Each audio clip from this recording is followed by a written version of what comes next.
Chapter 70. There was no emotional canvassing for votes, no campaign speech. Qin Yitian wanted the class monitor, so she became the class monitor. The muscles on Qin Dahai's face kept twitching as he watched the audience raise their hands in unison. When he saw his sons Qin Tao and Li Yang in the back row also raised their hands in agreement, his heart felt like it was trampled by 10 million wild horses.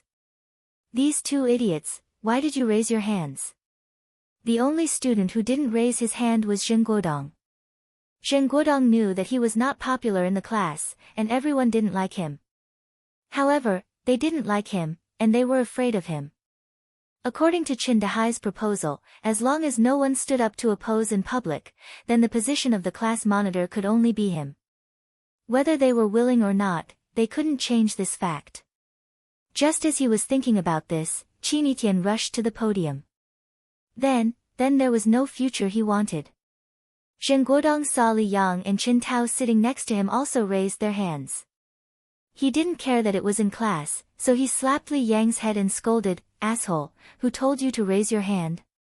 Li Yang saw Zheng Guodong's angry expression, and his body trembled. He quickly withdrew his arm and apologized, "Boss, I accidentally raised my hand wrong." Qin Tao saw Li Yang was beaten, and quickly put his arm down. He explained, "I saw them all raise their hands, so I was excited and raised them, idiot." Zheng Guodong scolded, gnashing his teeth. At this point, it was impossible for Qin Dahai to force Zheng Guodong to stay. He glanced at Qin Yitian, who was standing next to him, and felt that he was taller than him.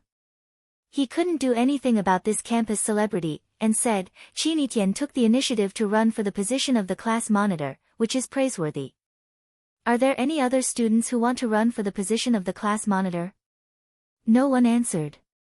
Everyone looked at Qin Yitian with burning eyes. They did not want to compete with Qin Yitian. Qin Yitian wanted to be the class monitor, so they were willing to let her be the class monitor. What was a princess? What is a queen? That's what it is. No matter how strong her aura was, no matter how beautiful she was, everyone still loved her, cherished her, and gave her all their energy. Qin Dahai laughed dryly a few times and said, "It seems that Qin Yitian classmate has won everyone's expectations. Then, Qin Yitian will be the class monitor. I hope that Qin Yitian will be diligent in the future. While serving the class well, you will also play a role model. I'm not running for the position because I think I'm the most suitable candidate." Qin Yitian's words were meant for Qin Dahai and the whole class to hear. "I just think I'm better than Zheng Guodong." Zheng Guodong's chest was stabbed again. "I can't be diligent, and I can't be a role model. Even if I become the class monitor, I may still skip class and sleep, and not hand in my homework. You may even suddenly find that I disappear for a few days, and there will be no change from before. Qin Yitian, we are willing to elect you as the class monitor. Yes, the last time we learned Rainy Alley, you wore high heels and walked over and over again. Qin Yitian, we all know what kind of person you are. Do whatever you want to do, don't feel pressured." Qin Yitian smiled and said, "I want to make things clear in advance, lest you feel disappointed in the future. Some responsibilities, I may not bear. But if you need me for something, I will not refuse." "That's it," everyone said. Qin Yitian nodded and said, "Then, from today on, I am the class monitor of Class 9. Clatter, warm applause resounded in the classroom. Qin Dahai had a smile on his face, but he was very angry in his heart. What was there to applaud for?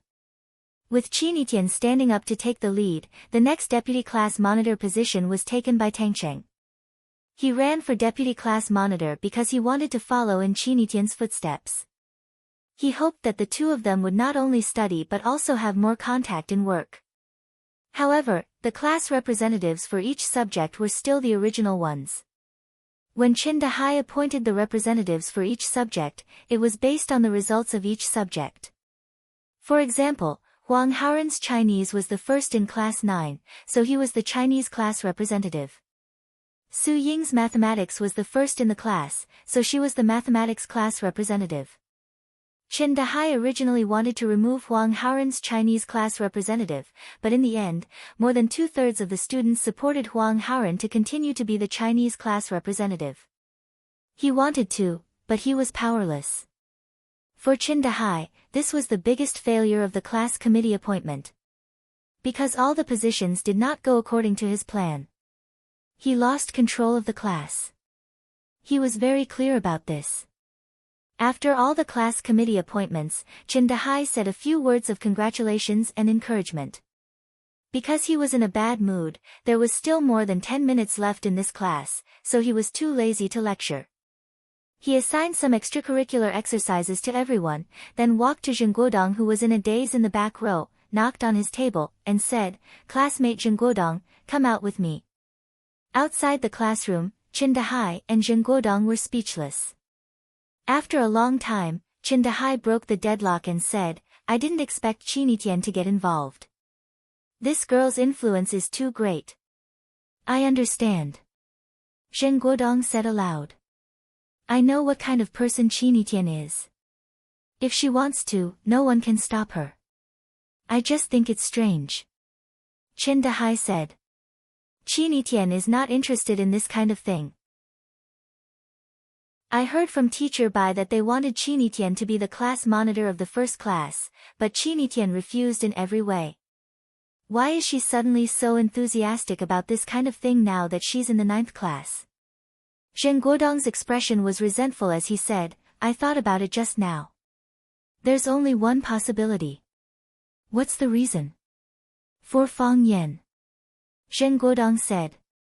Qin Dahai's eyes turned cold as he said, "What do you mean?" "On the first day she came, she confessed to Fang Yan in front of everyone." When Zheng Guodong said this, his heart felt like it was being cut by a knife. Qin Tian was the goddess in the eyes of all the boys in the school, and also the woman he liked. He used his identity as the son of the school director to try to get close to her, but Qin Tian didn't look at him at all. His feelings for Qin Tian were very complicated. He liked her very much, but he also hated her very much. But how could she confess to Fang Yan? Is this true? Why didn't you tell me before? Qin Dahai's eyes widened. If the news was true, he knew it meant a disaster for Fang Yan. "It's true."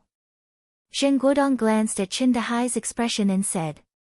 They were all familiar with each other, so there was no need to hide it. "It's just that Qin Tian is bold." Everyone thought she was joking with Fang Yan. So no one took it seriously. "Stupid," Qin Dahai scolded. After scolding, he remembered the unusual identity of the student in front of him, so he smiled flatteringly and said, "Guodong, the information you provided is very important. It may be of great use to us." "Great use?" Zheng Guodong said. "What if they say it's a joke?" Qin Dahai scanned around vaguely and said fiercely, "What if we burn a fire in the back and make it real?"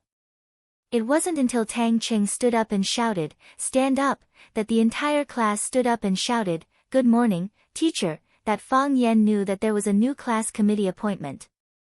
The appointment was out of his expectations. The class monitor was actually Qin Tian. He was furious. This girl listened to music and slept in class. After class, she went to the Sparrow River to take a walk and dig out bird nests. She never brought textbooks into the classroom, not even a pen.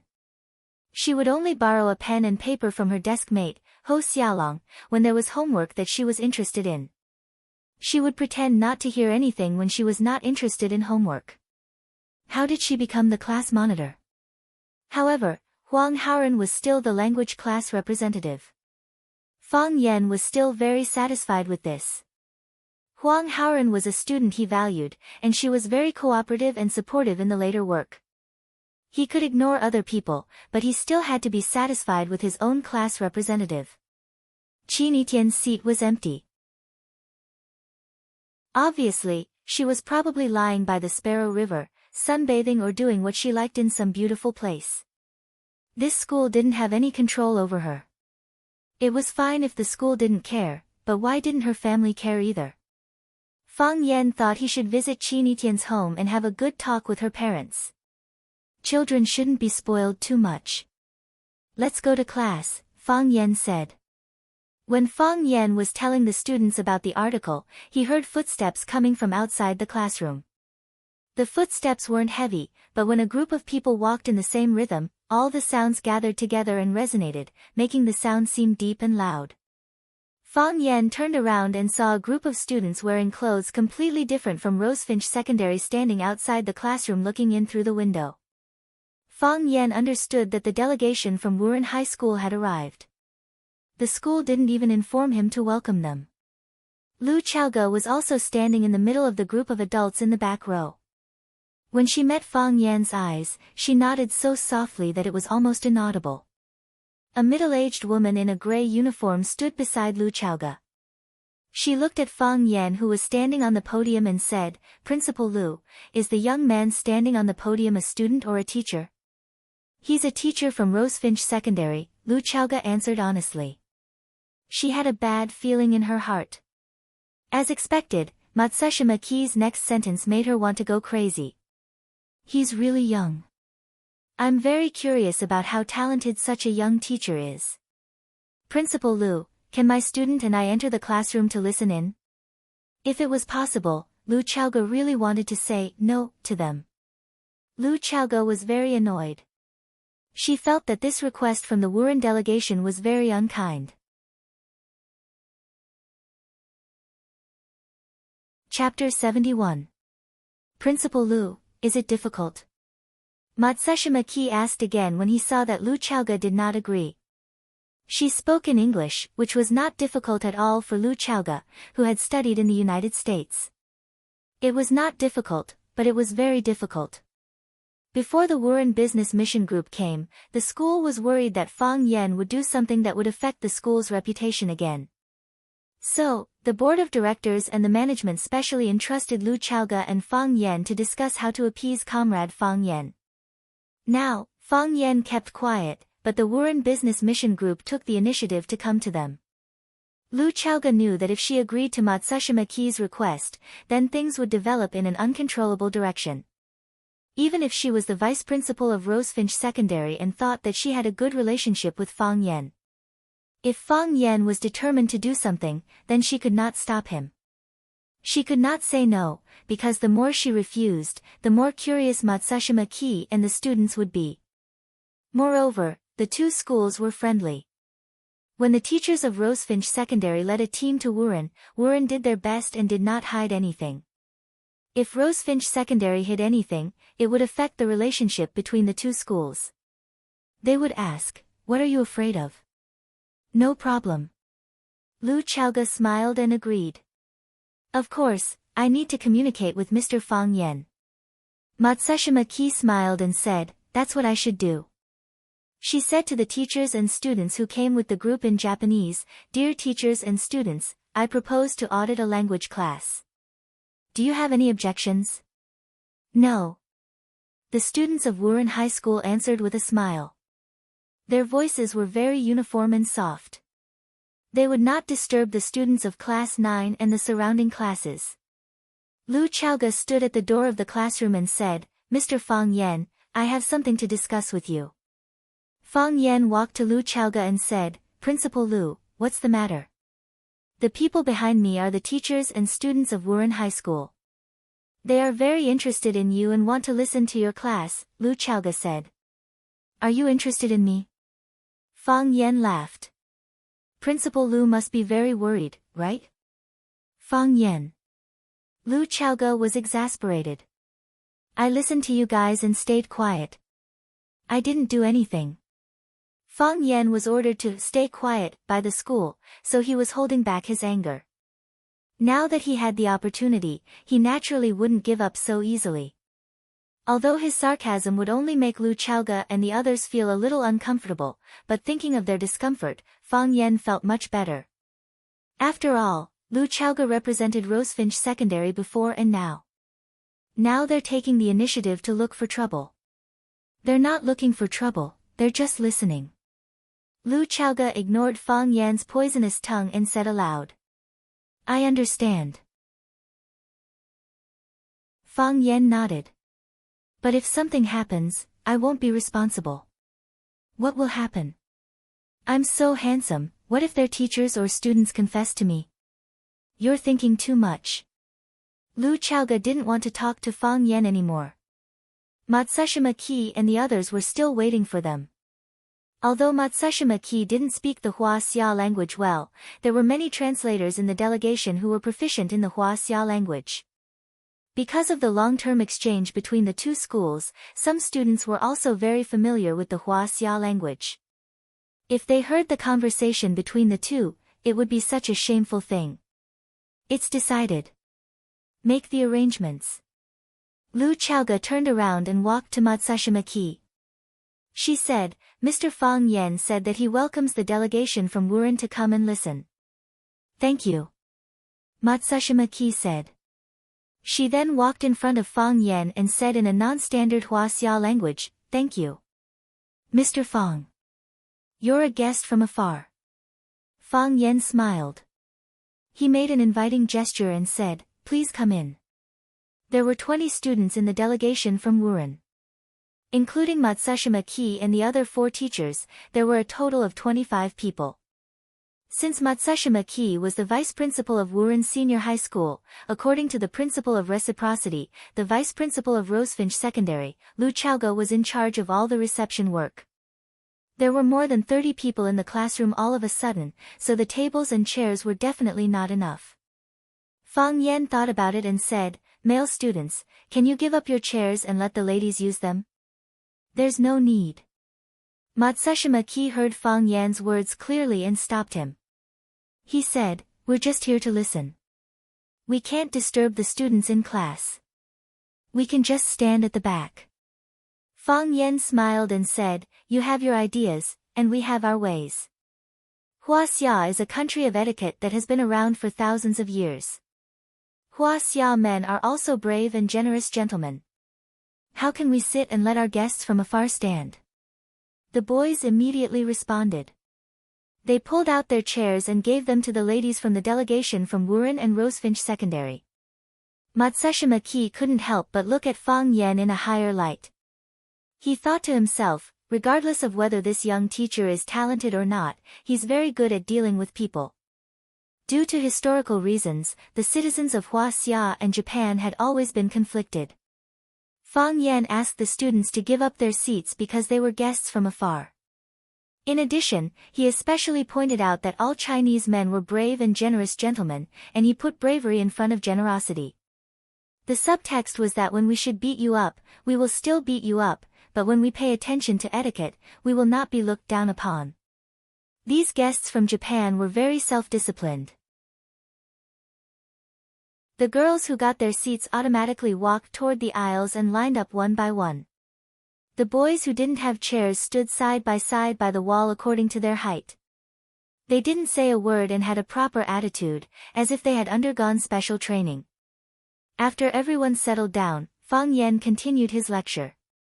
He said, There's a saying that goes, the beauty of knowledge lies in confusing people. The beauty of poetry lies in inciting men and women to have an affair. This is a joke, but it can also be a fact. Why is it said that poetry can incite men and women to have an affair? It's because it's subtle and obscure, and it makes people's hearts skip a beat. It can shock the spirit and soul, and it blends in with the vicissitudes of society. Fang Yan looked at the students in the audience and said with a smile, At your age, have you ever been moved by a love poem? Conquered by a poem? Have you ever thought of writing a love poem for the person you like? I don't need you to answer this question. I know there will be. The students in the audience laughed out loud. At their best age, meeting the most beautiful you, how could they be willing to be mediocre and refuse to confess? They fantasized about love, seeing it as the most important possession in life. They were willing to do all kinds of crazy things for their other half. Fighting with their love rivals in the bar, riding motorcycles on the road until late at night, sitting in the park on a winter night, not willing to part even if it was freezing, saving half a year's worth of pocket money just to buy the birthday gift that the other person liked, holding hands and walking through street after street without buying anything. They might find it a little stupid when they were adults, but now, when they thought of these things, they felt sweet to their bones. Youth was like poetry, and they used their youth to write poems. Since ancient times, our predecessors have left us a rich treasure trove of poems. Fang Yan scanned the audience and recited with a voice full of emotion, tearful eyes ask flowers, flowers do not speak, chaotic red flies over the swing. Tender like water, a good night is like a dream, enduring the road back to the Magpie Bridge.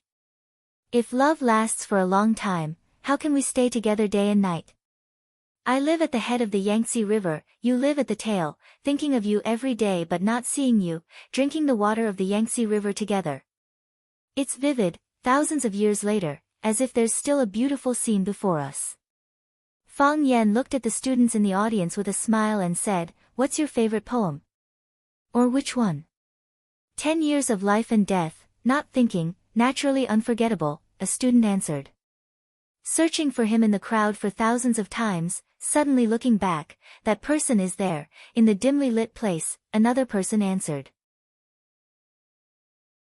Flowers drift and water flow, a kind of lovesickness, two kinds of idle worries. Every student had the most beautiful poem in their heart, so everyone answered very enthusiastically. Qi Tian skipped class and was not around. More than 30 of the 40 students in class 9 answered this question.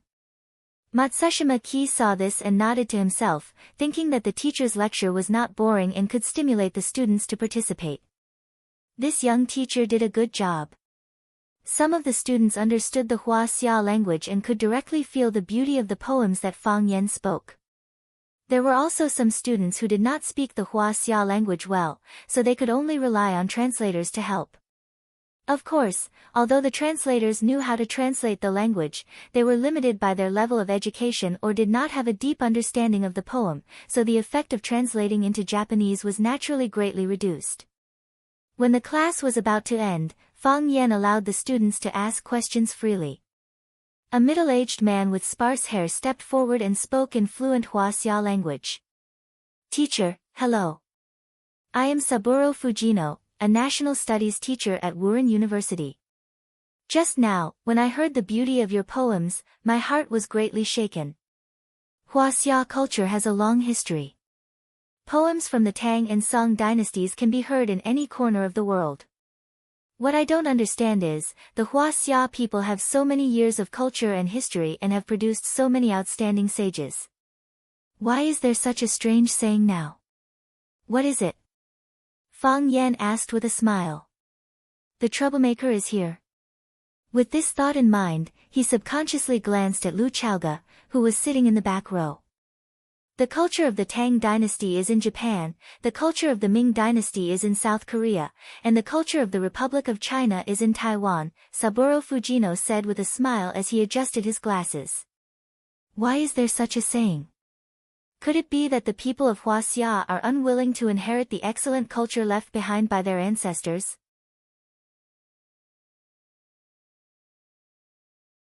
Chapter 72. There is a saying among the people, if you want to learn about the Tang culture, you can go to Japan. If you want to learn about the Song culture, you can go to Korea. If you want to learn about the Yuan culture, you can go to Mongolia. If you want to learn about the Ming culture, you can go to Myanmar.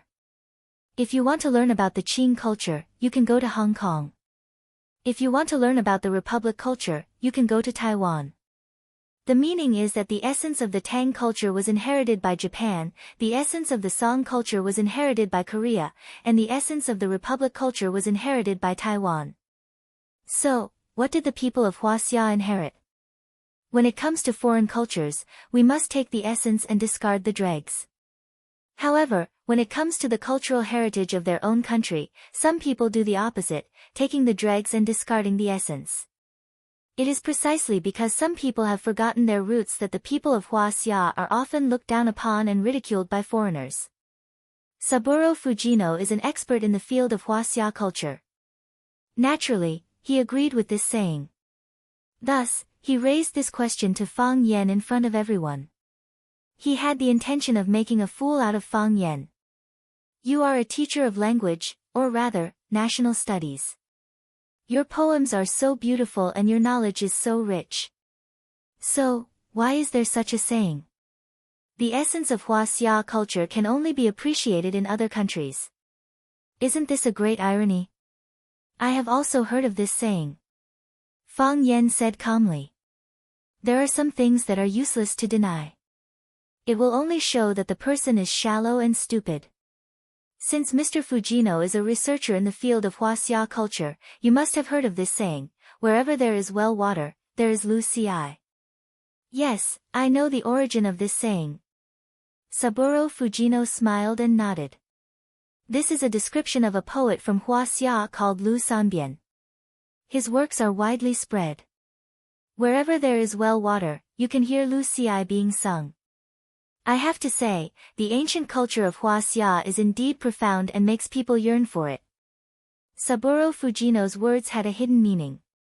He only said that the ancient culture of Huaxia is profound and makes people yearn for it. However, what kind of culture does the current Huaxia have that makes people yearn for it? Fang Yan naturally understood the deeper meaning behind his words. He smiled and continued, Mr. Fujino has heard of the saying, wherever there is water, there will be willows. Do you know that there is another saying behind this saying? Saburo Fujino knew that Fang Yan would refute his point of view, but Fang Yan did not make it clear. He could only shake his head and say, I don't know for the time being. Wherever there is human habitation, there is Huaxia civilization. The culture of the Tang dynasty was in Japan, while the culture of the Ming dynasty was in South Korea. This just happened to show that the Huaxia culture was well passed down, and the whole world was learning and recognizing it. The culture of Huaxia belongs to the country as well as the world. This is the pride of our Huaxia people. Is that so? Fujino did not expect Fang Yan to be so shameless as to misinterpret his argument. Secretly angry, he said, as far as I know, the understanding of this sentence is completely opposite to teacher Fang Yan's explanation. As a researcher and inheritor of culture, we should be modest and cautious, seeking truth from facts. Saburo Fujino swept his gaze across the room and said, Teacher Fang Yan, lying in front of your own students is not a good habit. You are a teacher. If you lie, your students will be negatively affected, it is not just me. All of us here know that the true meaning of that sentence is that it is regretful that the people of Huaxia are unable to protect and pass down their excellent culture. Yes, teacher Fang Yan's words earlier are very good. It belongs to the country as well as the world. We admire the culture of Huaxia. You people discard the dregs, but we are willing to preserve it perfectly. Passing it down from generation to generation, polishing our muscles and bones, enriching our knowledge and improving the quality of the entire nation. Saburo Fujino smiled as he looked at Fang Yan. At the same time, he looked at the many Rosefinch students present and said, there is an old man in Huaxia who once said, people today have their faults and do not like the rules of others. It is like concealing one's illness and avoiding treatment. It is better to destroy one's body than to realize it. Why concealing one's illness and avoiding treatment? Frankly admit one's shortcomings and correct them while they can still be saved. Starting from today, isn't this a better way to solve the problem? It is not that we are unwilling to admit it. It is just that we have no way to admit it, Fang Yan said with a smile. Mr. Fujino Saburo, you keep putting labels on us and telling us that what you say is the truth. However, is the situation really as Mr. Fujino Saburo said? I have doubts in my heart and so do my students. Why do people think that the essence of the Tang dynasty's culture was inherited by the Japanese and the essence of the Song dynasty's culture was inherited by South Korea? Fang Yan's expression was gentle and his voice was calm. There was a faint smile on his face as he said, since Saburo Fujino is an expert in Huaxia, then you must have heard of such a fairy tale, right? In an abandoned well, there lived a frog. One day, the frog met a large turtle from the East China Sea by the well. The frog proudly boasted to the turtle, look, I am living here comfortably. If I was in a good mood, I would jump and play in the well, and when I was tired, I would rest in the cave on the wall of the well. Sometimes a comfortable dip in the water, sometimes a pleasant walk in the mud. Look at those little worms, crabs, and tadpoles. Which of them can compare to me?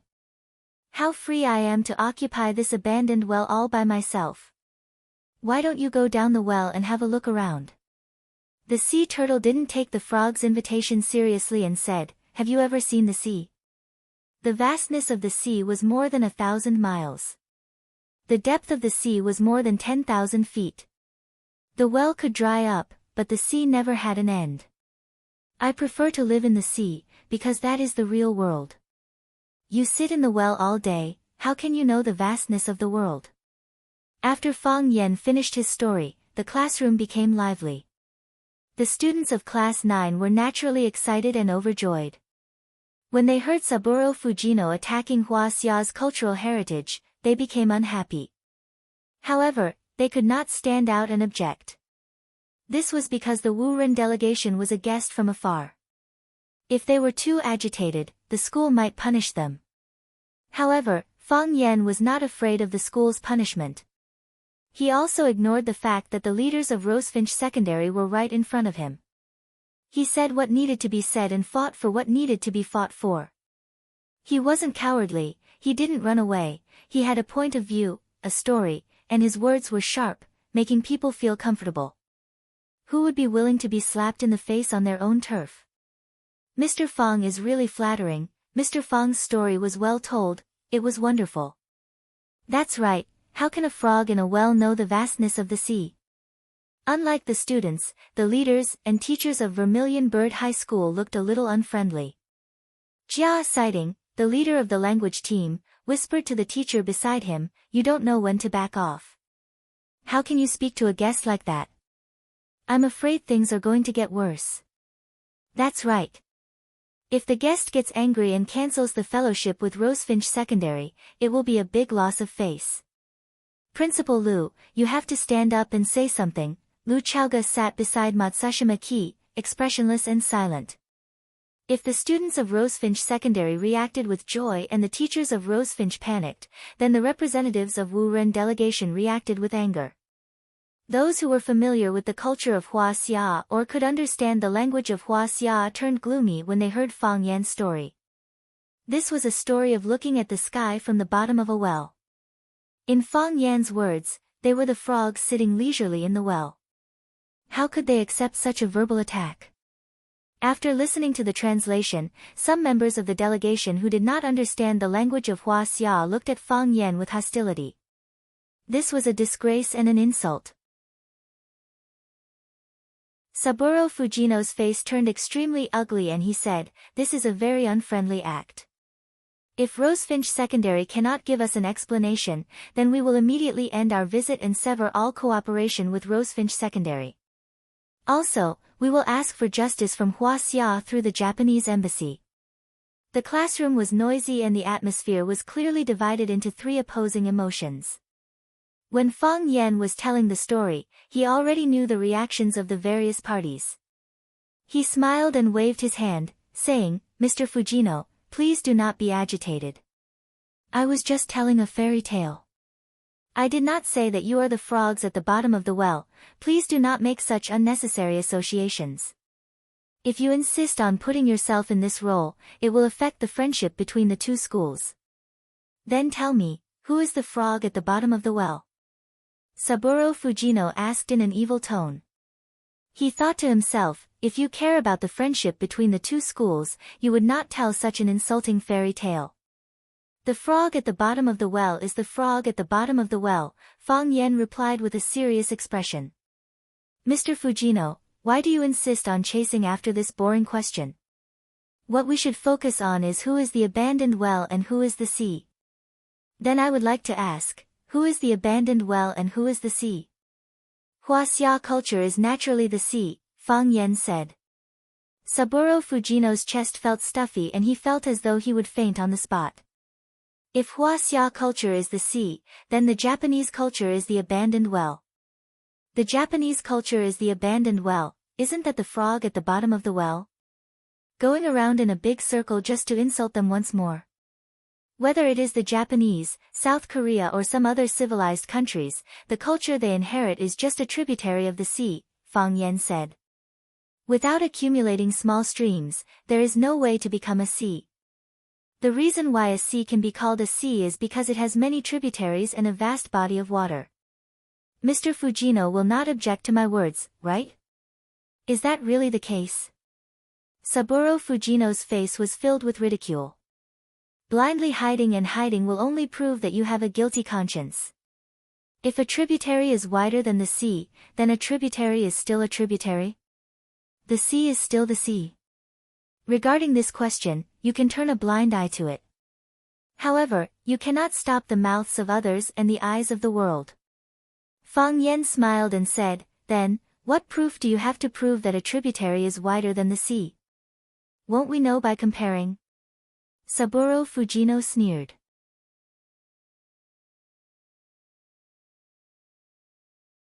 Chapter 73. Rosefinch Secondary and Wuren Senior High School were on friendly terms. Every year, they would send out representatives for a learning exchange. During the learning exchange, the students from both schools would also compete in small-scale competitions. For example, a speech competition, a quiz contest, sprinting and other physical fitness competitions. Thus, when Saburo Fujino proposed a competition, no one present was surprised. It was supposed to be a competition, just that someone had brought it forward. The problem was, if Fang Yen were to accept the challenge, would his class represent Rosefinch Secondary? Would Rosefinch Secondary be willing to be represented by Fang Yen's Class 9? In the past, it would be the top class that would send their students to participate in the reception. Compete in what? How? Fang Yen asked.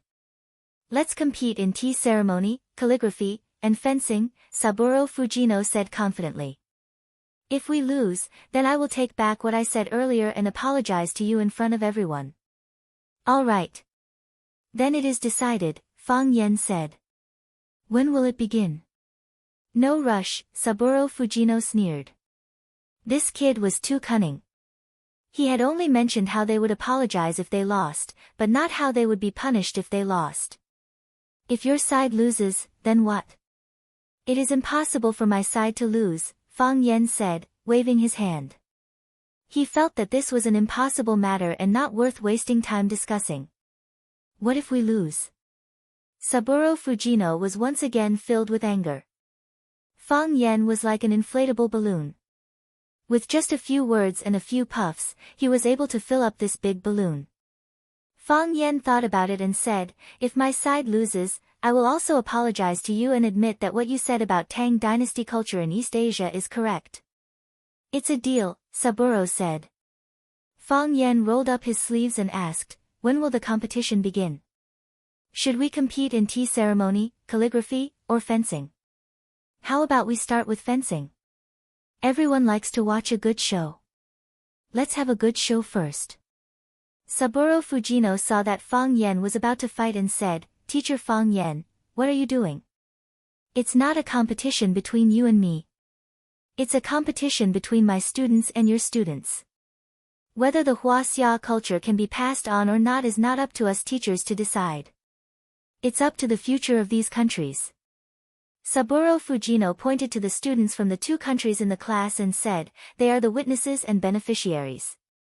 Whether or not the Huaxia culture has been inherited, teacher is the most qualified to speak.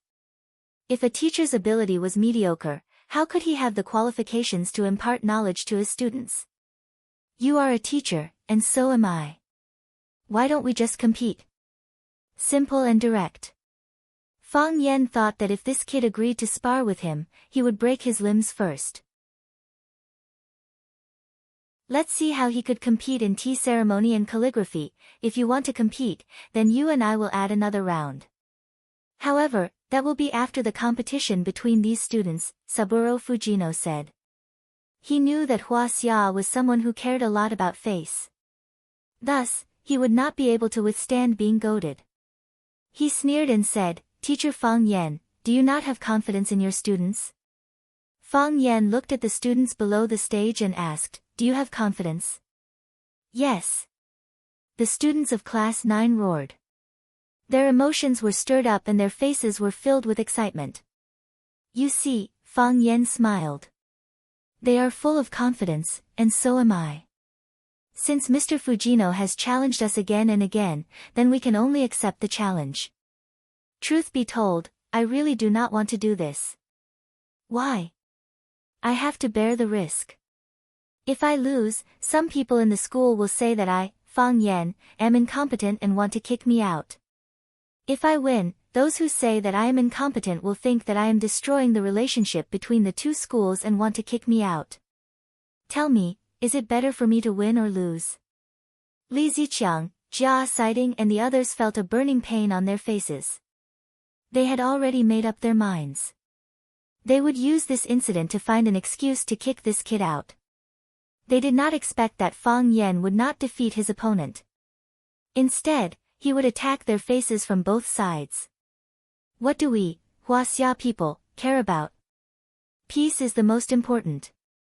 If my students win against your students, you will definitely be in a bad mood. You can't win in a competition, you can't win in a fight, you can't win in a fight.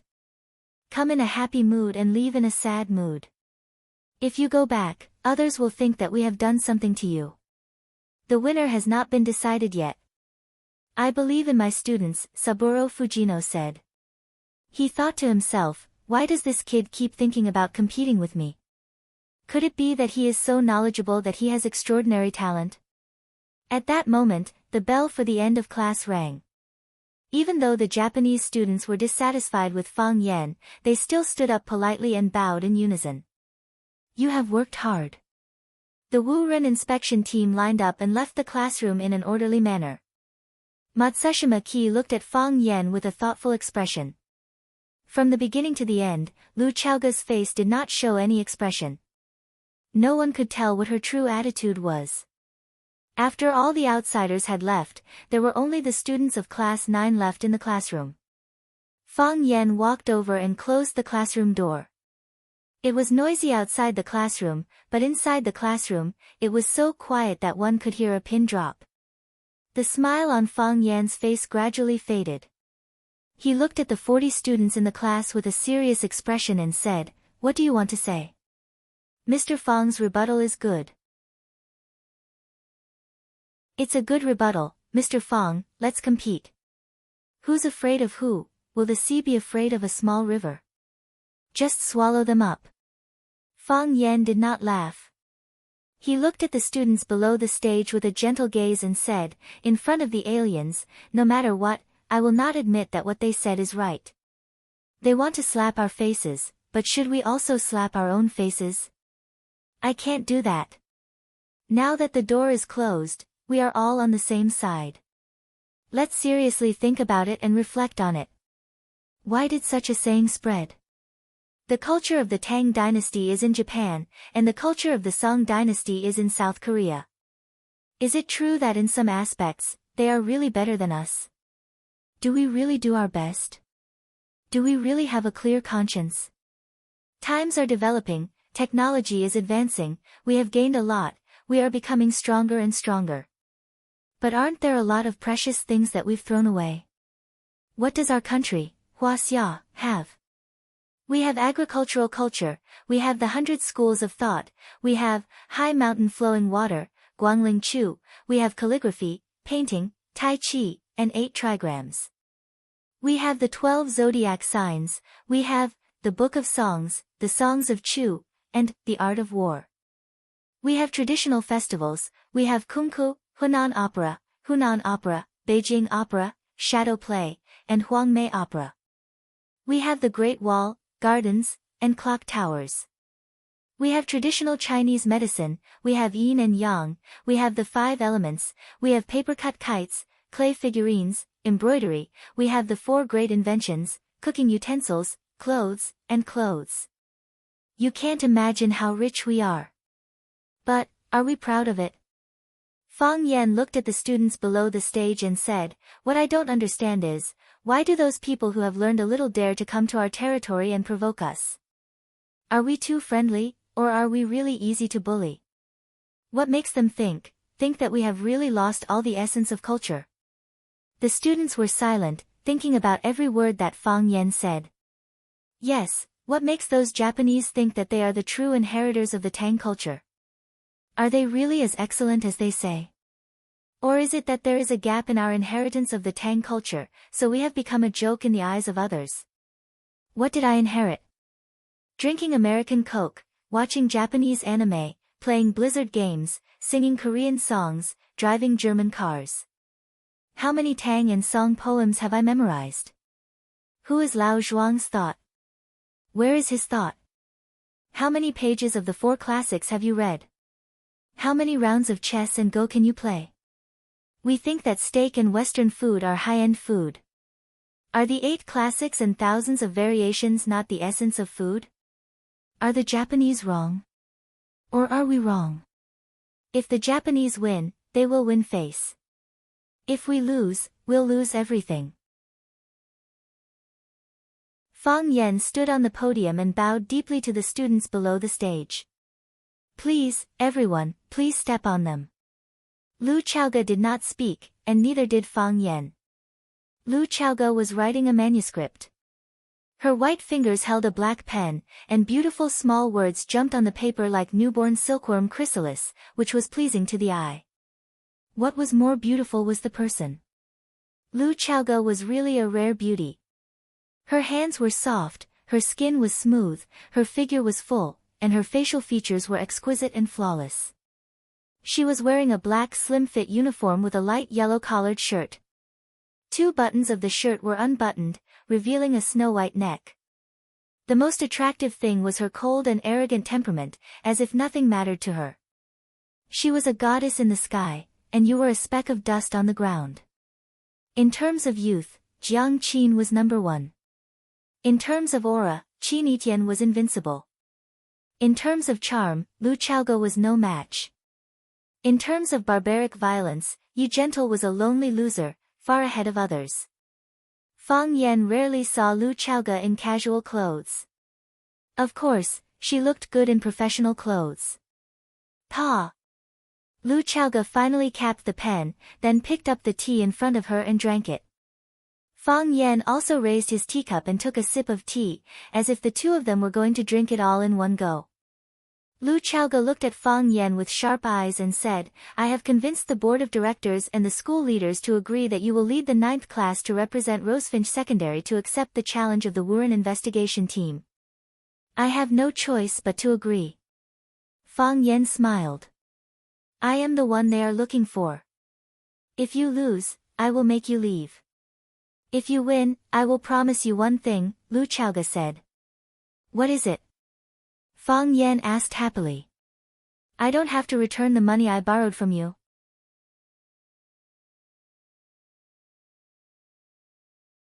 Chapter 74. Lu Chaoge did not laugh. She looked at Fang Yen with a serious expression and said, Do you know what this competition means? I do. Fang Yen nodded. He knew what Lu Chaoge was worried about. He also knew that she must have taken responsibility in front of the board of directors or the school leaders in order to speak up for him. This is a fight for face and also a fight for substance. To put it more broadly, this is a fight for national pride. With national pride, the people could stand up proudly. If the country could not stand up, the words of the people were equivalent to farts. In the past, the exchange competition with Wuren Secondary School had been handled by the 1st class of the top class. This time, this heavy responsibility was suddenly handed over to the 9th class. How could the teachers and students of the 1st class be satisfied? How could the school leaders and teachers be at ease? Lu Chaoge must have done a lot of work in order to calm the worries of the leaders and the resistance of the 1st class. In class, Fang Yen told the story of looking at the sky from the bottom of a well. He compared the Wuren delegation to the frogs in the bottom of a well. Although he did not say it very clearly, everyone was well aware of this kind of thing. According to the rules of friendship between the 2 parties, what Fang Yen said was actually out of line. It was suspected of damaging the relationship between the 2 schools. However, from the beginning to the end, Lu Chaoge did not show any anger. Even when Jia Siding and the others encouraged Lu Chaoge to stand up and scold Fang Yen, she still remained silent. Fang Yen was only a teacher in the school. He could speak eloquently and engage in a war of words. However, Lu Chaoge could not. She was the vice principal of Rosefinch Secondary. She was the main person in charge of Rosefinch Secondary's contact with the Wuren delegation. If there was an honor, she could take credit. If there was a problem, she would also have to bear the responsibility.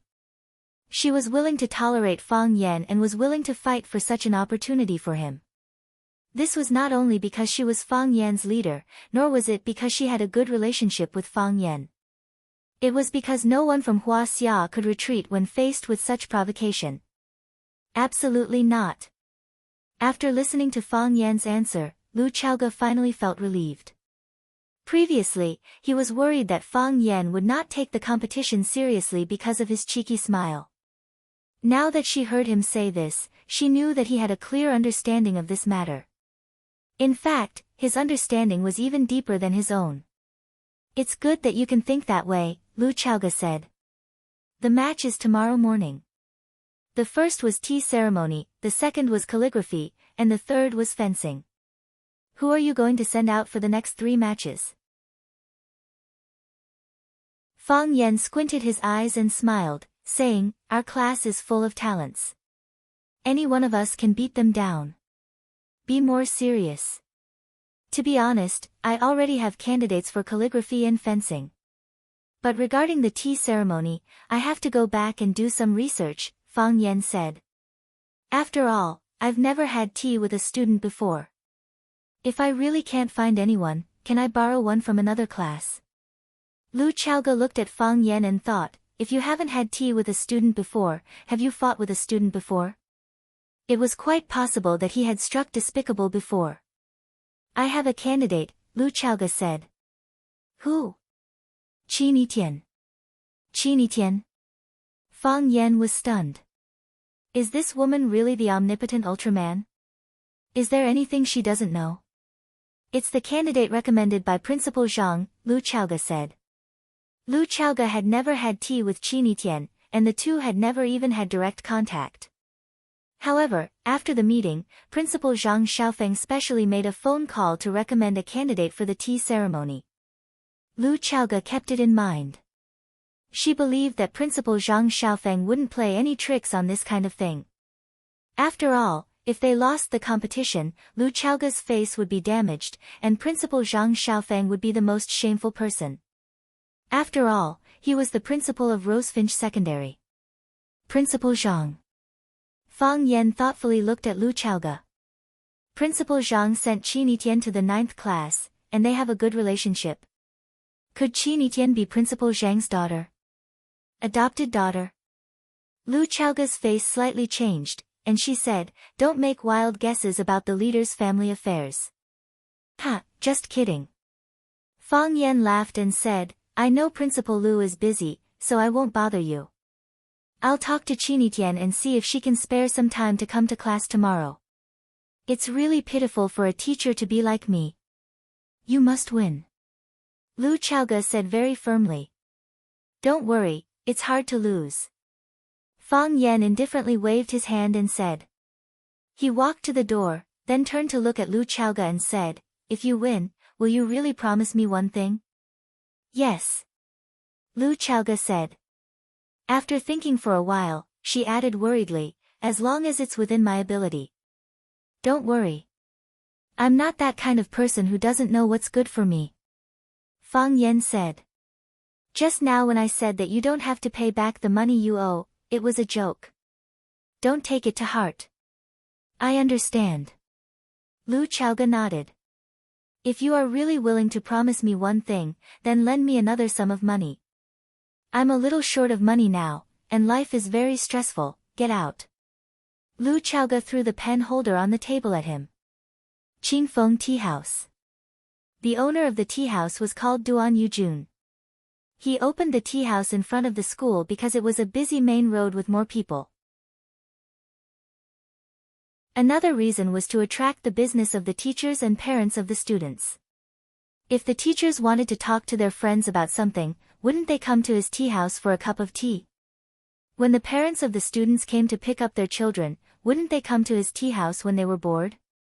However, what Duan Yujun couldn't understand was why there was a large group of students all of a sudden today. Not only were there students in Rosefinch Secondary's uniform, but there were also Japanese students speaking Japanese. Since he couldn't understand, he didn't want to think about it.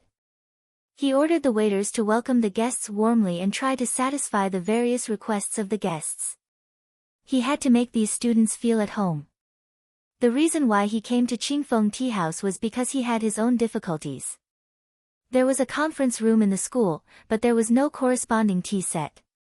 There were tea sets in the headmaster's office and the vice-headmaster's office, but they were not complete. Also, the space was too small to accommodate so many people at once. Therefore, Fang Yan suggested to hold the competition at Qingfeng Tea House in front of the school. He often drank tea here with Huang Haoren's father, Huang Wenxiang, so he knew that Qingfeng Tea House's environment was good. Also, there were often people competing tea here, and all kinds of tea sets and utensils were available. Since it was a competition, they needed to set the judges first.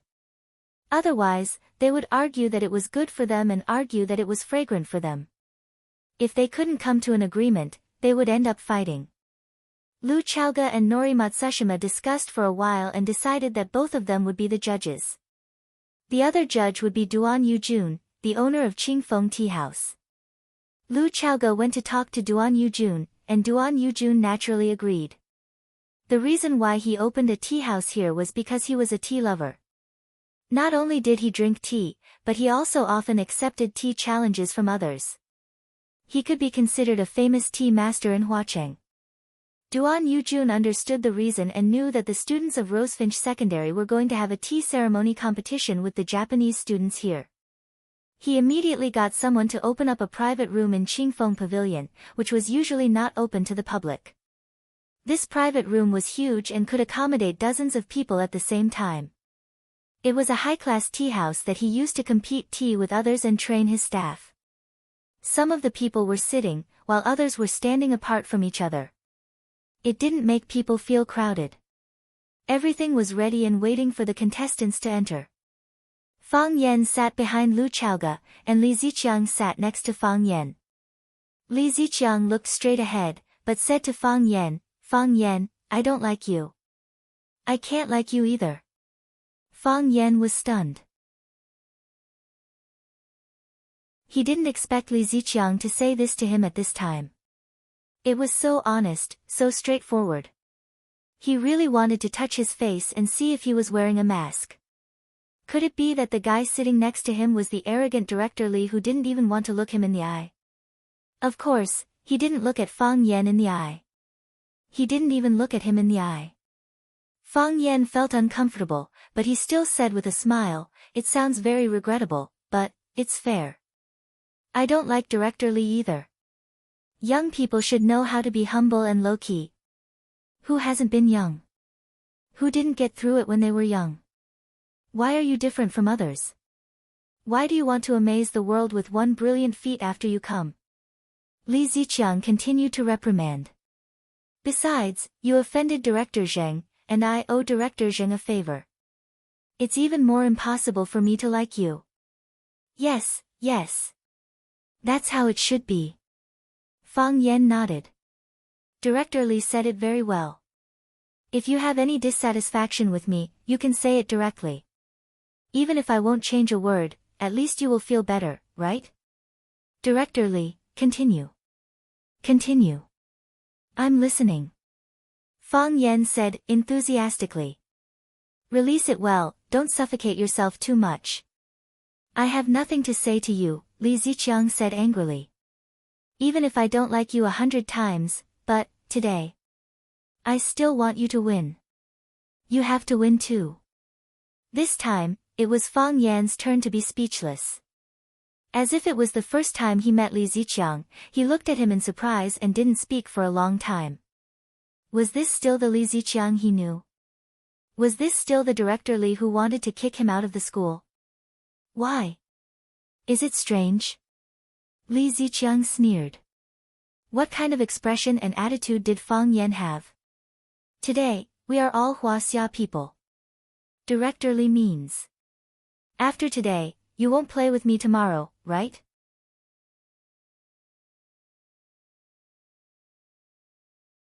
Chapter 75. Tea fighting was also known as tea fighting, or tea fighting. It was an elegant game for the rich and idle people in ancient times. After the new tea was produced every spring, the tea farmers and customers would compare the quality of the new tea. The outcome of a tea fighting competition was like the outcome of a football match today. It was widely watched by the public. From the emperor to the commoners, everyone was keen to participate. Even if there was a tea fight, there must be tea first. According to the rules of a tea fight, both sides would usually bring good tea to the battle. The tea with good quality would naturally have a big advantage in judging the outcome. However, according to this rule, it was obviously unfair to the Wu Ren inspection team. They came all the way from East Asia, so how could they happen to bring good tea suitable for the tea fight? Lu Chaoga and Matsushima Nori discussed and decided to use the same tea leaves and buy tea on the spot at Qingfeng Tea House. In this way, neither the Vermilion Bird nor the Wu Ren investigation team would be able to take advantage of the tea leaves. Both sides could only compete based on their tea ordering skills and control of the heat. Duan Yujun attached great importance to this tea fight, so he took the initiative to say to Lu Chaoga, "Why don't we have a pu, or tea?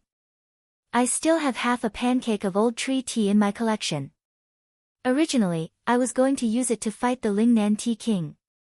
It just so happens that I found a tale of good quality de Hong Pao tea in the past few days, so I decided to donate this half a pancake of pu'er tea to support the education of our Vermilion Bird Middle School. After all, we are neighbors."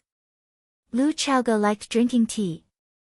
She did not know much about tea, but she knew that a pancake of high-quality pu'er tea could be sold for a sky-high price. It was rare for Duan Yujun to donate his collection now. "Thank you, Mr. Duan," Lu Chaoga said gratefully. "The tea fight in your tea house has already disturbed me a lot, and now I'm wasting your collection. I feel really bad." Duan Yujun smiled and said, "I've been drinking tea and competing with people all my life. Today is the happiest day." "Why?" "Because our tea ceremony and tea skills have successors." Duan Yujun lowered his voice and said softly, "Besides, I have my own selfish motives. If I use my tea leaves to suppress those little East Asians, I will also be proud, right? I can brag about it to my fellow tea drinkers, and it will give me a lot of face." "We'll try our best," Lu Chaoga said. She told Matsushima Ki about Duan Yojuan's willingness to donate tea leaves, and Matsushima Ki smiled and bowed to Duan Yujun to thank him. Duan Yujun chuckled and waved his hand, looking very embarrassed.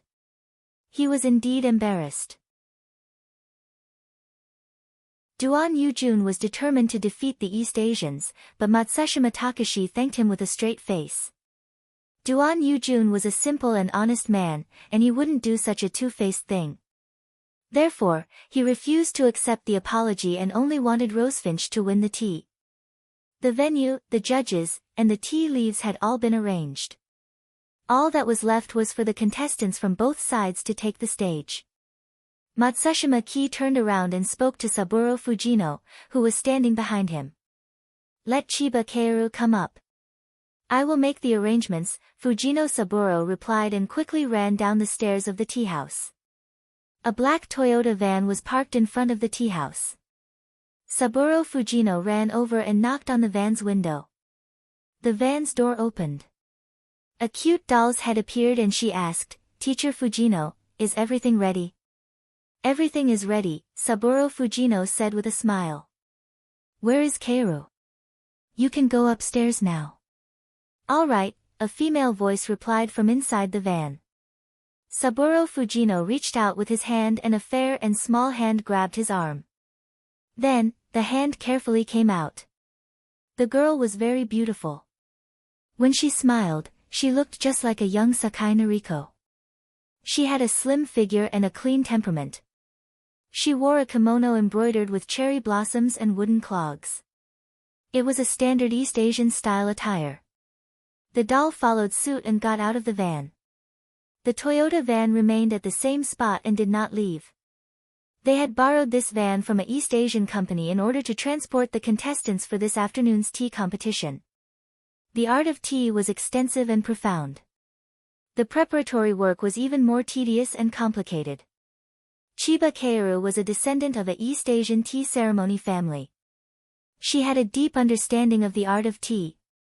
Due to her beautiful appearance and extraordinary temperament, she was an influential figure in Wuren High School. She was the campus belle of Wuren and a goddess in the hearts of countless male students.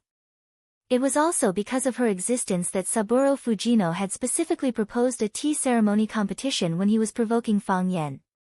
From the very beginning, Saburo Fujino had set up an ambush for his side to win this battle. Autumn in Huaqing was still hot. If Chiba Kaoru had been allowed to follow them around in her kimono, she would have been soaked in sweat before she could even brew the tea. For a tea ceremony performer, that was a fatal injury. The Toyota van was spacious and would not give off a feeling of suffocation. The air conditioner was turned on and the temperature was just right. It would not give Chiba Kaoru a feeling of stuffiness. More importantly, the van contained aromatherapy essential oil that they had specially prepared. It was placed in the air conditioner's vent. As the cold air permeated the interior of the van, Chiba Kaoru's body would be soaked in the essential oil. With a wave of her hand, a faint and sweet scent of mint would naturally flow out. Sniffing it in detail would make one feel refreshed and comfortable. That was also the reason why Wuren's inspection team had only come down to invite Chiba Kaoru to the tea house when the competition officially began. An expert would be able to tell right from the start. Just by looking at Chiba Kaoru's attire, the way she spoke, and the way she walked, Fang Yen was certain that she was a top-class girl. Isn't this girl too beautiful?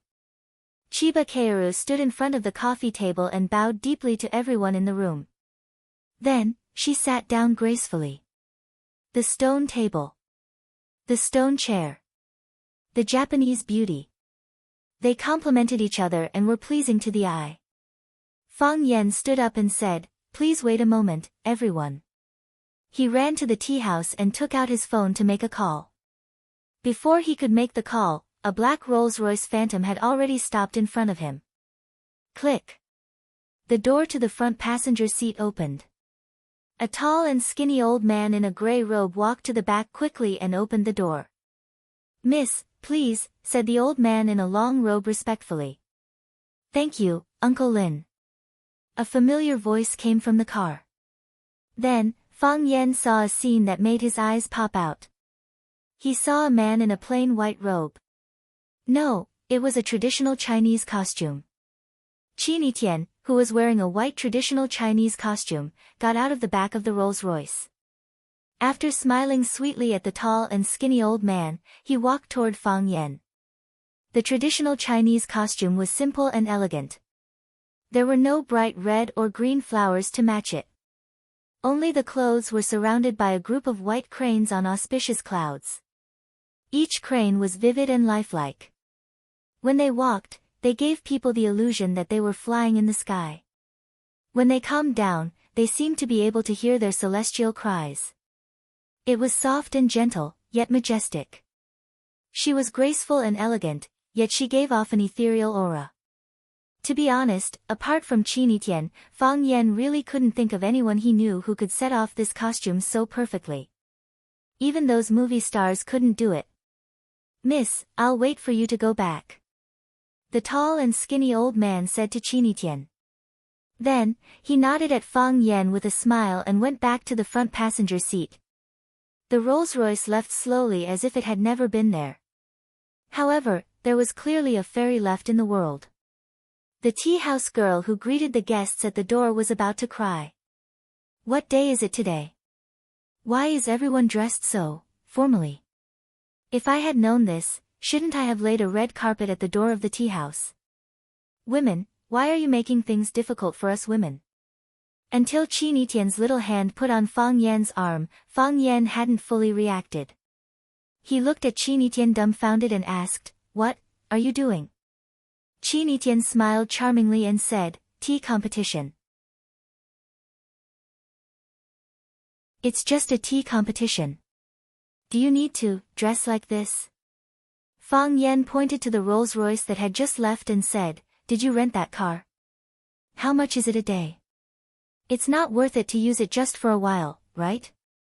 It's not just a tea competition, but also a beauty competition.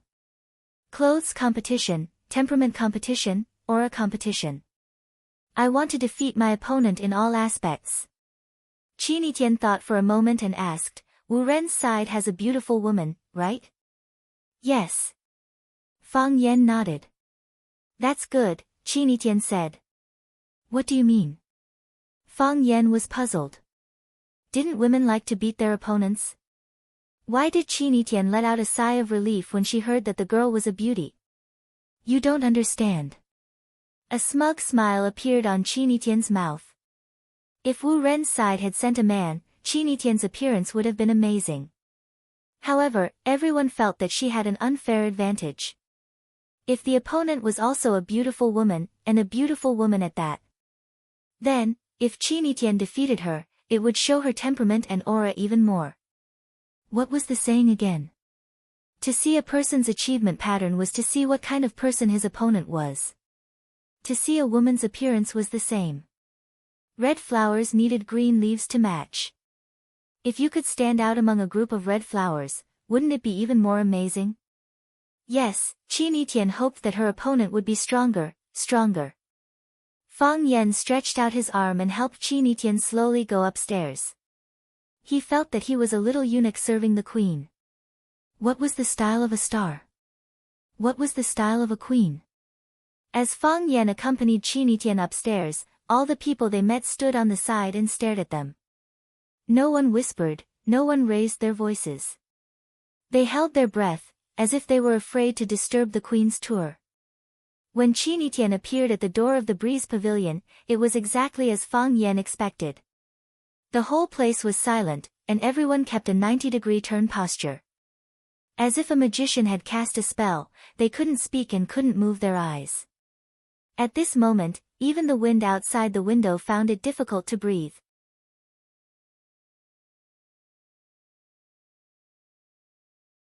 Chapter 76.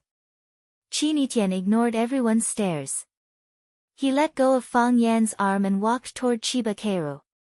Chiba Keiru knew that this beautiful and domineering woman was her opponent for the day the moment she saw Qi Nitian. One's alcohol tolerance depended on one's character. It depended on how one drank and how one behaved after getting drunk. One's tea taste depended on one's attire and temperament. When a person's mental state was at its peak, the tea fight would naturally be full and mellow, and the tea brewed would naturally be full and have an endless aftertaste. One wouldn't drink alcohol because it would be bitter. It wouldn't harm the tea, because the tea would taste like blood. Qi Nitian walked toward Chiba Keiru step by step.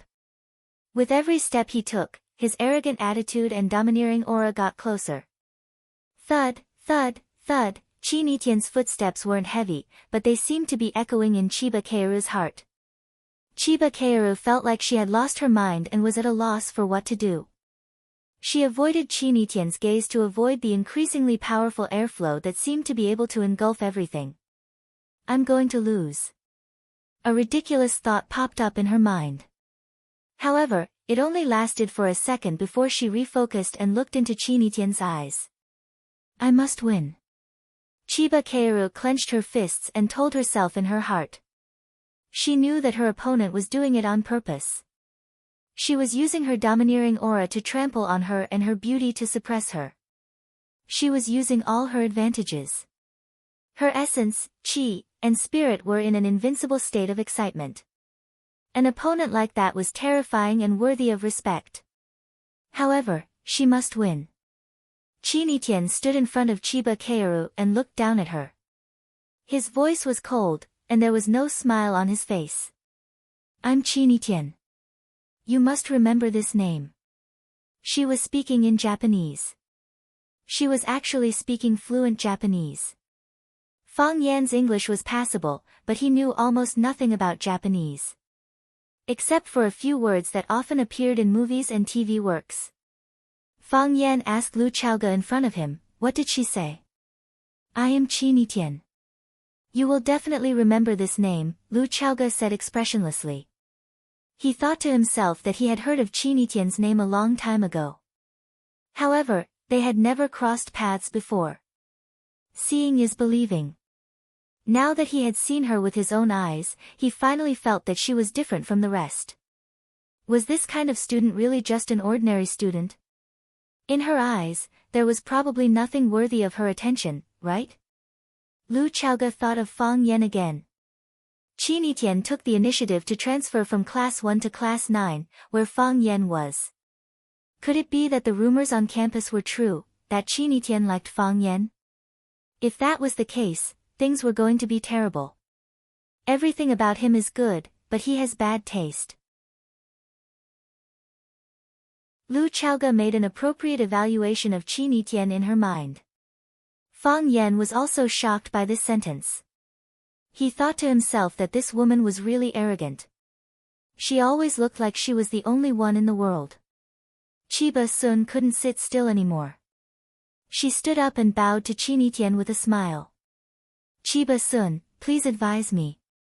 It's my duty, Qin Yitian said. I will let you know what a real tea ceremony is. Chiba Sun wanted to vomit blood. That was just a humble way of saying it. Please advise me was a common saying among Japanese. Why did this woman take it seriously?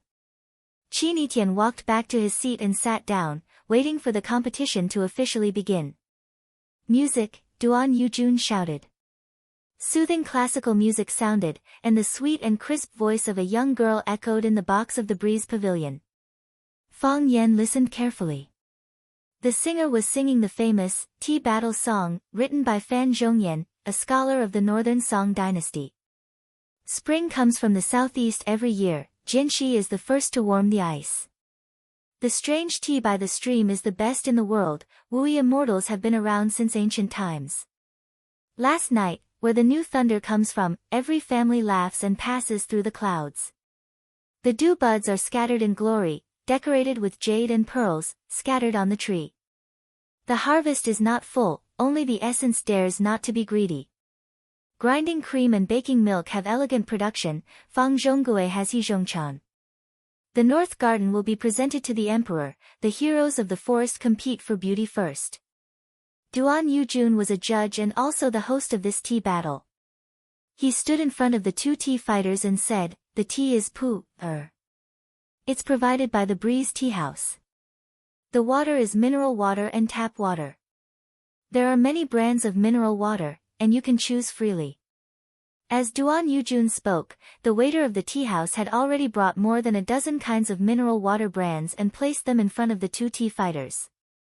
Duan Yujun opened a tea house and was also a master of the tea ceremony. Because he often competed with people, he had prepared enough kinds of mineral water brands in the tea house. It had to be known that the water quality of each tea fighter was different.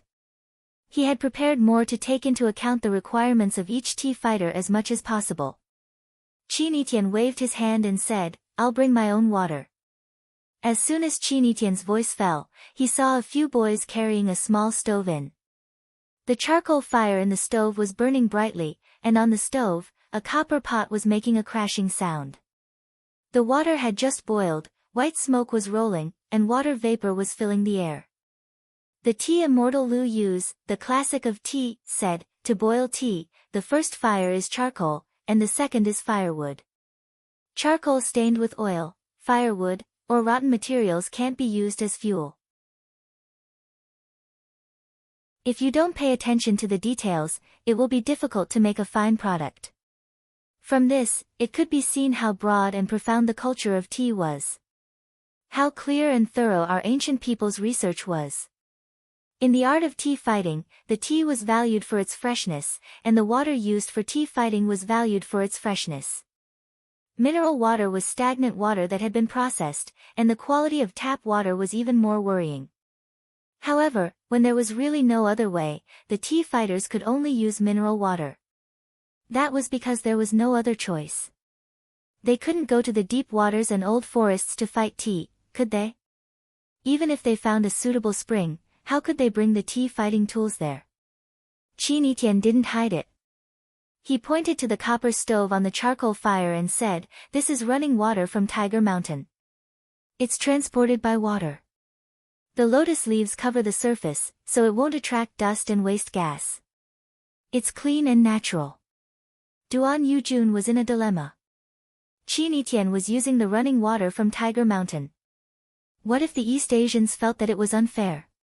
However, even if they were not satisfied, Duan Yujun couldn't solve this problem. He himself used mineral water to fight tea with others. Where could he get the running water from Tiger Mountain? Although Tiger Mountain was part of Huaqing's territory, it was far away and the mountain roads had not been developed. They could only travel by water. Who would have the thought and ability to go there and bring back a bucket of spring water? What Duan Yujun didn't expect was that someone would actually do it. Moreover, the person who did this was the famous Du Qing of Huaqing. Yes, Qin Yitian's water was provided by Du Qing. Strictly speaking, Du Qing's water was provided to Lu Gong. Fang Yan had specially borrowed the spring water from his grandfather for Qin Yitian to use for the tea fighting competition. Someone translated Duan Youjuan's words to the Wuren inspection team. Saburo Fujino panicked and said, "This is cheating. Who doesn't know that the water quality is the most important in the tea ceremony? If the water quality isn't good, how can the brewed soup be good? This is unfair to our side. I strongly protest." The others also questioned and said yes. Hua Xia was too cunning. Because we came from afar, they took advantage of us in terms of raw materials. If they won like this, they wouldn't be considered capable. If they're not convinced, they can go to Japan and compete again. Qin Yitian waved her hand and said heroically, "Wu Ren can share the water from the copper pot with me." As soon as she said that, everyone fell silent. Those who had been clamoring just now seemed to have been slapped to the ground by her. They didn't even have the strength to get up. "Didn't you say that I wanted to take advantage of you?" "Sorry, I don't want to take advantage of you.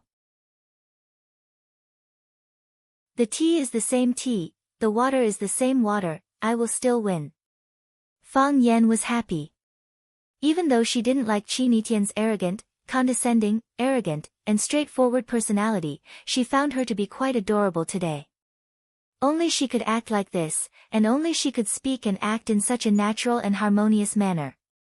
This was Qin Yitian, the Qin Yitian who never hid her edge. Lu Chaoga nodded slightly as well. She thought that this sentence would determine the winner of this tea ceremony. A tea ceremony wasn't just about the color of the tea or the soup, but also the breadth of mind of the tea drinker.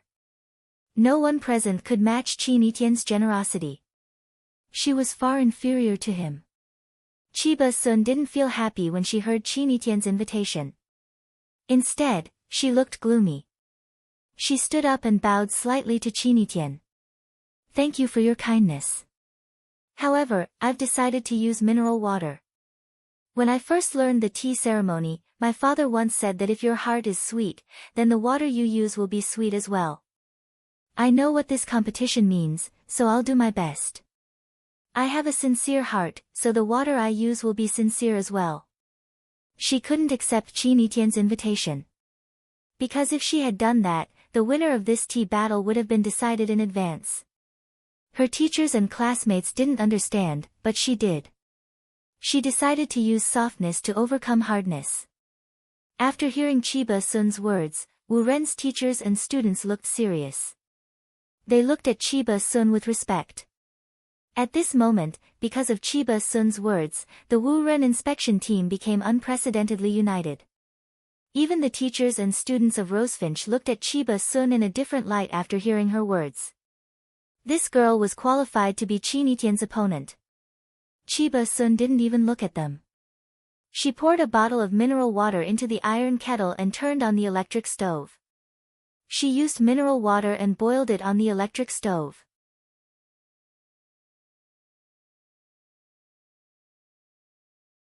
Chapter 77.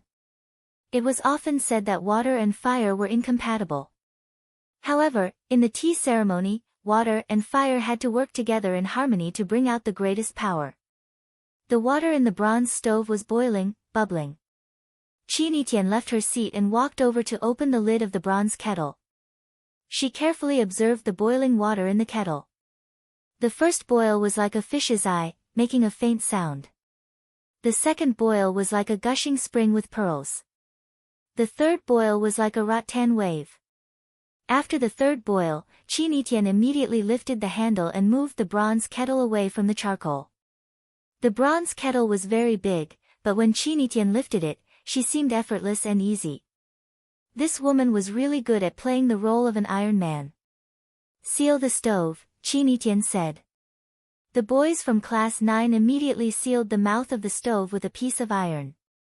Then, they carried the charcoal stove and left.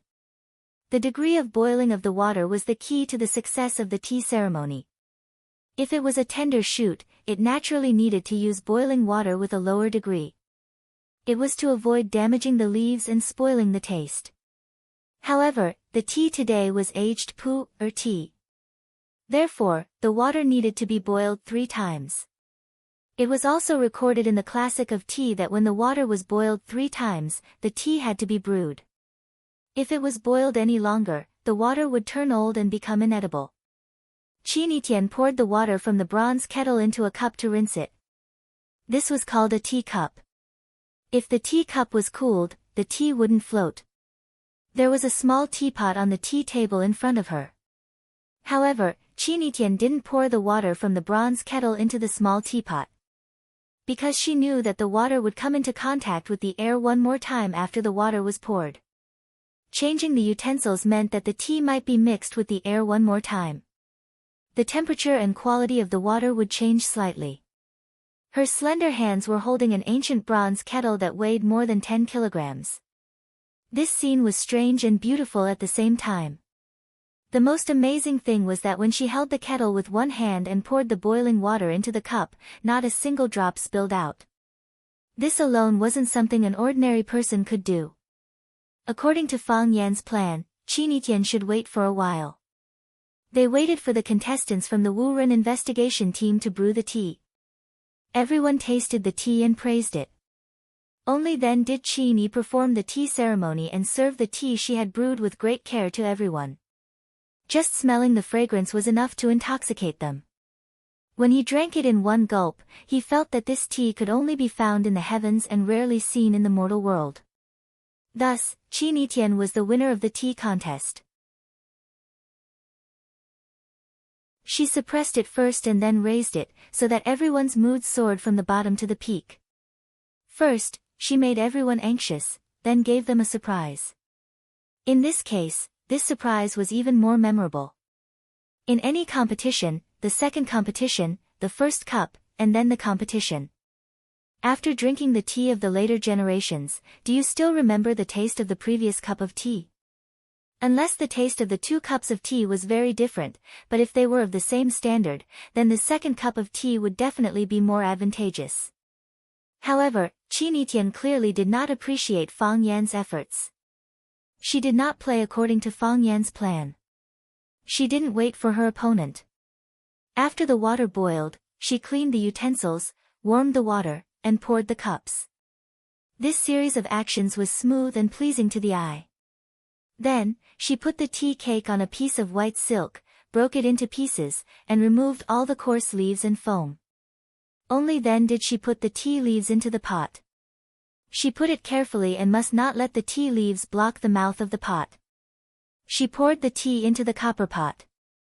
After shaking it 3 times, she immediately poured the tea out. This was called washing tea. After washing the tea could be brewed. Brewing tea was the most important step. She must not go straight to the center of the pot. First, one corner, and then the other corners. The spout of the copper pot was raised, strictly following the principle of high rush and low sprinkle. The high rush could make the boiling water hit the tea leaves forcefully, so that the fragrance and tea essence of the tea would evaporate faster.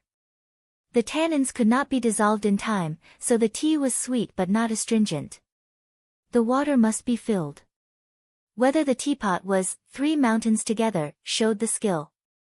Qinitian looked relaxed, but her eyes were serious. The tea quickly filled the teapot. The foam floated, but there was no spill. He had the demeanor of a grandmaster. After completing this tedious but necessary process, he covered the pot with the lid and poured boiling water over it. It was called the pouring pot. After the cup was heated, the tea could be poured for the guests. Qi Nitian only poured 4 cups of tea from the pot. He waved his long sleeve and said, "Please." Lu Chaoga came over, picked up a cup of tea, and tasted it carefully. Matsushima Ki also came over, picked up the second cup of tea, and looked at the color of the tea. Duan Yujun sighed, walked to Lu Chaoga, bowed deeply, and then carefully picked up the third cup of tea. Qi Nitian picked up the 4th cup of tea and took the initiative to give it to Fang Yan. He said with a smile, "Fang Yan, this cup of tea is for you." "You?" Fang Yan pretended to be angry, but he was overjoyed. "Look, there are only 4 cups of tea." Except for the 3 judges, Qi Nitian didn't give it to anyone else. He didn't give it to the vice principal, the dean, or the leader of the Chinese team, but he just gave it to him. What kind of behavior was this? Respect for teachers. What did this mean? It meant that he was a qualified and excellent teacher who was respected by his students. Fang Yan took the tea, tasted it carefully, and said, "Good tea." Qi Nitian finished his tea ceremony, and the tea was already in his hand. Therefore, the 3 judges naturally had to give their evaluation. After Lu Chaoga finished the cup of tea, she carefully felt the sweet and moist taste in her throat, and said first, "I don't know much about tea. But I still know it's good tea. Good tea, good water, and good tea ceremony. It's amazing." Matsushima Ki held the tea, smelled the fragrance, and then observed the color. Then he tasted it, and said, "The color is green and white, and the soup is fine. It's an excellent tea." The color of the tea was white, and the green was better than the yellow. And the soup needed to be thin and well-proportioned, like cold porridge noodles. If one could bite on the edge of the cup and stay there for a long time, the effect would be the best. It was called, biting cup. Matsushima Ki also liked to drink tea, and she had done some research on the tea ceremony. It was also because of this that she knew how perfect and profound the girl in front of her was in the tea ceremony. Without more than 10 years of immersion, it would be impossible for her to reach this level, right? Duan Yujun only drank half of the tea in his hand, and he hesitated to drink the other half. He praised, "The tea immortal has returned. The tea immortal has returned. After seeing this tea ceremony today, I will never compete in tea with others again. I'm ashamed. I'm ashamed." While everyone was appraising the tea brewed by Qi Nitian, Chiba Kaori's tea ceremony had just reached the high infusion, low infusion part of the tea ceremony. Her face was expressionless, and her heart was as still as water. She only focused on her own actions, completely unaffected by external factors. Even when Qi Nitian brought the tea to Fang Yan, she did not divert her attention. It was as if everything around her had nothing to do with her. The heart is the tea, and the tea is the heart. The heart is the tea, and the tea is the heart. 4 teacups were placed on each tea tray, and Chiba Kaori only chose one to heat the tea. After that, she poured the tea for the guests. Chiba Kaori picked up the only cup of tea before her and walked toward Qi Nitian. She said, "This cup of tea represents my respect. Please be sure to accept it." Qi Nitian looked at Chiba Kaori with a thoughtful expression. Only now did he truly begin to respect this Japanese girl. "Chiba Kaori, hurry up and give a cup to each of the judges," Saburo Fujino urged. "What is wrong with this child? The judges have yet to drink their tea. How can she give tea to her opponent first? Besides, the judges have never tasted your tea. How can they know how beautiful your tea is?" Chiba Kaori did not reply to Saburo Fujino's question. Her beautiful eyes stared unblinkingly at Qi Nitian, who was a head taller than her. Qi Nitian picked up the cup of tea and carefully tasted it. The first sip was shallow, the second sip was deep, and the third sip was straight down. He looked at Chiba Kaori and said in a soft voice, "Good tea." "Thank you." Chiba Kaori's taut face immediately relaxed. She gave a 90-degree bow toward Chinitian and said gratefully, "Thank you." Saburo Fujino could not be bothered to maintain his composure. He quickly ran toward Chiba Kaori and grabbed her shoulder. He shouted, "Chiba Kaori, what are you doing?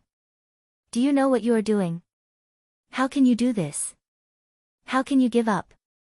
Do you know that you are not only giving up on yourself, you are also giving up on us, the pride of our Wu-Ren and the face of Japan? How can you give up?" Chiba Kaori turned to look at Saburo Fujino. There was a sweet smile on her face as she said, "Sensei Fujino, I lost. I lost my mind, I lost my aura, and I lost my confidence. She is perfect. Her performance was impeccable. I thought that as long as I waited a little longer, I would be able to find a flaw. However, from the beginning to the end, she did not give me a single chance." Chiba Kaori had also thought that Chinitian would wait. Chinitian was waiting for her to brew a good tea. Only then would she surpass her. She thought that Chinitian would do that. Isn't that what people think? Her actions lagged behind Chinitian. Part of it was because she had to boil the tea again, but it was also because of the knot in her heart. She wanted to be the final victor. Why did she think that? Why did she do that? At the end of the day, it was because she did not have enough confidence in herself. She did not have confidence in herself. She did not have confidence in her tea. How could a tea that lacks spirit, energy, and spirit win against someone else? However, Chinitian did not do that. She did not fight or wait. She was simple and direct. She did what she wanted, regardless of the consequences. She disdained scheming and did not want to use overt schemes. She only wanted to be herself. She did her best. She did her best. She did her best. She was Chinitian. She believed that she would definitely win. Such an opponent was able to easily subdue her. He was worthy of her respect. Although Chiba Kaori had a smile on her face, there were tears in the corner of her eyes. "Sensei, please let me admit defeat," Chiba Kaori said with a choked voice. "At least you will look more dignified this way."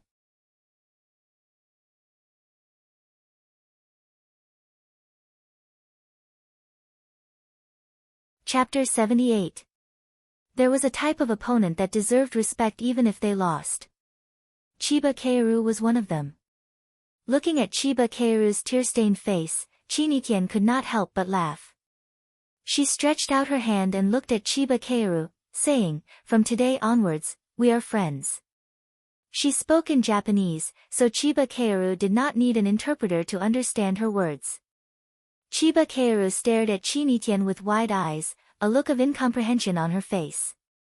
"Are you not willing?" Chinitian asked. "Not everyone can be my friend." "I am willing." Chiba Kaoru quickly stretched out her hand and shook Chinitian's. "It is my honor." Clap clap clap, Matsushima Ki was the first to applaud. Lu Chaoga, Fang Yan, the Wu-Ren inspection team, and the teachers and students of Rosefinch Secondary also applauded. Matsushima Ki walked to Chiba Kaoru and gently hugged her in her arms, saying, "Kaoru, you did well. Very well. In our hearts, you did not lose. You had the courage to admit your shortcomings. This makes us happier than winning this tea competition." "Thank you, Sensei," Chiba Kaoru said gratefully. Her choice was recognized, and her personality was still loved and respected. Her teacher and compatriot did not blame or resent her. Chiba Kaoru was very happy. "No need to thank me. Your performance was too good," Matsushima Ki said with a smile. She took out a handkerchief and handed it to Chiba Kaoru, saying, "Wipe your tears. The Chiba Kaoru I know is not a student who likes to cry." "Yes, Sensei." Chiba Kaoru took the handkerchief and wiped her tears. Matsushima Ki turned to Saburo Fujino and said, "Sensei Fujino, Chiba Kaoru did her best, didn't she?" "Yes," Saburo Fujino said with his head lowered, feeling very depressed. In the first tea competition, he had deliberately hidden his nuclear weapon, thinking that he would win for sure. He did not expect Rosefinch to also use a nuclear weapon. Wu Ren's side used a guided missile, while Rosefinch's side used an atomic bomb. This was too much. So, please maintain your manners, okay? Matsushima Ki did not let go of Saburo Fujino that easily.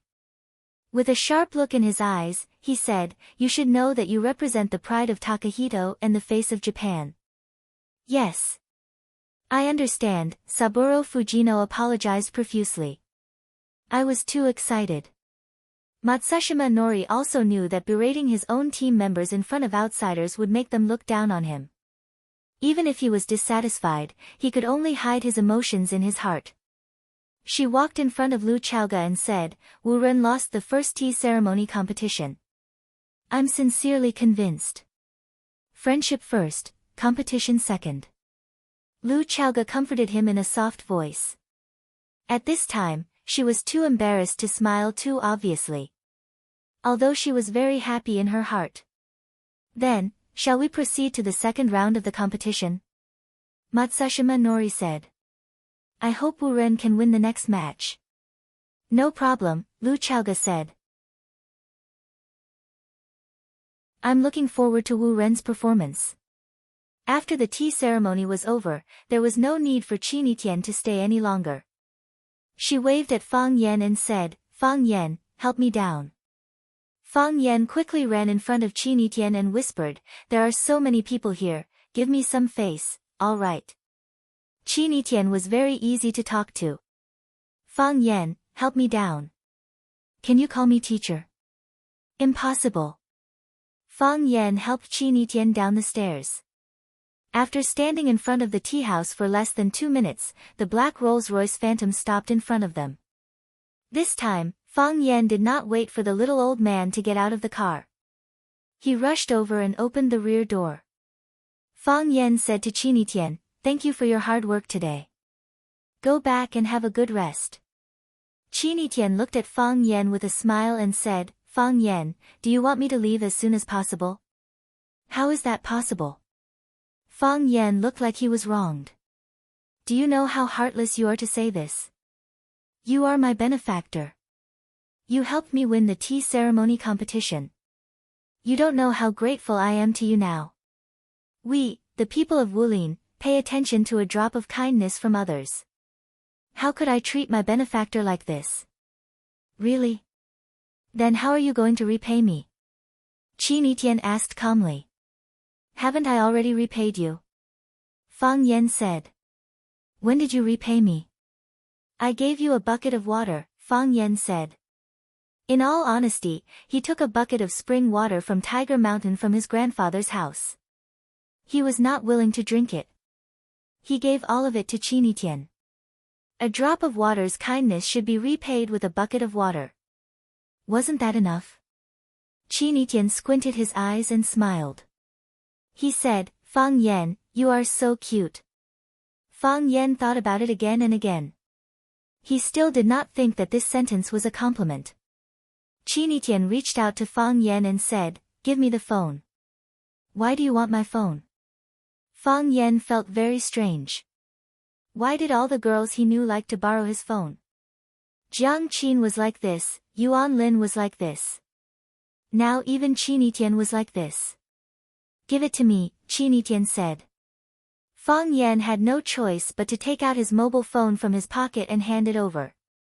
Qin Yitian turned on the camera of Fang Yan's mobile phone, then put his head close to Fang Yan's shoulder and pressed the shutter. Fang Yan was shocked and said, "What do you want to do? Don't think that I will be responsible for you just because you have something on me. Anyway, I didn't do anything. I am innocent and have a clear conscience." "Why are you so excited?" Qin Yitian asked strangely. She threw Fang Yan's mobile phone back and said, "It's rare for me to wear a traditional Chinese costume. I accompanied you to take 2 photos for you to show off on Weibo. What does it have to do with your innocence?" "I see." Fang Yan clenched the phone and was relieved. Ever since those reporters had gotten their hands on a photo of him dancing with Jiang Qin, he had been on tenterhooks. When he saw girls taking the initiative to take photos, he was worried that they were up to no good. What do you think it is? Qi Nitian said contemptuously. Fang Yan, put away your wretched thoughts. I warn you, don't scold me. Or what? I will make you fail the Chinese exam. Fang Yan threatened. Idiot. You scold me again. Qi Nitian sneered and lifted her skirt to get into the luxury car. Although the little old man sitting in the passenger seat did not have the opportunity to help Qi Nitian open the door, he still got out and stood respectfully on the side. After Qi Nitian got in the car, he helped close the rear door. Then he smiled at Fang Yan and said, "Goodbye, Mr. Fang." "Goodbye, old man," Fang Yan said with relief. He thought that not everyone was as rude as Qi Nitian. After the car drove away, Fang Yan was still standing in the same place, waving. He thought, it's just a tea contest. Why did he rent such a beautiful car? How much would it cost? Fang Yan returned to the box in Cool Breeze Pavilion. The second round of the calligraphy competition was about to begin. Although Cool Breeze Tea House was a tea house, it had a large desk and 4 treasures of the study specially for scholars. As long as they were guests in the tea house, they could do whatever they wanted. Therefore, there was no need to look for another place for the calligraphy competition. It could be held directly in the tea house. The first round had a bad start, so Saburo Fujino kept a low profile. He walked in front of Fang Yan and said with a blank face, "How will the competition be conducted?" "Both contestants will write a piece of calligraphy. Then we will evaluate it," Fang Yan said. Saburo Fujino sneered and said, "If one side writes Huaxia calligraphy and the other side writes Japanese calligraphy, how will they compare?" Fang Yan also laughed and said, "Mr. Fujino seems to be a layman for asking this question. As long as there is strength in the brush, any word written will be beautiful. Even if it is a circle, it will be more beautiful than others. Could it be that a person's Huaxia calligraphy is beautiful, but the English alphabet is not beautiful? It will still be beautiful. Easy for you to say. The art of calligraphy is broad and profound. Different languages, different contents, different styles, naturally, the effect will be different." Saburo Fujino did not agree with Fang Yan's point of view and said, "We should unify the language and the content. That way, it will be more convenient to compete and determine the winner. Isn't it better for everyone to write what they are good at? Our contestant will naturally write Huaxia calligraphy, and your representative can also write Huaxia calligraphy. In any case, didn't you all start from practicing Huaxia calligraphy?" "Ridiculous," Saburo Fujino said mockingly. "Looking at the sky from the bottom of a well, that's probably what people like you are, right? Without investigation, you have no right to speak. Otherwise, don't open your mouth and be laughed at. My East Asian calligraphy is unique. What does it have to do with your Huaxia calligraphy?" Calligraphy originated from Huaxia and gradually spread to the various countries in the Han culture circle. The changes in the calligraphy of Huaxia's dynasties continued to have a comprehensive and profound impact on East Asian calligraphy.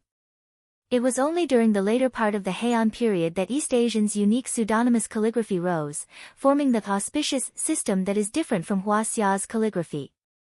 However, in my opinion, the auspicious system is still a slight change on the basis of Huaxia's calligraphy. Some things can be said to be borrowed or plagiarized. The key is to look at the relationship between the two parties. Am I right?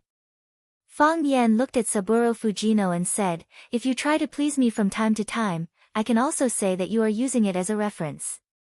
If you always use such a cynical attitude to talk to me, I will scold you for plagiarism. I am a man with very fragile emotions. Just now, I was hit by someone. So, do not offend me."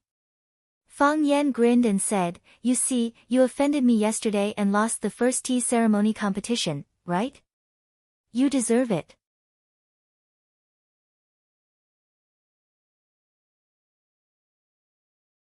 Chapter 79. After a long and unfriendly discussion between Fang Yan and Saburo Fujino, they finally decided on the general rules for the calligraphy competition. First, there was no limit to the language. Second, there was no limit to the content. Third, there was no limit to the style of the calligraphy. Yes, you can write a long poem, or you can write a single word. As long as it was something you were most proficient in, you could participate in the competition. Calligraphy had its own characteristics. Some people's every word was very beautiful, while some people only learned a single word for decades, but that one word was the essence of calligraphy. Could it be that a calligrapher who wrote a single word was not a calligrapher? Obviously not. Today, they were only competing in calligraphy. Therefore, a long piece was calligraphy, and a short piece was calligraphy. A sentence was calligraphy, and a word was calligraphy. The representative from Wuren High School was a boy named Ueno Daxiong. He was short and had an honest face. He looked more mature than the other students. He had a mustache on his upper lip that did not match the image of a high school student. Fang Yan paid special attention to this boy's hands. His hands were always clasped together and rarely moved. Steady. Steady hands, steady words. Steadiness was the foundation of writing a good piece of calligraphy. It did not matter if you were pursuing structure or interest.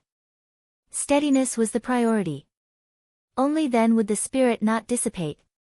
The representative from Rosefinch Secondary was not Huang Haoren.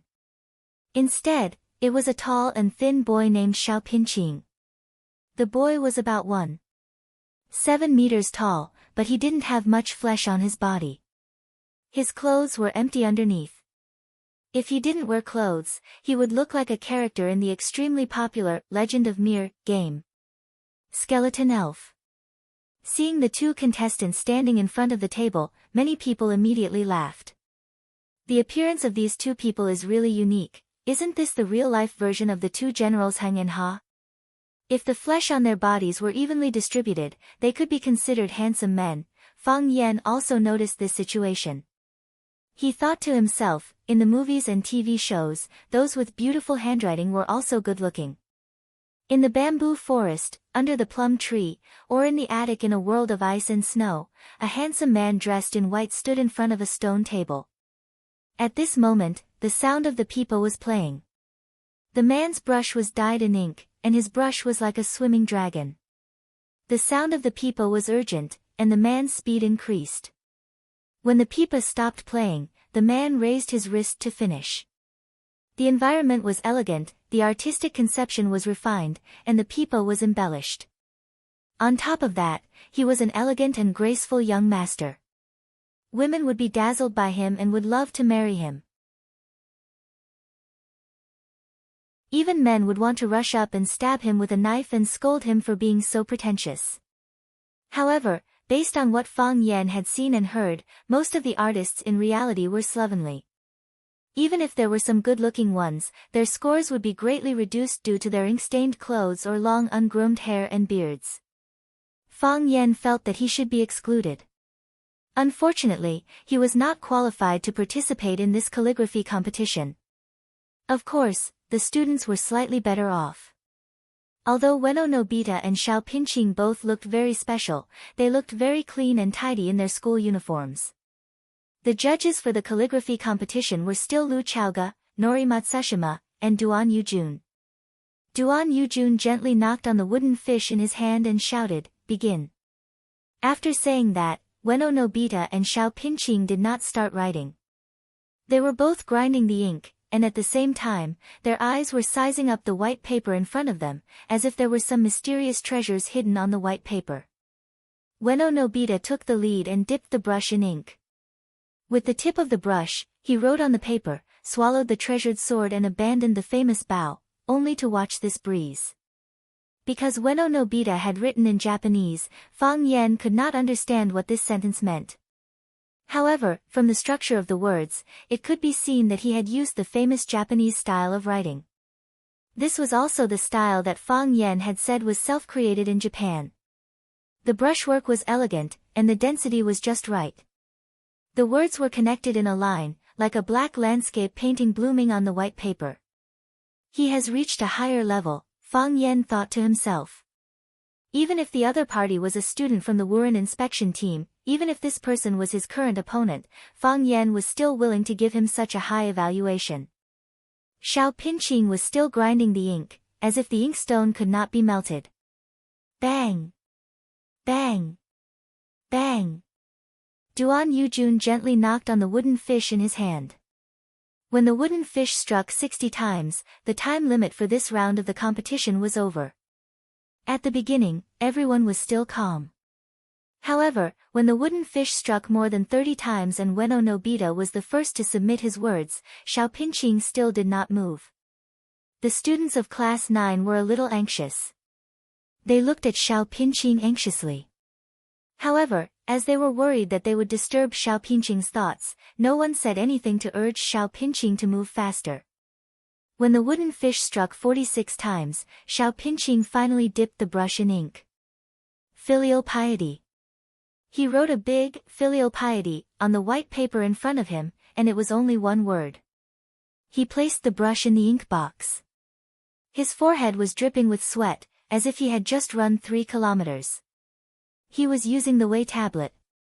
The strokes were strict, simple, and lively. It was plump and not lacking in rigidity. Good. Good.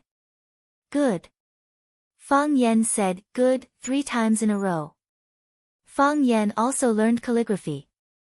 To put it bluntly, he was number 1 in calligraphy today at the Cool Breeze Tea House. It was because he learned and studied calligraphy that he could understand the value and brilliance of the word filial piety. This had nothing to do with the teacher-student relationship or the national righteousness. It was only related to the personal feelings of the person who loved calligraphy and the pursuit of art. Just like how a woman would react when she saw a beautiful dress, just like how a man would react when he saw a Ferrari, just like how a foodie would react when he saw the Manchu Han Imperial Feast. When a person saw something unimaginable in his favorite field, he would exclaim in admiration from the bottom of his heart, just like Fang Yan. The Wei tablet was mainly used in the fields of steel carvings, epitaphs, statue inscriptions, and cliff carvings. For generations, Xiao Pinqing's ancestors made a living by polishing tombstones. Xiao Pinqing's family did not have many things, but they had a lot of stones.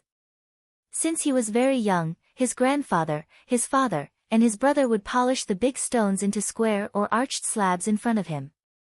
Then, they would inscribe the names of their filial sons, grandsons, son-in-law, and nephews on the tombstones according to the list provided by the main family.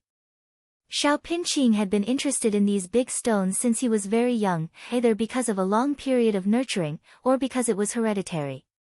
When he first learned to write, his grandfather threw him a small chisel and a small awl and asked him to hammer out the words he knew on the stones.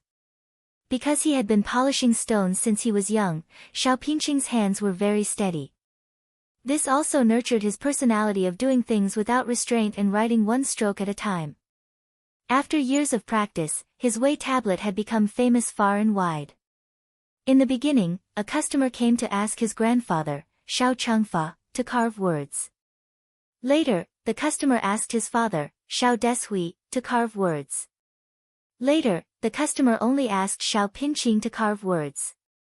As long as Xiao Pinqing carved words, the customer was willing to pay double the price. The first time Fang Yan discovered Xiao Pinqing's specialty was when he asked his students to imitate Farewell Again Cambridge, to write a poem for him. Xiao Pinqing's poem was not worth mentioning, but his words made Fang Yan feel stunned. He had never thought that he could find such a beautiful person among the students. He immediately asked Huang Haoren to find Xiao Pinqing and dragged him along the tree-lined path on campus for more than 10 minutes.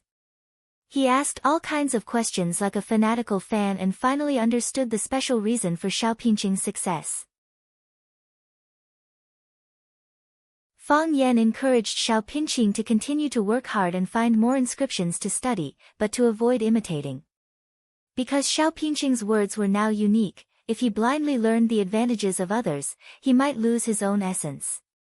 The reason why he asked Xiao Pinqing to study the inscriptions was that he hoped to broaden his horizons and let him have a deeper and more mature understanding of his own words.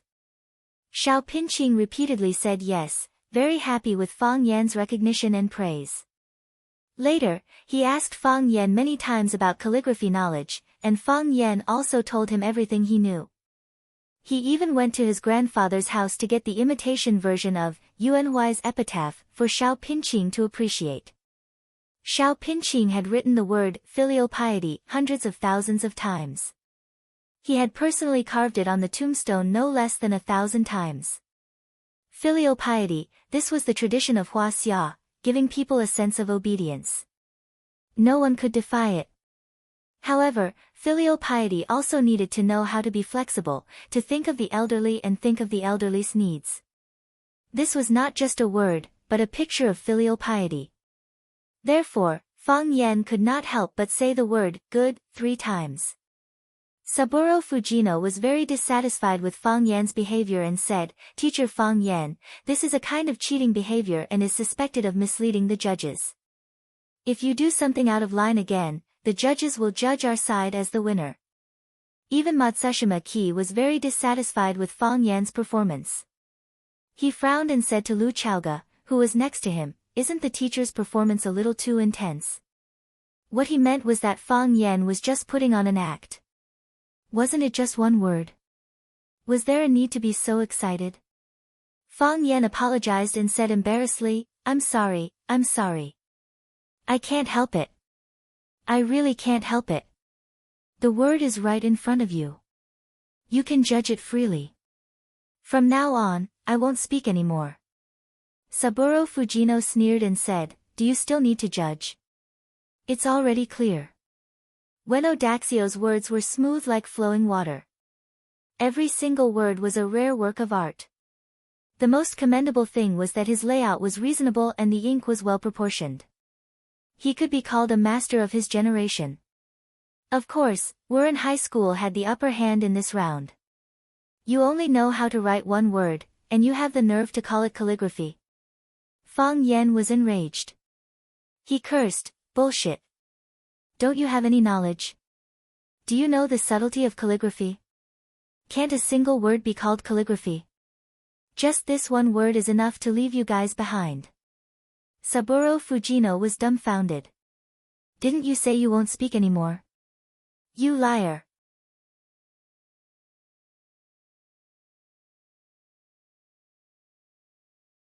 Chapter 80. Don't force me to be barbaric, because when I am barbaric, even I am afraid of myself. This sentence was the most suitable to describe Fang Yan. Although Fang Yan was a descendant of the Tai Chi family, he had always thought of himself as a cultured person due to the influence of his grandfather and mother. Drinking tea on a mountain peak, writing on a snowy night. Drinking wine in a bamboo forest, reading poems on a rainy day. This was what a cultured person should do. Beating and scolding was uncivilized and uncultured. But you can't bully me. Even a rabbit would bite when it was cornered, let alone a cultured person. Fang Yan was a master of calligraphy, at least he thought so. Although his calligraphy was not as divine as his grandfather's, Lu Gong's, it was still possible for him to reach the heavens. Ueno Nobita's calligraphy was very good. Judging from the layout and the thick ink, it was not a problem for him to reach the heavens. In other words, Fang Yan reluctantly agreed to put Ueno Nobita on the same level as him. But Xiao Pinqing's calligraphy was different. He had entered the attainment of divinity and was slightly better than him, but weaker than his grandfather's, Lu Gong's. When Xiao Pinqing asked Fang Yan for advice on calligraphy, Fang Yan only talked about the idea and not the technique. Because he knew very well that Xiao Pinqing was miles ahead of him in terms of calligraphy like Wei Bei. Especially when Xiao Pinqing wrote the word filial piety with great vigor. His spirit, and soul were all there. He already had the demeanor of a grandmaster. Fang Yan was ecstatic when he saw it and had the urge to eat the word. The novel A Bite of Tongue had whetted one's appetite, and the word good had also opened one's eyes. This word was written in his eyes, in his mouth, and in his heart. But in Saburo Fujino's mouth, it was said that Ueno Nobita was better. How could Fang Yen tolerate this? Fang Yen was so agitated that he cursed, causing everyone to look at each other. The Wuren inspection team was the first to react. Their faces were filled with anger, and they looked like they were going to fight it out with Fang Yen. How can you curse? How uncultured. Did he curse? What was he scolding? Bullshit. This is too hateful. I want him to apologize. I apologize to Fujino-sensei. Matsushima Nori was really angry this time. She looked at Lu Chaoga with a displeased expression and said, Principal Lu, I need an explanation. I really can't understand how your school treats us like this. Not only is this disrespect towards our people, but it has also involved personal attacks and insults. Lu Chaoga frowned slightly. She also felt that Fang Yen had gone too far by calling someone **t in public. Can't you just curse in secret? Moreover, just as Matsushima Ki had said, if she couldn't give an explanation, this matter would be really difficult to deal with. Wuren Senior High School was a famous school in Japan. They formed a friendship school with Rosefinch Secondary. The cause of this incident was rather complicated and involved many famous people. If this incident wasn't resolved well, Wuren's anger would not be appeased and they would cancel the friendship school with Rosefinch. Then, many people would be punished. At the very least, Lu Chaoga would have to bear the main responsibility. Moreover, if this matter was reported to the Japanese embassy, it could be used by people with ulterior motives. It could escalate to a higher and more serious level. These were all things that Lu Chaoga didn't want to see. Lu Chaoga walked in front of Fang Yen and said, Sensei Fang Yen, you must give Mr. Fujino an explanation. You must obtain his forgiveness. Fang Yen looked confused. He looked at Saburo Fujino and said, Mr. Fujino, do I need to give you an explanation? You insulted me. Saburo Fujino was so angry that he stomped his feet. He was a senior teacher at Wuren Senior High School and a famous Japanese researcher of Huaxia culture. Japanese people respected teachers and cultured people very much. Even when the Japanese Prime Minister met him, he was very amiable. He had never been scolded like this in his life. I still don't quite understand.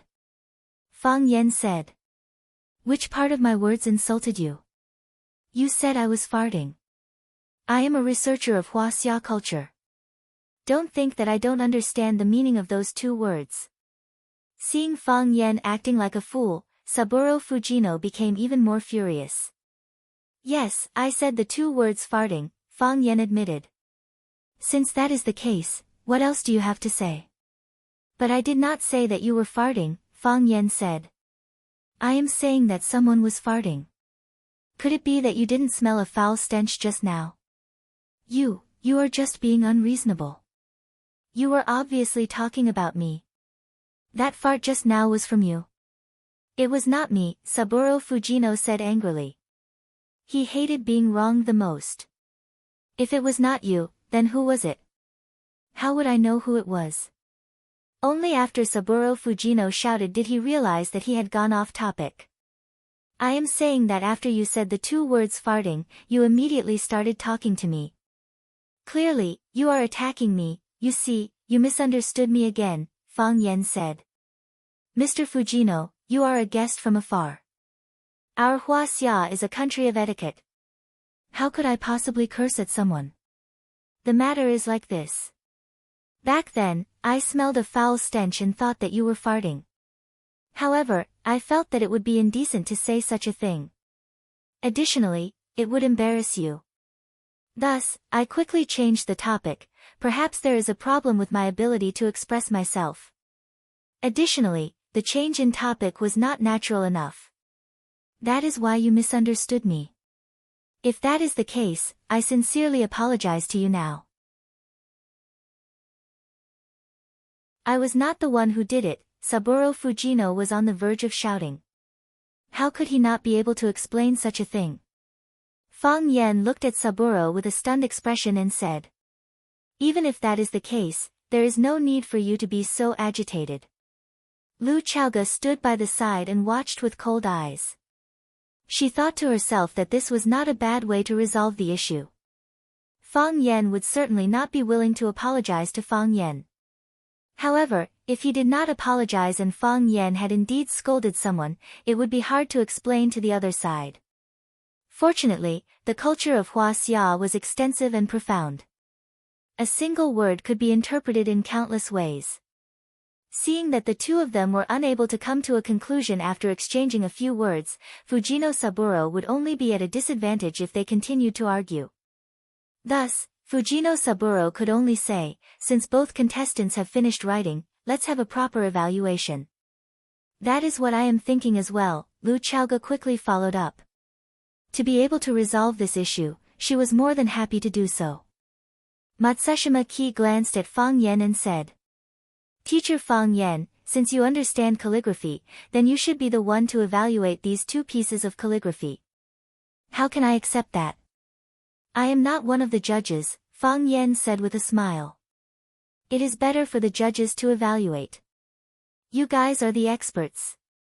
You can evaluate it first. We will decide the final outcome, Matsushima Ki said. What he meant was that you can state your opinion. Whether you accept it or not, it is up to us. Since Principal Matsushima has invited me, then I will respectfully accept, Fang Yan said. He first walked to the front of Ueno Nobita's words and said very frankly, I don't understand Japanese, so I don't understand what this sentence means. Who can translate it for me?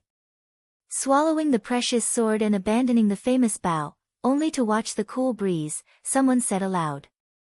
Fang Yan read it and said, good words. Good words. We often say that a good horse needs a good saddle.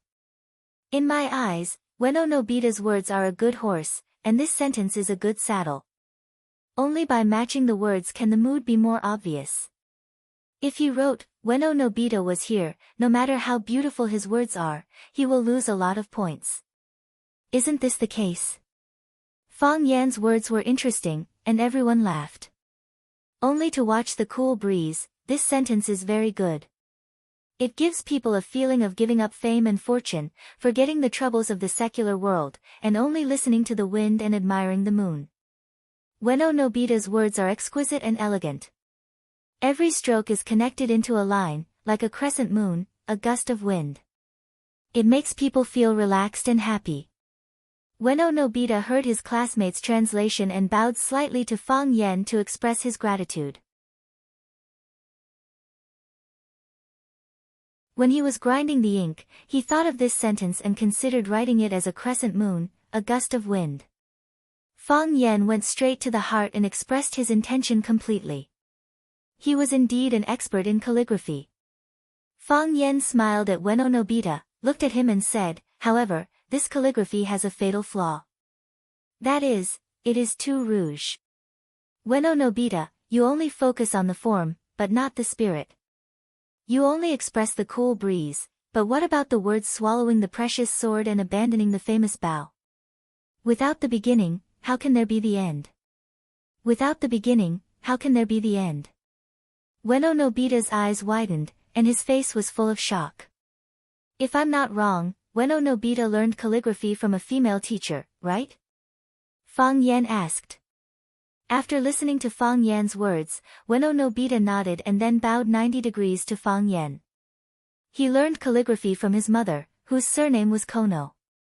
She was the descendant of Kono Shirnin, one of the three geniuses who appeared in the calligraphy world when Toyotomi Hideyoshi unified the world in the Peach Mountain era. The world also called those three people the Three Strokes of Kuan Yong. Even the teachers and classmates at school didn't know who his mother was, and he had never mentioned it to anyone. However, Fang Yan, Hua Xia's teacher, saw through it at a glance. Fang Yan helped Ueno Nobita up and said with a smile, if it was that lady who wrote this calligraphy, I would give her a higher evaluation. And what I said about the excessive rouge is not a weakness, but an advantage. Because this is a woman's characteristic. However, Ueno Nobita can't do it. You are a man. If you deliberately imitate that teacher's writing style, you will make a fundamental mistake. There is a difference between men and women. Women can't learn men's boldness, and men can't write women's gentleness and exquisiteness. No matter how hard you try. Am I right? A word is worth 1,000 gold. Ueno Nobita bowed again, thanking Fang Yen for his selfless guidance. He finally found the shortcomings of his calligraphy, which had a profound impact on his future development.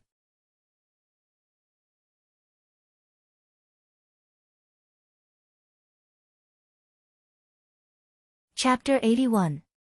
Calligraphy was like Buddhism, it was about enlightenment. Ueno Nobita's calligraphy was indeed beautiful, but he could feel that he had reached a bottleneck. He had reached the end of the road, but he could not find any other way out. They either stood still or walked back the way they came. Ueno Nobita did not want to see either. Today, Fang Yan's words had awakened him from his confusion and allowed him to have a clear understanding of the path ahead of him. He had found an exit and could gallop on another road. Was this not the happiest thing? The two bows represented two completely different meanings. The first was a courtesy to thank Fang Yan for his praise. The second time was filled with sincere gratitude and respect. Every word was worth 1,000 taels of gold. Seeing Fang Yan conquer Ueno Nobita with just a few words, Saburo Fujino's heart broke. What was wrong with these students? Why did they just give up and surrender so easily? What did I teach you all? Have you forgotten the samurai spirit? He had already lost the first round of the tea ceremony competition. If he were to lose the second round of the calligraphy competition, how could he face his Japanese parents? Saburo Fujino did not care about Ueno Nobita's attitude towards Fang Yan and said, Ueno Nobita's calligraphy is flawed, but is Rosefinch's student's calligraphy not flawed? Matsushima Ki also spoke up, that's right. Fang Yan sensei, you just commented on Ueno Nobita's calligraphy. Now, you should also comment on Rosefinch's student's filial piety. Of course. Fang Yan nodded. To be honest, Xiao Pinqing wrote the word filial piety with the intention of using a trick. Because this is indeed the best word he has ever written. Of course, this is the mentality of any contestant. Ueno Nobita wrote swallow the sword and abandon the bow. Did he not have the intention of using a trick? Yes. In his heart, he would naturally feel that these were the few words he had written the best. Huaxia culture is broad and profound. Countless people were researching, countless people were learning and imitating. Fujino, sensei in front of us was also a learner and researcher of Chinese culture. He studied poetry, songs, zither, chess, poetry, painting, the Book of Changes and the 8 trigrams. He studied everything he thought was worth studying. However, in my opinion, this research is only on the surface. It can't touch the core. What is the real culture of Huaxia? It was a traditional virtue that had been passed down for thousands of years. In 7 words, they were loyalty, filial piety, benevolence, righteousness, propriety, wisdom, and trustworthiness. These things could not be seen, nor could they be heard, but they were deeply embedded in the blood and marrow of every Huaxia citizen. As long as people were alive, they were alive. When a person dies, there will be countless successors. Filial piety is the most important of all virtues. Filial piety is a word that understands the shape and sound. The shape of this character was very ingenious. The upper half was half of the character Lao, while the lower half was the full character Z.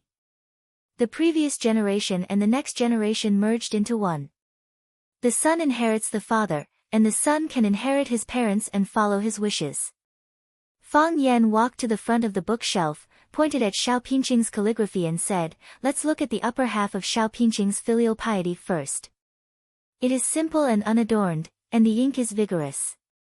Doesn't it look like an old man with rich experience who dedicated his life to his children? Hearing Fang Yan's words, everyone admired it seriously. They really saw something different in this character. Kindness, sincerity, dedication, selflessness, and sadness. Fang Yan pointed at the lower half of the character and said, the old man is old, so he has a new son. Look at this upper half and the lower half, but only half of the character, Lao, is left. Where did the other half go? It was given to their children. Isn't that how parents are? The first half of their life is for themselves, and the second half is for their children. Just like the song, "Where Has All Time Gone," sings, "You're old before you can enjoy your youth." You've had children for a lifetime, and your mind is full of children's tears and laughter. Xiao Pinqing's Z is vigorous and delicate, representing the prosperity of his son, and also representing the healthy growth of his son. The layout of this filial piety is grand, and the structure is clear. The ink is thick when it should be thick, and light when it should be light. The brush is heavy when it should be heavy, and light when it should be light. It has feelings, temperament, and structure. This is why I think Xiao Pinqing's calligraphy is better than Ueno Nobita's. "Thank you, Mr. Fang," Xiao Pinqing said gratefully. Fang Yan waved his hand, looked at Lu Chaoga, Matsushima Ji, and Duan Yujun, and said, "Judges, I'm done with my comments. It's up to you to decide who is better and who is worse." Lu Chaoga and Matsushima Ji looked at each other. Lu Chaoga spoke first and said, "Principal Matsushima, you are the guest, so you should comment first." Matsushima Ji refused and said, "Mr. Duan should start first." Duan Yujun stood between the two writing tables, looked at Ueno Nobita's calligraphy, and then looked at Xiao Pinqing's calligraphy, looking hesitant. With so many people watching, the honest Duan Yujun was embarrassed to choose his family's calligraphy directly. "To be honest, both works are good," Duan Yujun said. "Both are good. It's much better than my handwriting." Everyone laughed and said, "Boss Duan, everyone knows that their calligraphy is better than yours. The key is whose calligraphy is better." "I choose filial piety," Duan Yujun said. "Not to mention anything else, this word makes me feel close." Can an unfilial person still be human? Clatter, the students of Rosefinch Secondary applauded. Now one of the judges had turned to Xiao Pinqing, and Xiao Pinqing's victory was in sight. Matsushima Ji asked Lu Chaoga to comment again, and Lu Chaoga said without hesitation, "I choose filial piety. I like the feeling of a father and son being connected. I sensed a very deep emotion from this piece of calligraphy. This feeling." Lu Chaoga looked sad and said, "It's been a long time since we last met." Duan Yujun chose Xiao Pinqing's filial piety, and Lu Chaoga also chose Xiao Pinqing's filial piety. No matter how Matsushima Ji voted, Xiao Pinqing was already the winner of this calligraphy competition. Of course, this also had something to do with the judging system. Because Duan Yujun and Lu Chaoga were both Hua Xia's people, they would be biased towards the Rosefinch Secondary contestants. It was human nature. Matsushima Ji sighed softly and did not speak. Ueno Nobita walked to Matsushima Ji and bowed deeply to him.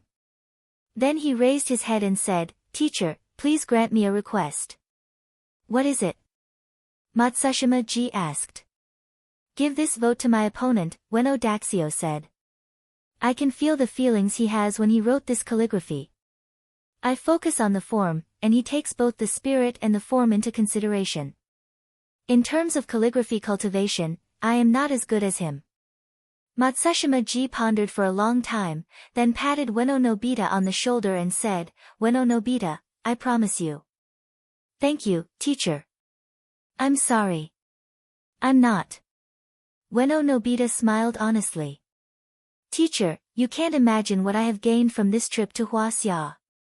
I can't wait to grind the ink and write. I can't wait to go back and tell my teacher, my mother, that I want to take a completely different path from her.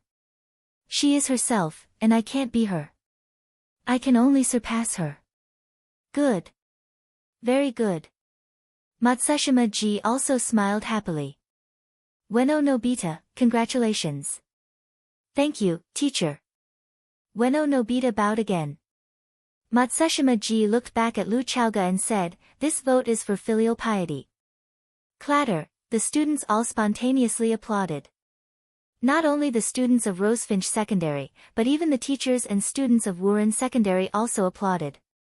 In the second match, Rosefinch Secondary won again. It was lunchtime, and Duan Yujun insisted on inviting the teachers and students of both schools for lunch. This time, Lu Chaoga strongly refused, saying that she had already disturbed them today. The school would be responsible for the lunch, and the school had specially allocated funds to entertain the delegation of Wuren. Both sides agreed that the third fencing match would be held at 3:00 in the afternoon. After lunch, the students of the delegation would return to the hotel to rest for a while. In the dessert shop at the entrance of the campus, Fang Yan and Tang Qing sat opposite each other. Tang Qing held a cup of iced lemon green tea in his hand, his eyes looking around without focus, looking very bored. "Student Tang Qing, have you thought about it?" Fang Yan asked. "Teacher Fang Yan, I have answered you several times. I'm not going." "I have no interest in that kind of thing," Tang Qing said impatiently. "What's your reason for refusing?" "I'm not interested." "Why not?" "I don't like it." Student Tang Qing, the tea ceremony, calligraphy, and fencing matches between us and the Wuren delegation have attracted the attention of the entire class and even the entire school. Although friendship comes first, competition comes second, everyone hopes to win these 3 matches. Because everyone knows that winning or losing not only concerns the school's dignity, but also the dignity of our entire Huaxia. If we lose these 3 matches, will our Huaxia lose its dignity? Tang Qing sneered. "Student Tang Qing, I know you think this is a small matter, and you think that winning or losing doesn't matter. But I don't think so. We should do our best in any match. We can't easily give up any opportunity. We have to win, and we have to keep winning. We have to win our dignity, and we have to win our confidence. We have to win our own confidence, and we have to take away their confidence. I want them to have no chance of winning in every confrontation with us. I want them to be wary of us every time they fight us. The national defense of a country not only depends on the strength of the army, but also the invincible will and ambition of every Huaxia person." Fang Yan looked at Tang Qing with sincere eyes and said, "Student Tang Qing, come out. Come out and help me win this match, and help yourself win this match."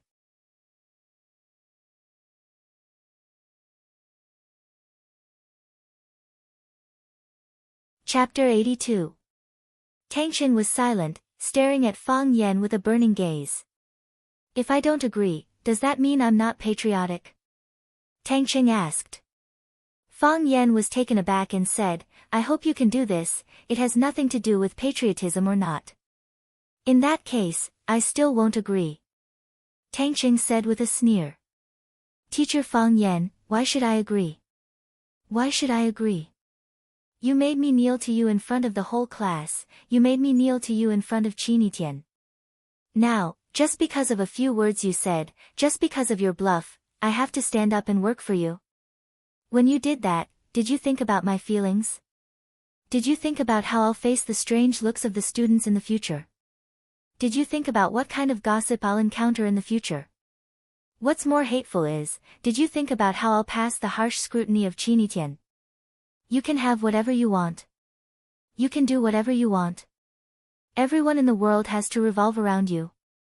Do you think you're the hero of a novel? Teacher Fang Yan, I'm not an idiot. I won't do it, I won't do it. No matter how extravagant your words are to make people's blood boil, I won't agree to it. I just want to see you lose. You can easily take away other people's dignity, why can't others take away your dignity? Anyway, this bet is between you and that Japanese teacher, what does it have to do with us?" Tang Qing took a sip of the iced lemon tea, moistened his throat, and said, "Besides, aren't you very good at fighting? If you're so good, can you go by yourself? If you go, I guarantee that no one can beat you." Fang Yan nodded and said, "That's true. If I go, who on their side will be a match for me? But, I can't do that. My identity is a teacher. If I were to fight, even if I won, they wouldn't be convinced. They would even think that our school doesn't have any outstanding students. If there's really no other choice, they would only send a teacher to fight. I can bear this misunderstanding and humiliation, but I can't tolerate my students being belittled and belittled by them. Mr. Fang is really great. Tang Cheng had a conflict with Fang Yan on the first day he entered class 9, so he had a grudge against him and was also on guard against him.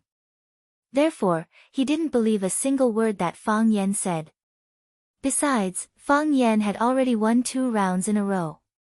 If he won the 3rd round, wouldn't Qinitian think that he was different? Tang Cheng was having a headache now. He didn't understand what kind of feelings Qinitian had for Fang Yan. It was impossible to say that it was love. He knew that a girl like Qinitian would not easily fall in love with any man. If that wasn't the case, why did she treat Fang Yan differently from others? Tang Cheng used to think that his competitors were students. He didn't expect that even teachers would be included. It's really tiring to have a girlfriend who is too outstanding. Tang Cheng thought in his heart. He felt like he didn't want to love anymore. Fang Yan waved his hand, looking carefree as if he had nothing to do with fame and fortune. It doesn't matter if I'm great or not. I'm just doing something that I can do. They sent a student to fight, and we can only send one student to fight. We not only have to win, but we also have to win them to be convinced. We have to convince them with force, and then move them with virtue. Slapping them twice and making them think that we're good people. Don't think too much. I'm not talking about you.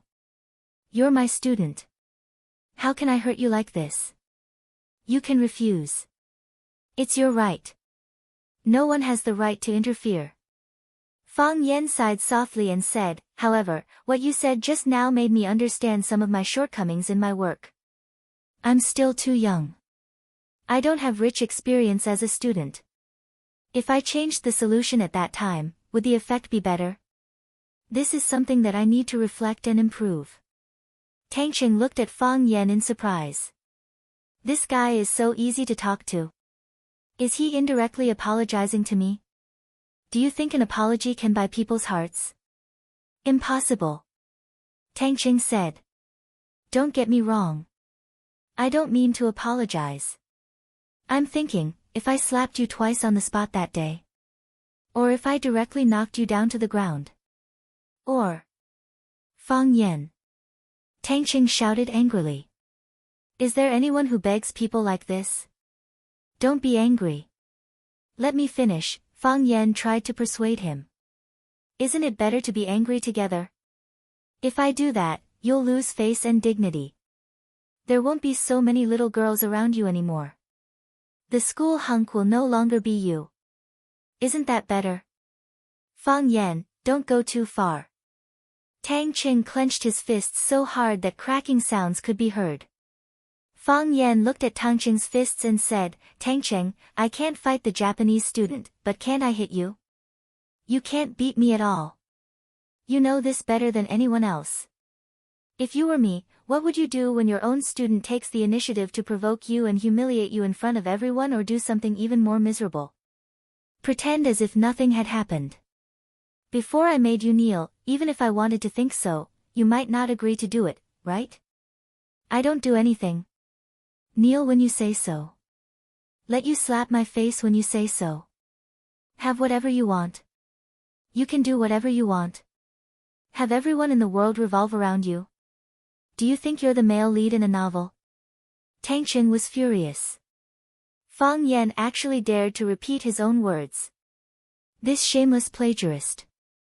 There's a cause and there's an effect. Revenge must be taken.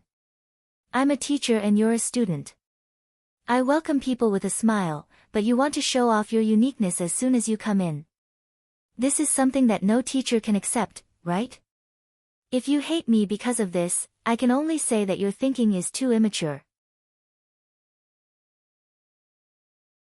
If you're really mature, you should work hard to learn and beat me up. Look, you can't argue with me, and you don't dare to beat me up. Someone like you has the nerve to be praised as the school hunk. If I were born 2 or 3 years later, what do you think would happen to you and Tang Cheng in Rosefinch Secondary? You'd just be a minion following behind me. As a teacher, I firmly oppose campus romance. The most important thing for a student is to learn. Of course, I know you may not be willing to listen to me. Qi Tian stood up and won the tea ceremony. Xiao Pinqing stood up and won the calligraphy competition. Tang Cheng, if others know your choice, what do you think they will think of you? Do you think it's shameful for me to ask you to kneel down in public?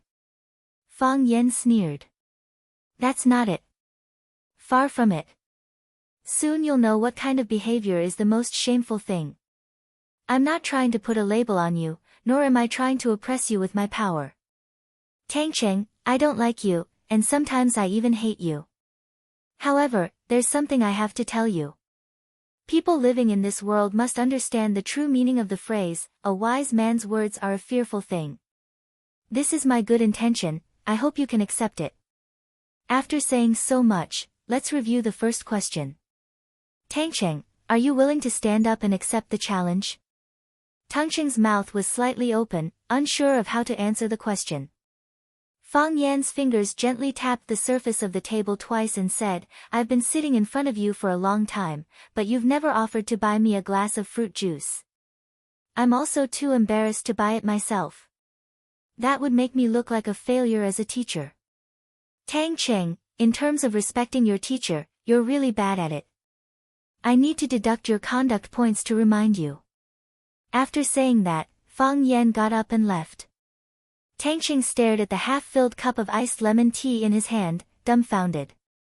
Due to the 2 losses in the morning, Saburo Fujino was no longer as arrogant when he saw Fang Yan. His attitude was also not as tough.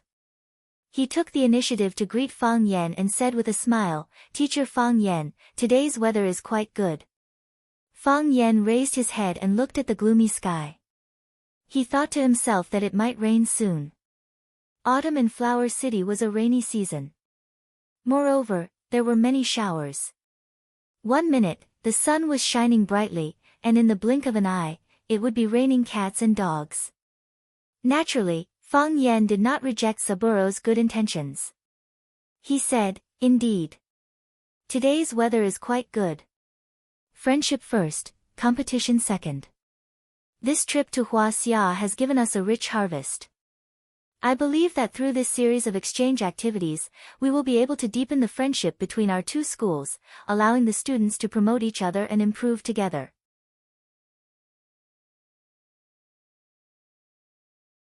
This will allow them to become useful talents for society and humanity as a whole. Isn't this the real purpose of us holding these exchange activities? Yes. That is the case. Fang Yan nodded his head. That is what we think as well.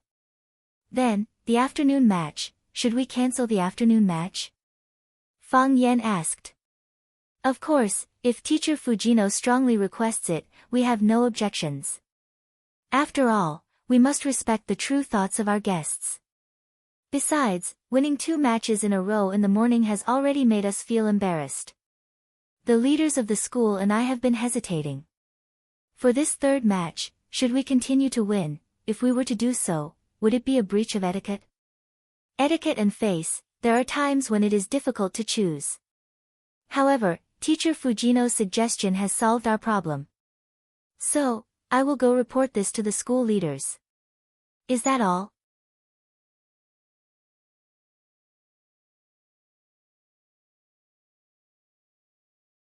Chapter 83. Some people would make you fall in love with them at first sight. Some people would make you want to beat them up. Clearly, in Saburo Fujino's eyes, Fang Yan belonged to the latter category. Saburo Fujino had challenged Fang Yan during his class. Even though he had hidden his trump card, Fang Yan had still won 2 matches in a row. This caused him to lose face. His heart was filled with grievance and discomfort. What caused him to vomit blood was the fact that the students who lost the match were praising Huaxia's teachers and students. Be it Chiba Keiru or Ueno Nobuo, both of them had expressed their admiration for Huaxia's culture and spirit. They had also spoken highly of their opponents, saying that they had learned a lot from them. What kind of behavior was this? This was a slap to the face. He had just shouted out the slogan, Tang and Song cultures in Japan, and they had been conquered by Huaxia's culture. Do they still want to be compatriots? Saburo Fujino was a smart person. He knew that he could not go against the general trend. Since both his teachers and students had a favorable impression of Huaxia's culture and Rosefinch Secondary, it would not be appropriate for him to be the only one hostile towards them. That would only cause others to think that he was narrow-minded and an anomaly. He was prepared to change his battle strategy. He would treat his enemies with a gentle and friendly attitude.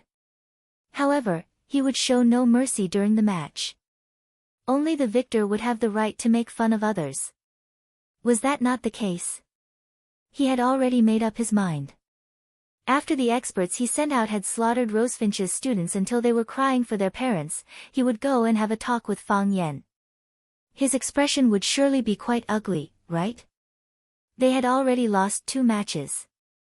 They were hoping to win back some face in the 3rd match. How could they cancel the match? If they were to cancel the match, then they would have no chance at all.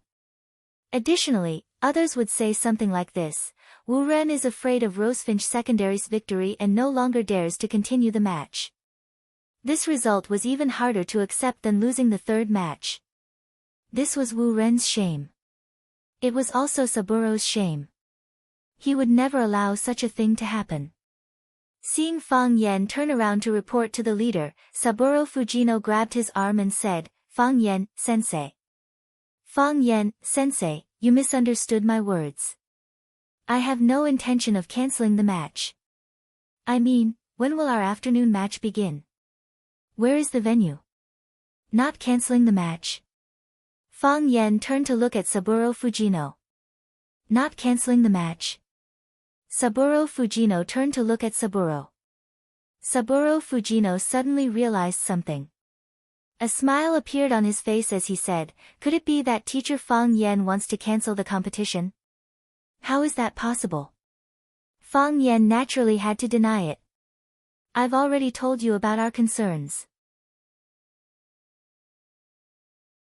We don't want our 3 consecutive wins to affect the deep friendship between our 2 schools. Of course, this will also affect Wu Ren's confidence. As the host of this event, we have to think more comprehensively and in the long term. To what we do and do things, we need to finish. Is that not the case?" Saburo Fujino looked at Fang Yan and said with a smile, "I have heard that Rosefinch does not have a tradition of practicing swordsmanship. Could it be that Sensei Fang Yan wants to invite an expert from outside to accept the challenge? If that is the case, then we will have to surrender. This is Huaxia. If you want to find 3 to 5 experts, it will not be an issue." Fang Yan's face turned serious and he said, "Our Rosefinch does not have a tradition of practicing swordsmanship. However, that does not mean that our school does not have any experts. Sensei Fujino, you can insult me, but you cannot belittle my students. In view of your unkind words, I have decided to challenge you. Let's duel the 2 of us in the 3rd round of the fencing competition. I am just a scholar without the strength to even truss a chicken.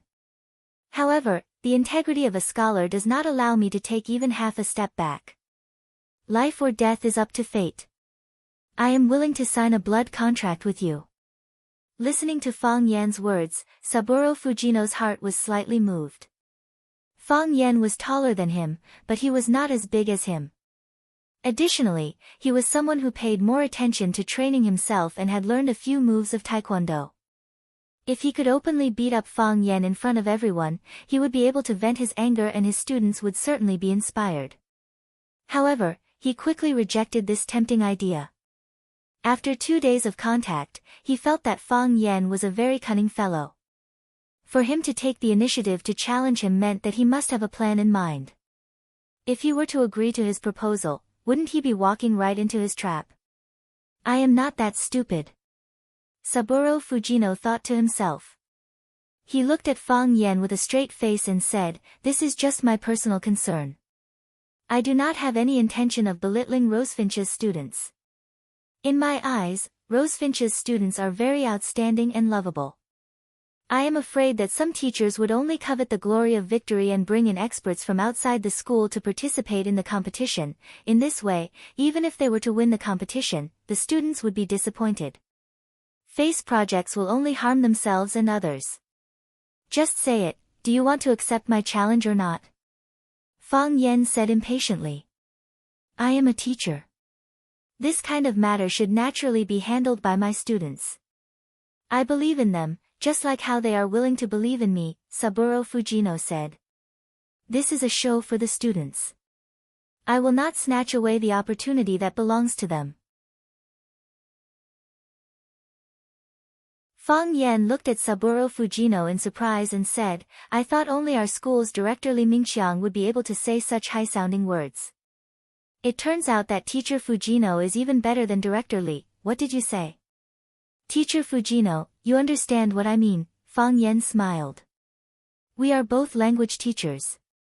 Our ability to understand words is deeper than others. Isn't that right? Saburo Fujino felt like hitting someone again. He said, there is no point in talking so much. Let's get ready for the competition. Our team members have already been chosen. What about your team members? They have already been chosen, Fang Yan said confidently. The kendo competition will be held in the school's taekwondo dojo. Like the art club, calligraphy club, literature club and gaming club, this was a club established by several students who loved taekwondo. Later, as the number of students participating increased, the school opened a dojo specifically for the taekwondo club to provide training for the students. When the members of Wuren's delegation saw the logo of the taekwondo dojo, a strange expression appeared on their faces. Saburo Fujino glanced at Fang Yan and said with a smile, Teacher Fang Yan, could it be that the people of Huaxia are more committed to promoting the development of taekwondo? Huaxia preserves its own unique cultural characteristics and is also willing to accept some foreign cultures. As long as it is of good quality and beneficial to our citizens, we are happy to accept and promote it, Fang Yan said in a tone that was neither servile nor overbearing. Regardless of what kind of culture it is, it will only become a part of our Huaxia country and cannot replace the mainstream culture. Some people like to eat steak and spaghetti, but have you seen any Huaxia family that eats steak and spaghetti every day? Rice, steamed buns, stir-fried vegetables and stew are our common dishes. We have such confidence. Saburo Fujino smiled and no longer said anything. He knew that he was no match for Fang Yan when it came to bickering. The taekwondo dojo was not closed to outsiders due to the competition today. Therefore, many students in Daoist attire could be seen practicing inside. Saburo Fujino pursed his lips when he saw the moves of the students and did not say anything. The president of the taekwondo club, Luo Yi, walked over and took the initiative to greet Lu Chaoga. He smiled and said, Principal Lu, the venue has been prepared.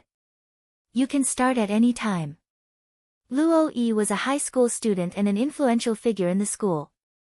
He was very familiar with some of the school's leaders and teachers. Her attitude towards Lu Xiaoga was one of respect and intimacy, unlike the other students who were afraid and reserved. Lu Xiaoga nodded and said, Thank you for your hard work. Principal Lu, you are too polite. We are also a part of Rosefinch Secondary and should do our part for the school. Luo Yi glanced at the Wuren inspection team and thought to himself, I wonder if there are any experts on their side. I hope that the competition will not be too disappointing. Chiba Haomu, step forward. Saburo Fujino shouted in Japanese. As soon as he finished speaking, a short boy wearing a Japanese school uniform walked out from the crowd. The boy was about 1.6 meters tall. When he walked, his body swayed from side to side. His posture looked a little strange, but his steps were light and natural. His footsteps were light and quick, and his white cloth shoes made almost no sound when he stepped on the wooden floor. The boy had a cute baby face and the shape of his face was somewhat similar to Chiba Haomu's. Fang Yan looked at Chiba Haomu's expression and noticed that when she looked at Chiba Haomu, there was a gentle smile on her face. They should be siblings, Fang Yan guessed. Chiba Haomu noticed Fang Yan's gaze and nodded at him with a smile. He did not know if it was just a greeting or an affirmation that his guess was correct. Fang Yan smiled and quickly turned his head away. If someone with ulterior motives saw this, they would think that he was seducing a Japanese student. Chiba Haomu's brother naturally has the surname Chiba as well, Fang Yan thought to himself.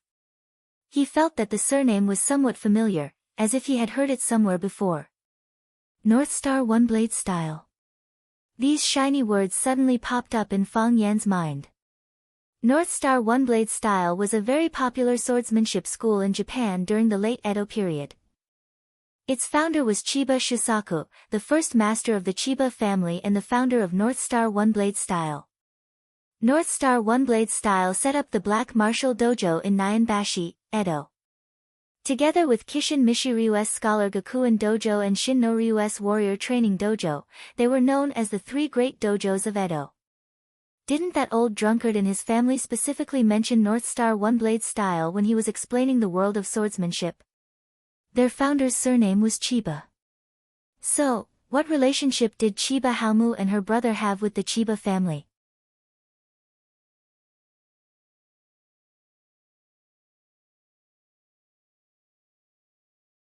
Chapter 84. Fang Yan's guess was right. Chiba Keiru and Chiba Haomu were really siblings, and they were indeed the descendants of Chiba Josua. The North Star Ito-ryu was a famous Japanese sword technique that had been passed down for hundreds of years. As a girl, Chiba Kaori was more inclined to enjoy the visual and sensory aspects of the tea ceremony. Chiba Takashi was a male descendant of the Chiba family. He had been trained by the family in swordsmanship and physical fitness since he was young. Both of them studied at Wurin High School, a famous private school in Japan. Both of them were well-known figures in the school. Chiba Kaori was gentle, beautiful, and had an outstanding temperament. She was also the president of the school's tea ceremony club. She was the undisputed goddess of the school. Her status in Wurin Senior High School was similar to that of Chinitian in Rosefinch. As for Chiba Haomu, he was adorable and skilled in swordsmanship. He was very popular with both boys and girls, and he had a group of hardcore supporters. This time, Saburo Fujino had taken the initiative to issue a challenge. Additionally, he had declared that he wanted to compete with Fang Yan in the way of tea, calligraphy, and fencing. Truth be told, he had dug a big hole for Fang Yan. Saburo Fujino had a clear understanding of the strength of his team members. They had a world-class tea master, a calligraphy master, and a kendo expert. If they were to compete in these three areas, wouldn't they be able to win 3 out of 3 matches? They would be able to trample Huaxia's team into the mud, leaving not even their bones behind. He did not guess the beginning correctly, nor could he guess the ending correctly. Chiba Kaori, whom he had high hopes for, had lost. Ueno Nobita had also lost. Now, he had placed all his hopes on Chiba Haomu. Teacher. Chiba Takashi stood before Saburo Fujino. Saburo Fujino patted Chiba Haomu's shoulder. He wanted to say something, but there was an inexplicable sadness in his heart. After a long while, he calmed down a little and said in a deep voice, "Please win." Chiba Haomu nodded with a smile and said, "I understand, teacher." Chiba Haomu understood. All the members of the Wu Ren inspection team understood. They had already lost 2 rounds. If they lost the last round as well, then they would be shaved bald by Huaxia. This was a great humiliation. Hence, the other students of Wu Ren University gathered around them. Good martial arts, good luck. Good fight. You must win. Qianya is good at martial arts. We believe in you. Chiba Sun walked up to Chiba Haomu and smiled silently. Just do your best. No, sister, I want to win. Chiba Haomu also smiled, his smile was as bright as the sun. What an adorable boy. Win back what you lost. The smile on Chiba Kaori's face gradually faded. She seriously looked into Chiba Haomu's eyes and said, "Little brother, don't mess around." This is war, Chiba Haomu said. Sister, there must be a winner and a loser in a war. If it wasn't like that, then the battle between martial artists would have lost its meaning. But, sister, no buts. Our family motto is courage and wisdom. Without hesitation. Saburo Fujino looked at Fang Yan and asked, "Teacher Fang Yan, our team members have stepped forward. How long are you going to hide your contestants? Hua. A wooden door was pushed open from the inside. Tang Cheng, dressed in a white Taoist robe, walked out with a wooden sword in his hand. He said in a clear voice, "I've been waiting for you for a long time." Clatter, the students of Rosefinch Secondary immediately applauded. Tang Cheng is so handsome. His outfit is really not bad. As expected of the school hunk. I can't help but admire him. I knew it was Tang Cheng.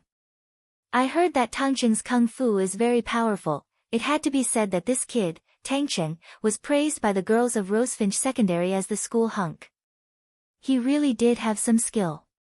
Not to mention his dazzling results and outstanding skills, just the way he walked out in the white Taoist robe of the Taekwondo club while holding a wooden sword gave people the feeling of a handsome and elegant young man. His slender figure, exquisite facial features, and the natural arrogance he exuded made him really attractive to young girls. Fang Yan walked in front of Tang Cheng and said with a smile, "Have you thought it through?" "I didn't come for you," Tang Cheng said. "If you think that I'm participating in this competition because of you, I'm afraid I'll have to disappoint you. It doesn't matter who you came for. As long as you stand here today, you will be my good student." Fang Yan patted Tang Cheng's shoulder. Tang Cheng frowned. In the end, he did not slap away Fang Yan's restless palm in front of everyone. The members of both sides were in place.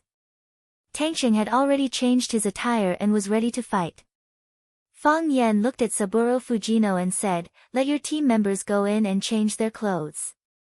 Saburo Fujino said a few words to Chiba Haomu. Chiba Haomu nodded and followed Luo Yi to the changing room where the new Taoist robes were prepared.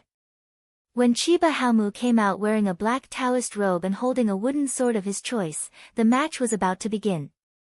Luo Yi was the president of the Taekwondo club and the only judge for this competition. Fencing was different from other competitions. The winner and loser were clear at a glance. Therefore, there was no need for too many judges to vote. Luo Yi stood between the two of them and said in English that they could understand, "Do you want to wear protective gear?" Both Tang Cheng and Chiba Haomu shook their heads and refused. They did not have the habit of wearing protective gear. Since both sides have chosen not to wear protective gear, then I would like to propose 3 rules. First, you are not allowed to stab your opponent's vital parts. Second, the winning side is not allowed to kill anyone.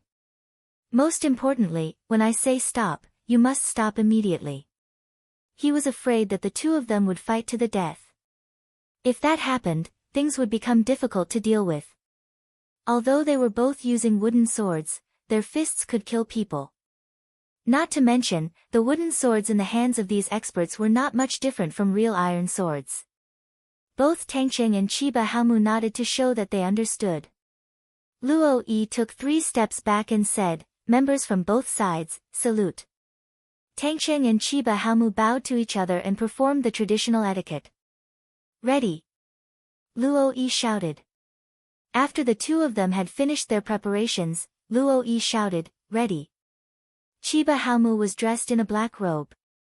He raised the wooden sword in his hand high, as though he wanted to cleave his opponent from head to toe. This was his usual starting stance, and it was also the stance that could best showcase his swordsmanship. Moreover, this move of his had a very famous name. It was called Silent Victory. The so-called silent duel meant that after the battle began, the victor would be decided before the bamboo blades in their hands struck each other.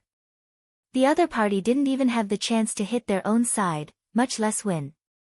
This move was imparted to the famous swordsman Takeyanagi Asashiro. Takeyanagi Asashiro was Chiba Haomu's opponent, but Chiba Haomu liked Takeyanagi Asashiro's fighting style very much. He had especially learned it. Tang Cheng was dressed in white. He looked relaxed and casual as he sized up the Rosefinch secondary team. The match was about to begin, but Qin Etienne hadn't arrived yet. This made him feel both regretful and disappointed. One had to know that before he decided to participate in this competition, he had specially sent a message to Qin Etienne. Could it be that Qin Etienne's phone ran out of battery and was powered off? There were 3 ways to attack in Sword Dao: killer sword, killer move, and killing aura. Chiba Haumu's killing intent was released as he was ready to strike. His adorable face turned serious, and his eyes were as sharp as an eagle's. He looked at Tangqing with killing intent. He was only waiting for an opportunity to kill in one strike. At this moment, Chiba Haumu was cold, completely different from the image he usually gave others. If the usual Chiba Hauwu was an innocent and cute bunny, the current Chiba Hauwu was like a wolf on the hunt. Qi Nitian wasn't here, so the battle still had to continue. Tangqing was amused when he saw Chiba Haumu's expression. This kid is quite serious. He looks like he wants to kill someone. When the corners of Tangqing's mouth curled up, Chiba Haumu's chance had arrived. This was because he knew very well that when a person smiled, it was also when they were at their most relaxed. When the mood was relaxed, the body would naturally relax. This was the perfect time to defeat his opponent. Chiba Haumu slashed out with his sword, and the wind whistled like a flute.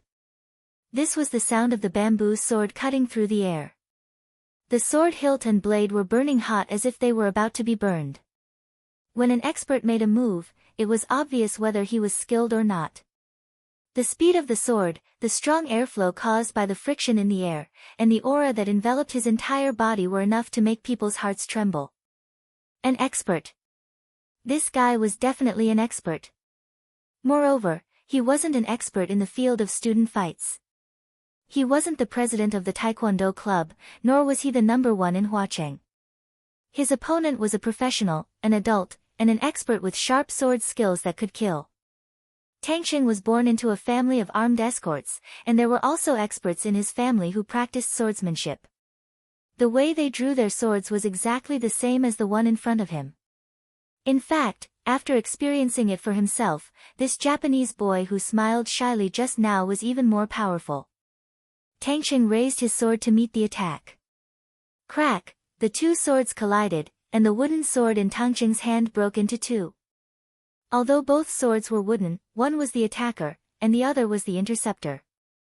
One side had accumulated enough strength and momentum, while the other only wanted to block the attack. The tea had spirit, and the sword had murderous intent. Chiba Haumu's wooden sword had murderous intent, while Tangqing's didn't. Intent against intent, murderous intent against no murderous intent, and the one without murderous intent was naturally not a match for the other. Chiba Haumu seemed to have predicted this scene. After he broke the wooden sword in Tangqing's hand, he didn't retract his sword force, nor did he release his sword energy. The sword continued to slash downwards, aiming straight for Tangqing's head. "Don't!" The crowd shouted loudly. Some of the more timid girls couldn't help but close their eyes. They didn't dare to watch the tragedy that was about to happen. With Chiba Haumu's current momentum, if Tangqing's head was hit, it would definitely be split in half.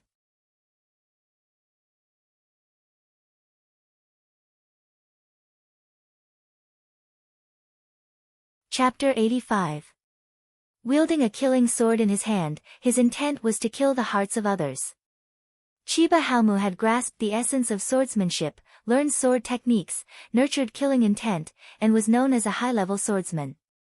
At such a young age, he was able to attain such a level of attainment in swordsmanship. This was truly an amazing feat as expected of someone from a famed swordsmanship sect. With hundreds and thousands of years of experience, it was only natural for them to have a complete set of methods to cultivate high-quality talents. In this era, not only did they need to rely on their fathers, they also needed to rely on their grandfathers. They needed to rely on their grandfathers. This caused Fang Yan to become extremely furious. If even birth was unequal, what fairness could there be in this world? After thinking about his own life experience, the anger within Fang Yan's heart gradually dissipated. There were some things that they could not decide on. He himself felt quite helpless about it. After cutting down the wooden sword in Tangqing's hand, Chiba Haumu's sword momentum did not dissipate. Instead, he increased his speed and pursued after Tangqing's head. If he were to land a direct hit, Tangqing's head would likely be cut into two, just like the wooden sword. "Don't!" the spectators cried out. Even Saburo Fujino, Matsushima Ki, and the others were terrified. Although they wanted to win this match, they had no intention of injuring the students of the Fellowship Academy. If something were to happen to the students of Rosefinch Secondary, they would not be able to answer to their superiors when they return. Naturally, whether or not they would be able to return was a question that they would have to consider. Fang Yan frowned. This kid's swordsmanship is not bad, but his killing intent is too heavy.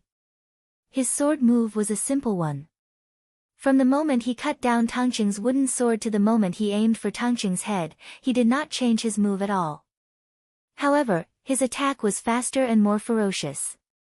It appeared as though he would not rest until he managed to cut down Tangqing. Although Fang Yan did not have a good impression of Chiba Haomu, he did not shout out to stop him. He had tested out Tangqing's strength. If Tangqing could not dodge this attack, then he would be too disappointing. Mentality. The most important thing was one's mentality. If Tangqing remained indifferent, then Qianye Haowu would undoubtedly be the winner of this duel. Luo Yi did not exercise the referee's right to stop the match. Originally, he had a cynical attitude, thinking that this was just a child's game. It was really boring. Luo Yi and Tangqing were friends, so he was quite clear about Tangqing's skills.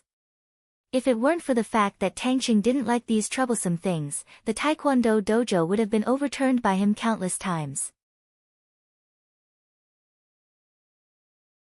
He had sparred with Tangqing before, so he knew how big the gap between him and Tangqing was. He was just a hobby, but Tangqing was a professional. If the swordsmen chosen by the East Asians were not strong enough, they wouldn't even be able to cut vegetables for Tangqing.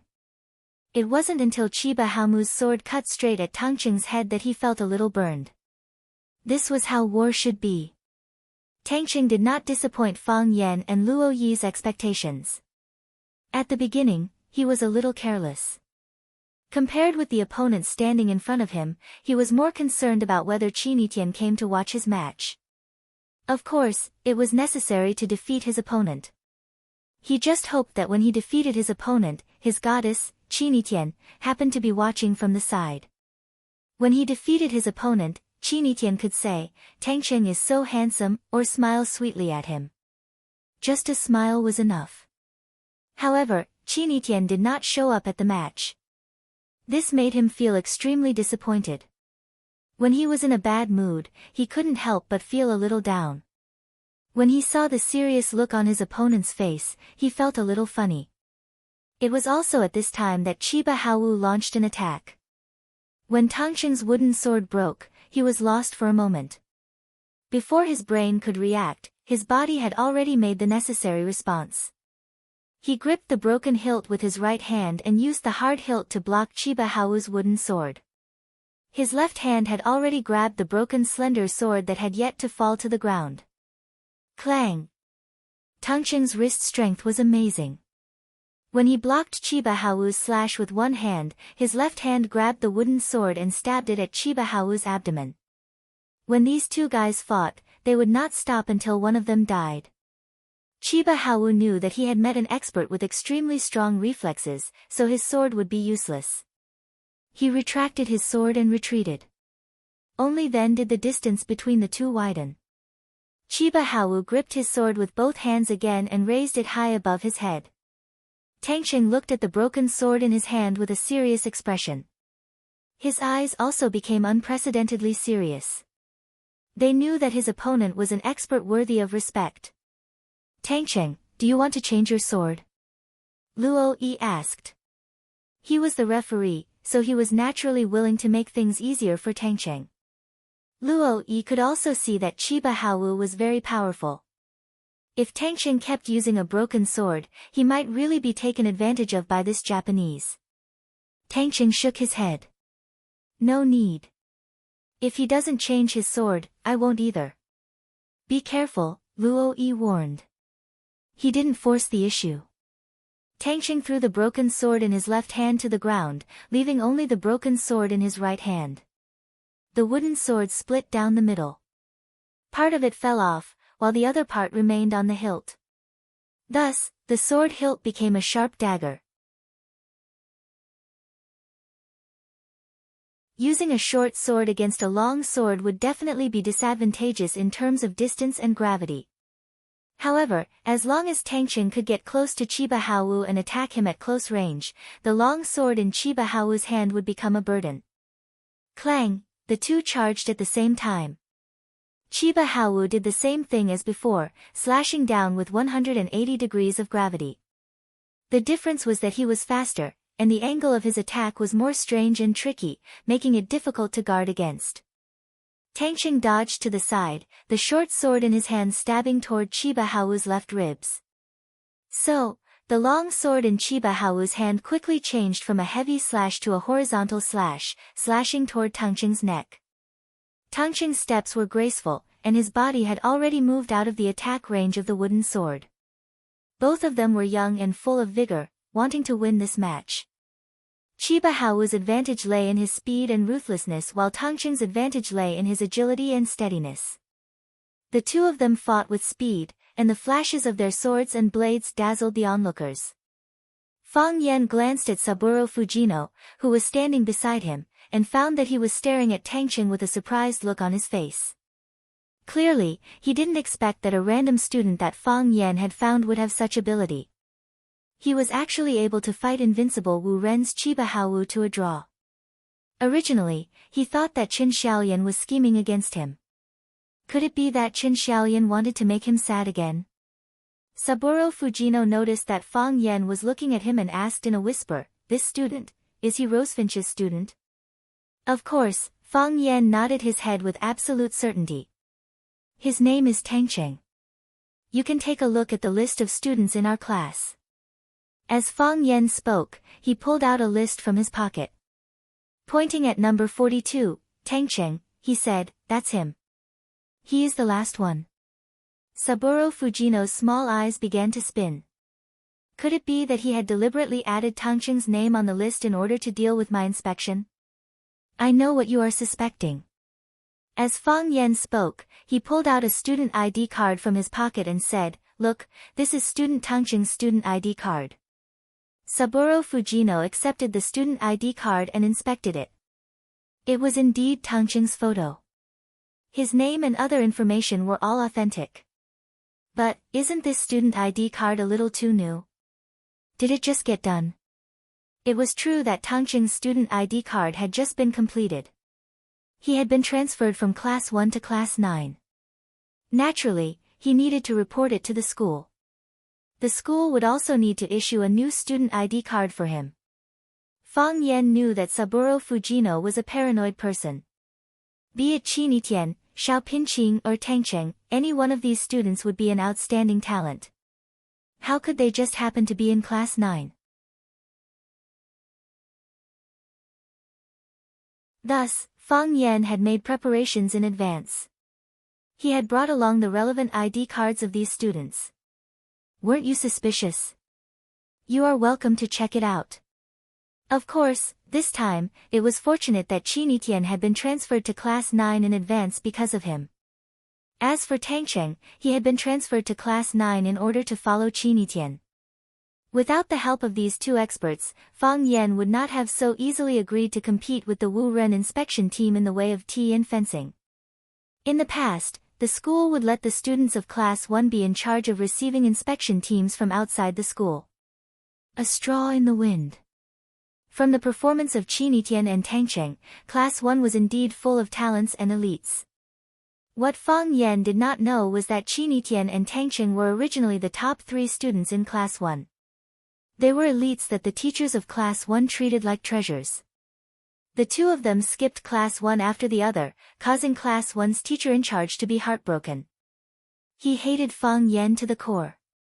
If it were not for Lu Chaoga speaking up for Fang Yan, Class 1's teacher in charge would have long since jumped out and thrown a pair of white gloves at Fang Yan's face. It was just done, Fang Yan answered honestly. The smile on Saburo Fujino's face grew wider and he said, "Then, is there such a possibility? Tangqing was not originally a student in your class. Is he a student from another class or school? For the sake of this competition, did you specially invite him over?" Fang Yan looked at Saburo Fujino with a smile and said, "Fujino-sensei's questioning expression is truly amusing. Like a cute woman.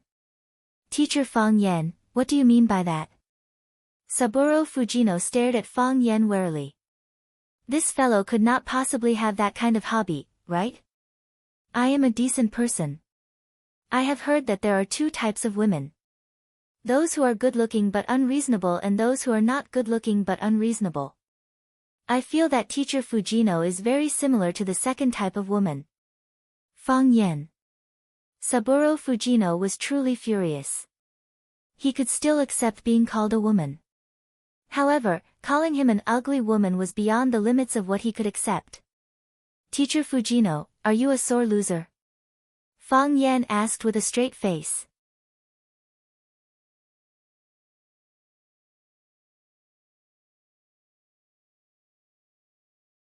Chapter 86. Who is a sore loser? Saburo Fujino was like a rabbit that had its tail stepped on as he screamed out.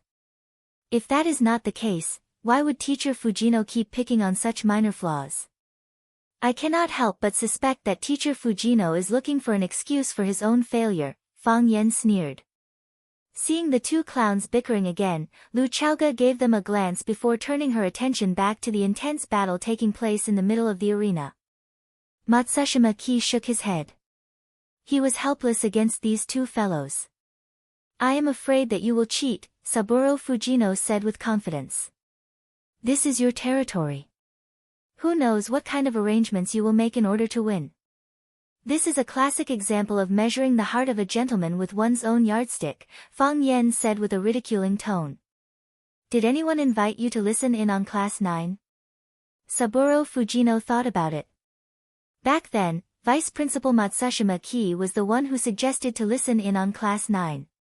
When Matsushima Ki saw that Fang Yan was able to become Rosefinch's language teacher at such a young age, he became curious and suggested to listen in on Class 9. In other words, it was a random inspection and no one had arranged for it. No, Saburo Fujino said. Who suggested the tea ceremony, calligraphy, and fencing competitions? It was me. If that is the case, shouldn't I be the one questioning the school's deliberate arrangements? Why are you questioning us? Fang Yan said with a chuckle. He pointed at Chiba Kaoru, Ueno Nobita, and Chiba Haomu, who was brandishing his sword.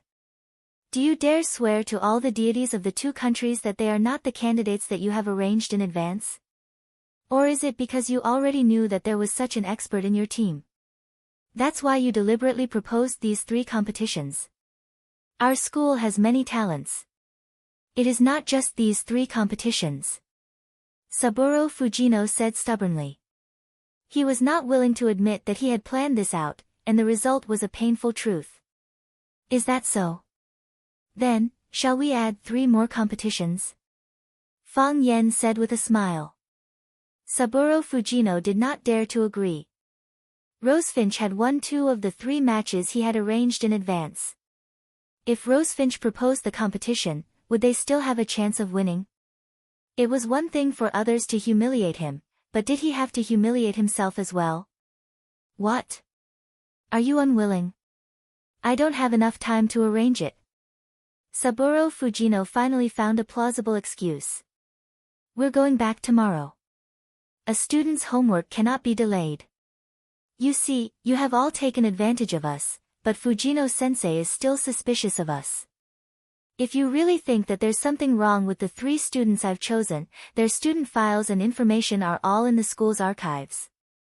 You can check them at any time. This can't be faked, right? However, I'd like to ask, are the 20 students from the Wuren delegation all in the same class? Naturally not, Saburo Fujino replied. We are selecting based on merit. It's the same every year. This is Wuren's rule. Exactly. You will select outstanding students from the entire school or even the entire country to form a team. We are only selecting students from Wuren High School to be sent out, Saburo Fujino corrected. Who selected students from all over the country to participate in the competition? Was there a need for that? Who knows what happened to you all in Japan?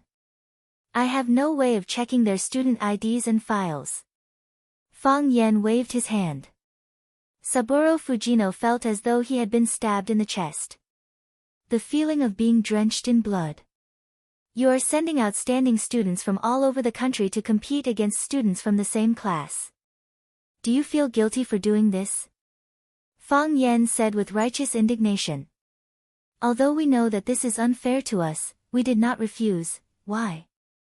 Because we consider you all as our guests, our close comrades. But Fujino-sensei, how did you treat us? Is this how East Asians treat their friends? I'm sorry. Saburo Fujino was deeply moved and he blurted out those 3 words. After saying those words, Saburo Fujino reacted. Why did I have to apologize to him? This fellow's stomach is full of evil tricks. Who knows which of his words is the truth and which is the lie? Fujino-sensei, you are able to recognize your own mistakes and be a narrow-minded person. Moreover, you are willing to sincerely apologize to me. Fang Yan held Saburo Fujino's hand and said with a sincere face, I will consider accepting your offer. As the 2 of them were bickering, the battle between Chiba Haomu and Tangqing had reached its climax. Luo Yi followed closely behind Chiba Haomu and Tangqing, shouting incessantly. Occasionally, he would even shout out words like, good sword, despicable sword. It was as though he was the one participating in the battle. The baby-faced Chiba Haomu had entered a berserk state. His hair was disheveled and his eyes were sharp. The black Taoist robes he wore fluttered in the wind. Every step he took forward or backward would cause the wind to howl. He had inherited the essence of the North Star one-blade style. His sword attacks were simple, but the angles were strange. Every one of his sword attacks was aimed at the vital spots of his opponent. Add that to his ghostly speed when moving at full speed, it was impossible to defend against his attacks. Tangqing's deep foundation came in handy at this moment. He was able to deal with the myriad of changes by remaining unchanging. His body was tall and his movements were slow. Standing there, he was like a target, allowing Chiba Haomu to attack him from all directions, making him extremely busy. Tangqing changed his strategy. Originally, he had wanted to fight Chiba Haomu with speed and end the battle in the shortest amount of time possible. That way, he would look more handsome. However, when he found that he could not defeat Chiba Haomu in a short amount of time and that Chiba Haomu was better at speed than him, he knew that something was amiss. Rhythm. Everyone had their own unique rhythm. This was also the rhythm that they were best at. Chiba Haomu liked speed, but Tangqing's foundation was solid. Additionally, his swordsmanship was methodical, making it more suitable for him to stay still. He could not follow Chiba Haomu's rhythm. He wanted to control the rhythm himself. Or rather, he wanted to make full use of his own rhythm. Thus, it became a situation where one was fast on the offense and the other was slow on the defense. It was precisely because both of them made full use of what they were good at that the battle was so exciting. Dash! The long sword in his hand swung down with great force, aiming for Tangqing's face. Tangqing blocked the attack with his short dagger. He took a few steps forward and directly crashed into Chiba Haomu's chest. Chiba Haomu's sword was raised in the air. His chest was empty, and he lost control of his inner line. However, he changed his moves extremely quickly and viciously. Whoosh! The wooden sword in his hand made a 180-degree turn. Initially, the tip of the sword was pointing outwards, but when he hooked his wrist, the tip of the sword stabbed at Tangqing who was in his arms. To an onlooker, it was almost a suicidal move. If he was holding a real sword in his hand, then when he stabbed Tangqing's body, it would be inevitable that he would also stab himself. However, he knew the characteristics of a wooden sword very well. He knew the weight of the sword and the speed at which he attacked, and what kind of damage he would inflict on his opponent. Clang! Tangqing once again blocked the tip of the long sword with the hilt of the sword and slammed his elbow backward. Chiba Haomu had 2 choices now. He could either endure the elbow attack and persist in stabbing his long sword into Tangqing's chest. Or, he could dodge the elbow attack, and his suicidal attack would be nullified at the same time. Chiba Haomu chose the former. In a battle where both sides were evenly matched, the only thing left to do was to make a choice. A smart person would kill 1,000 enemies at the cost of 800 of himself, while a fool would kill 800 enemies at the cost of 1,000 injuries. Victory and defeat would be decided in this way. He could withstand the elbow attack, but he believed that Tangqing would not be able to withstand the full force of his piercing technique. Ugh! Chiba Haomu grunted. His upper body fell backwards, but his lower body was unusually stable. Creak! The tip of the long sword in his hand moved forward with unstoppable force, grinding against the hilt. The tip of the sword inched closer to Tangqing's chest. As long as it pierced through, Tangqing would instantly lose the ability to fight. Of course, he would lose the ability to fight forever. Ah! A miserable scream rang out. The wooden sword in Chiba Haomu's hand fell to the ground. He clutched his abdomen with his right hand and staggered backward. Plop! His body fell on the wooden floor with a hideous expression. His forehead was dripping with sweat, and he looked like he was in extreme pain. Tangqing stood still and sneered at Chiba Haomu, who was sitting on the ground. The sword hilt that he had been holding in his left hand to block the tip of the sword had been transferred to his right hand, and red blood was seeping out from the blade. Chiba Haomu. A group of people rushed over and surrounded Chiba Haomu. Saburo Fujino rushed to the front of Tangqing and roared, "Kid, you bastard, what did you do to him? What did you do to him?" Chiba Kaori's face was covered in tears as she cried, "Haomu, little brother, are you okay? How do you feel?" Matsushima Nori was a beat too slow to squeeze into the middle of the crowd. Her expression was ugly as she stared sharply at Lu Chaoga and said, "If anything happens to my student, we will definitely seek justice." Lu Chaoga calmly looked at Matsushima Nori and said, "We also don't want this to happen. Of course, I will respect any choice you make." Tangqing walked to the front of Fang Yan and threw the sword hilt in his hand to the ground. He said in a free and easy manner, "I won." After saying that, he turned around and left. "Be careful!" someone shouted. Chiba Haomu, who was lying on the ground a moment ago, jumped up and stabbed the sword in his hand at Tangqing's back. This kid's eyes were bloodshot.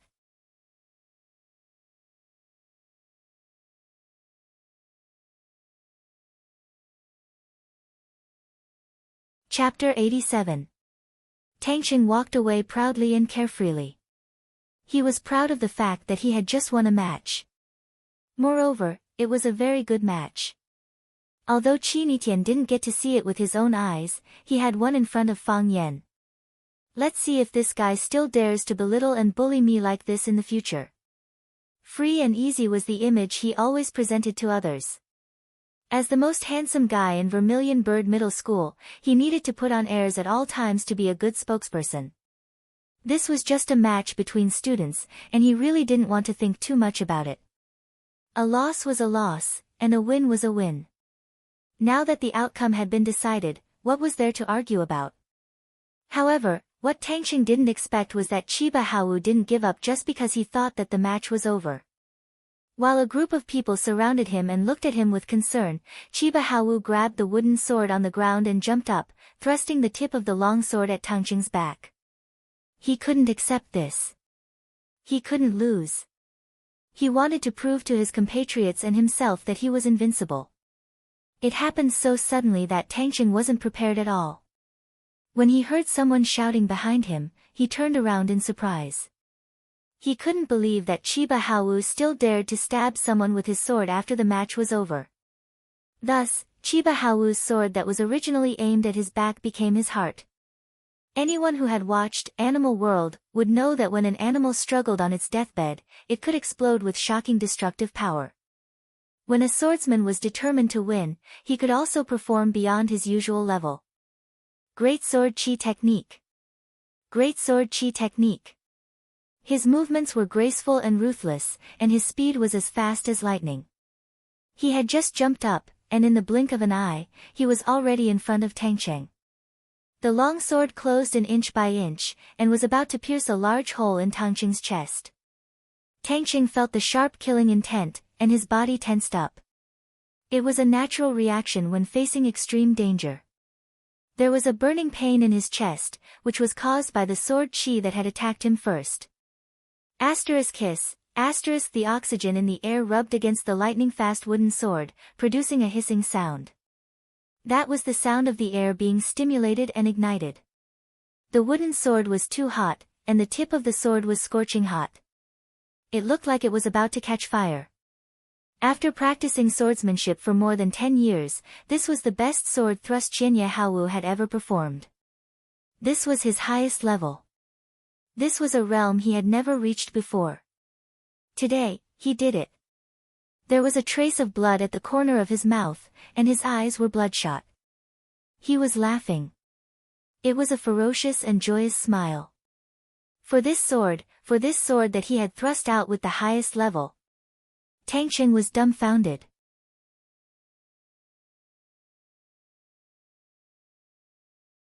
If this was a battlefield, if it was a formal battle just now, with his ability, he could definitely make the most exquisite and accurate reaction or counterattack. However, at this moment, he was at a loss. What was this? Were they going to continue fighting? Or, would they fight to the death? However, what was the attitude of the school? Could he do that? Why? His pupils dilated and his heart was in a mess. He felt the tip of the sword pierce through his clothes. The wooden sword was about to continue forward, piercing through his flesh and organs. Everything it encountered, even his bones. Qianye Haowu felt it too. There was only one focus in his eyes, and that was where the tip of the sword was. He felt the sound of a sharp sword piercing through something. It was a clear and melodious sound that seemed to come from the depths of his soul. Such a voice filled him with fighting spirit and a sense of accomplishment. Tangqing retreated, and retreated again. However, how could this aimless retreating speed compare to Qianye Haowu's flying speed? Kill! Qianye Haowu roared. As he roared, his dantian was full of qi, allowing him to fly faster and more nimbly in the air. All of a sudden, the entire scene underwent a drastic change. Tangqing was still retreating out of habit, while Qianye Haowu's body stopped in the air. The difference between these two extremes was strange and distorted. No matter how hard he tried, the sword could not move forward. Everyone's eyes widened as they watched this unbelievable scene unfold before them. A gust of wind blew, fluttering Qianye Haowu's black robes, Tangqing's white robes, and Fang Yan's soft hair. It was still alive. Everything was alive. It was just that Fang Yan, the time magician, had a little control over it. Fang Yan's body was tilted, one hand holding on to Qianye Haowu's ankle. He had not used his other hand yet. When Qiba Haowu passed by Fang Yan, the only thing he could do was to turn around 180 degrees and grab at the same time. Seeing that he had the situation under control and that Tangqing had not been pierced by Qianye Haowu's sword, Fang Yan finally felt relieved. If someone had died, everyone present would not be able to escape responsibility. Whether it was Lu Chaoga, Matsushima Ki, Saburo Fujino, or himself, all of the teachers would face serious charges. Qianye Haowu, for the sake of victory, to satisfy his own selfish desires, he had disregarded the lives of others and the future of a large group of teachers. This narrow-minded madman, this bloodthirsty demon. Fang Yan was enraged. Qianye Haowu's actions had thoroughly enraged him. Fang Yan's right hand pulled hard, and Qianye Haowu's body flew back. Qianye Haowu stabbed back with his sword, but Fang Yan's left hand shot out like lightning and punched his wrist. Clang! Qianye Haowu felt pain in his arm, and the wooden sword fell to the ground. After using the power of Tai Chi to dissipate the remaining power in his body, Qianye Haowu became Fang Yan's meat target. He grabbed Qianye Haowu's calf with one hand, and with his left foot as the axis, he kicked with his right foot. His body immediately spun, and Qianye Haowu's body, which was still in the air, spun with him. Fang Yan's right foot kicked again, and they spun even faster. Thousand-faced spinning top. At first, Fang Yan needed to borrow external force, but when their bodies spun at a certain speed, Fang Yan became the axis, and Qianye Haowu became the pendulum. Now, Qianye Haowu's body was dragging Fang Yan to spin. Whoosh, whoosh, whoosh, everyone could only hear the whistling wind, like an electric fan spinning at a high frequency. In the beginning, they could still see Fang Yan's cold face and Qianye Haowu's frightened eyes. Soon, they became a shadow of the wind. They were standing in front of you, but you couldn't see them clearly. They had countless faces swaying in front of you, and your eyes couldn't take them in. This time, it was the people around them who were worried about Qianye Haowu. Let go of Qianye Haowu, let go of him, Fang Yan. What are you doing? Principal Lu, ask your teacher to let go of him. Lu Chaoga's face was as cold as frost, and she said in a cold voice, my students are rational, and so is my teacher. I have full confidence in them. Lu Chaoga was fighting back. I have confidence in my teacher and students, but do you have the same confidence? If you have confidence in your students, then what kind of behavior did the scene that just happened in front of your eyes belong to? Matsushima Nori was speechless, and after a long time, he said, we have to find a gentler solution. Chiba Haowu was really frightened, and she ran over to grab Matsushima Nori's hand, saying, Principal, please save Qianye Haowu. Please save Qianye Haowu. Matsushima Nori glanced at Fang Yan, who was still spinning in circles, and shook his head, indicating that there was nothing he could do. She couldn't go up and beat up Fang Yan, could she? Chiba Haowu ran to Lu Chaoga and said in English, Principal, I apologize. I know Qianye Haowu. He's too ridiculous, but he's just a child. But, he's still a child, please save him. Everyone has to pay the price for doing something wrong, Lu Chaoga said with a straight face. After saying that, she felt that it was a little familiar. Who said that to her? Fang Yan spun faster and faster, as if he had really turned into a spinning top. If the little flags on the Spring Festival Gala were to spin at this speed, they wouldn't even last 10 minutes. When they reached a subtle speed, Fang Yan suddenly let go of Qianye Haowu's ankle. Qianye Haowu was like an arrow that was shot out, flying forward quickly. Before Chiba Haowu could rejoice, she saw Fang Yan running in the direction where Qianye Haowu was flying. Fang Yan ran forward, and when his toes touched the ground, he bounced up and landed without a sound. He was running on the ground, while Qianye Haowu was flying in the air. From a bystander's point of view, it looked like Fang Yan was running with Qianye Haowu on his back. Of course, Fang Yan wasn't running with him on his back. He had other uses for his hands. Bang, bang, bang, his fists shot out like lightning, hitting Qianye Haowu's head, face, chest, abdomen, and every other part of his body that he could reach. With each punch, Qianye Haowu's body would rise and fall at an even faster speed. Fang Yan punched again and sent Qianye Haowu flying higher into the air. The dojo was huge. Fang Yan pulled Qianye Haowu's body from the entrance to the inner wall. Seeing that Qianye Haowu's head was about to hit the wall in front of him, Fang Yan suddenly did a 180-degree handstand. With both hands on the ground, he kicked with his right foot at lightning speed. Bang! What a beautiful shot!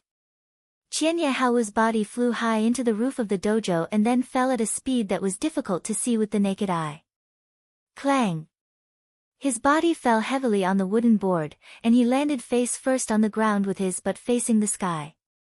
He didn't move or make a sound for a long time. The entire venue was silent. Everyone stared at Fang Yan with widened eyes. They looked at the handsome and tall man standing in the middle of the dojo. Was he a Superman hidden in the human world?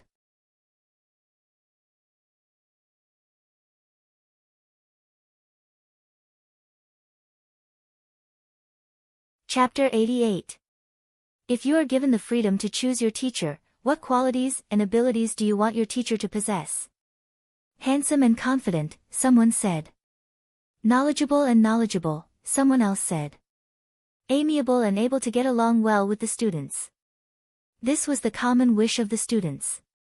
There might be 1,000 answers to this question, but not a single student would request for their teacher to know martial arts. Martial arts was one of the traditions of Huaxia and one of the labels of Huaxia's culture. Even some foreigners would praise Huaxia's martial arts. However, how many of them had actually seen it in action? In the eyes of the ordinary students, the fight between Tangcheng and Chiba Haomu had already exceeded their scope of understanding. They felt that it was impossible for something like that to happen. This kind of martial arts was too distant from their lives. However, when Fang Yen suddenly unleashed his universe like a Saint Seiya and threw Chiba Haomu into the air, they looked at Fang Yen as if they were looking at an alien. Was this still the Fang Yen teacher they knew, the one who read poems on the Bird River? Was this still the Fang Yen teacher who led them to the alley to learn, Alley in the Rain? Was this still the Fang Yen teacher who was sharp with his words, lively and interesting in class, and looked like the big brother next door? The students were all filled with admiration and worship. Their bodies were trembling, and they were so excited that they could not control themselves. Matsushima Ki's face was filled with shock as he stared at Fang Yen for a long time. He had even temporarily forgotten to check on Chiba Haomu's injuries. Is there anything else I don't know?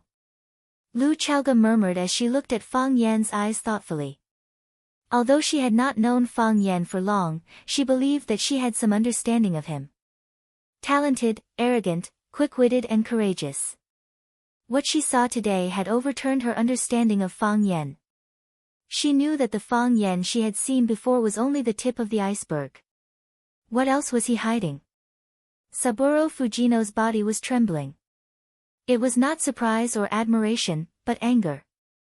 This bastard, this guy who deserves to be struck by lightning, he has challenged me time and time again. Is this the weak scholar he was talking about? Is this what he meant by being powerless? Saburo Fujino could imagine it. If he had accepted Fang Yan's challenge, even if it was just once, the one lying on the same spot as Chiba Haomu would be him. When he thought of Chinya Haowu, he also thought of the situation they were currently facing. Saburo Fujino quickly rushed over to the spot where Chiba Haomu had fallen.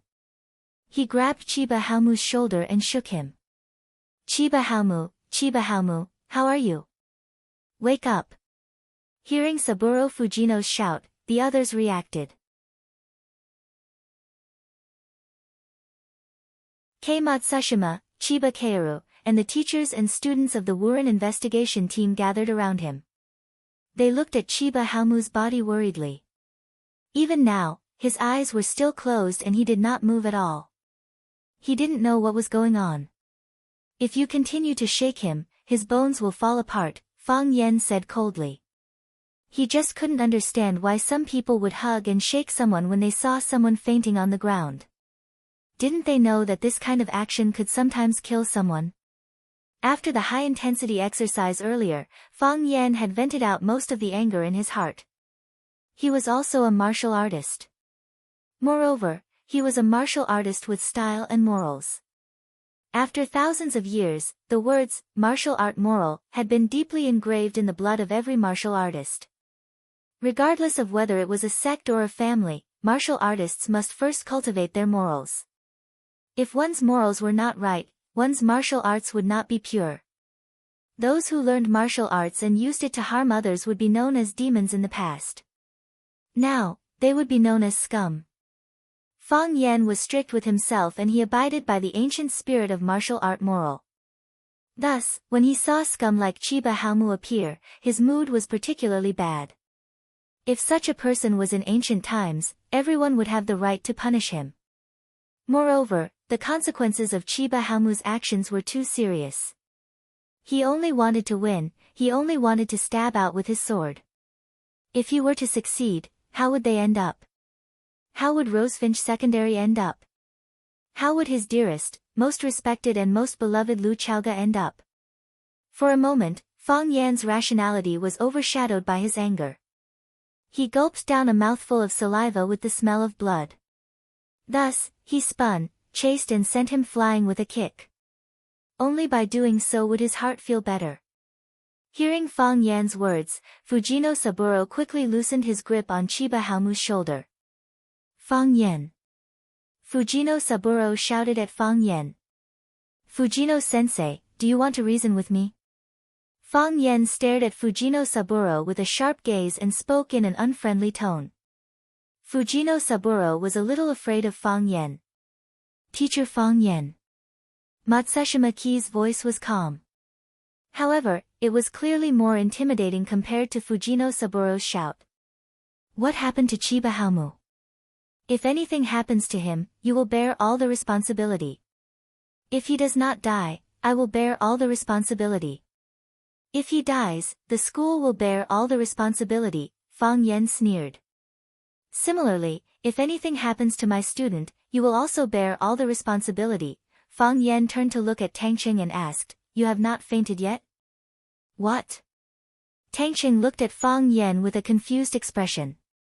So many things had happened so suddenly that he was still in a daze. Wasn't it just a friendly match? How did it end up like this? Don't you feel dizzy and your internal organs are on fire? Don't you feel like you are about to faint? Fang Yen asked. Only then did Tangqing understand. He clutched his chest and shouted, My heart is in so much pain. I cannot take it anymore. I cannot take it anymore. Plop.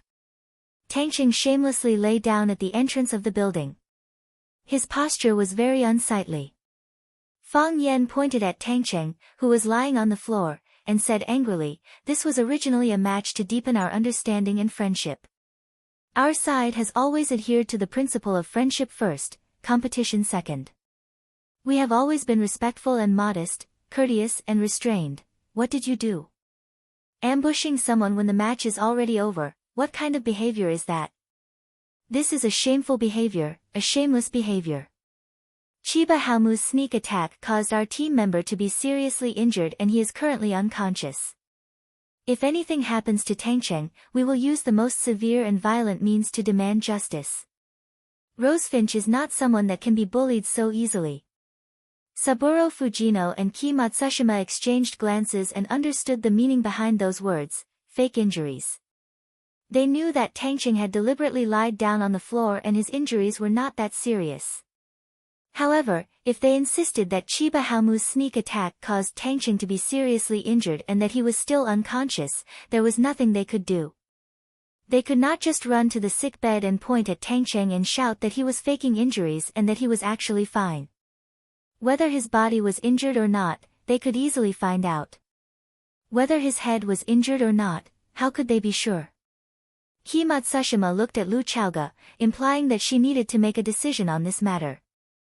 After all, this happened in Rosefinch's territory. Lu Chaoga looked at Fang Yen and said, Send the injured team member to the hospital for treatment. Fang Yen nodded and said, Of course. However, this matter is not over. When Tangqing opened his eyes, only Fang Yen was sitting beside him. The others had all left. Tangqing's injuries were not serious, but they were not light either. Although Chiba Haomu's sword did not pierce through his body, it did cut his flesh. If Fang Yen had not grabbed Chiba Haomu's ankle, the consequences would have been terrible. In addition, he had exercised too much in the afternoon. As he was undergoing one checkup after another, he unknowingly fell asleep. When he woke up again, his exhaustion disappeared and he felt much better. Don't be so fast. Fang Yen said. If Chiba Haomu is unconscious for 1 day, you will be unconscious for 2 days. If Chiba Haomu is lying here for half a year, you will be lying here for half a year and a day. We must endure longer than them. There is no need to do this, right?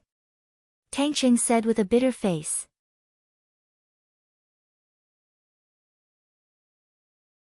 If what Fang Yen said was true, Chiba Haomu would not recover after half a year. Would he really have to spend half a year on the sickbed?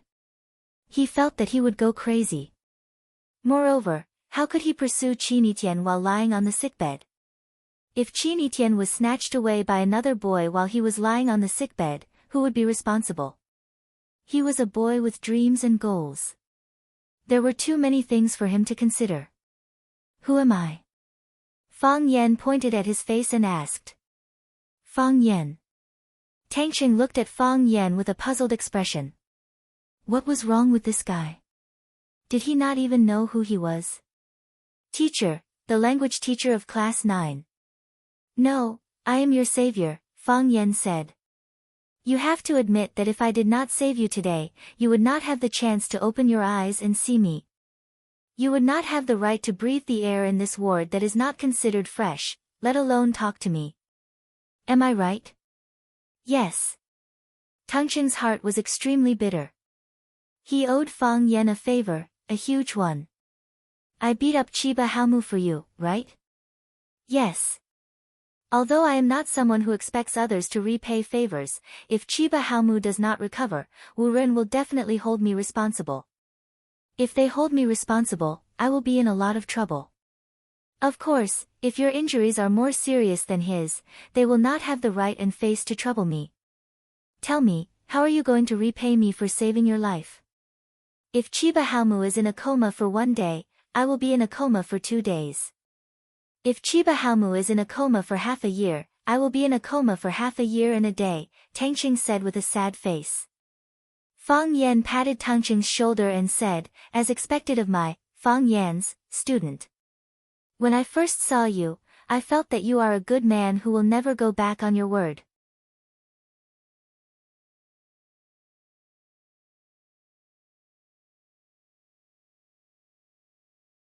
Chapter 89. Chiba Haomu did not stay in a coma for 3 to 5 days like Fang Yan had said. He woke up on the night of the accident. He opened his eyes and looked at the white ceiling with a dull expression. No one knew what he was thinking. Chiba Haomu sat beside Chiba Haomu, her beautiful eyes staring at him without blinking. Her face was calm and she did not appear particularly happy because he had woken up. Matsushima Ki and Saburo Fujino exchanged glances. Matsushima Ki then signaled Saburo with his eyes. Despite his reluctance, Saburo Fujino walked over to stand before Chiba Haomu and asked in a soft voice, Student Chiba Haomu, do you feel better? Chiba Haomu did not answer, as if he did not hear his teacher. Saburo Fujino turned to look at Matsushima Ki and continued, if you feel any discomfort in your body, you must tell us immediately. We will find a doctor to check on you. Chiba Haomu still did not answer. Saburo Fujino quickly walked to Matsushima Ki and whispered, Principal, Chiba Haomu's condition is not optimistic. Is there something wrong with his mind? Give him some time, Matsushima Ki said. She glanced at Chiba Haomu and said, Teacher Fujino, let's go out first. Okay, Saburo Fujino replied.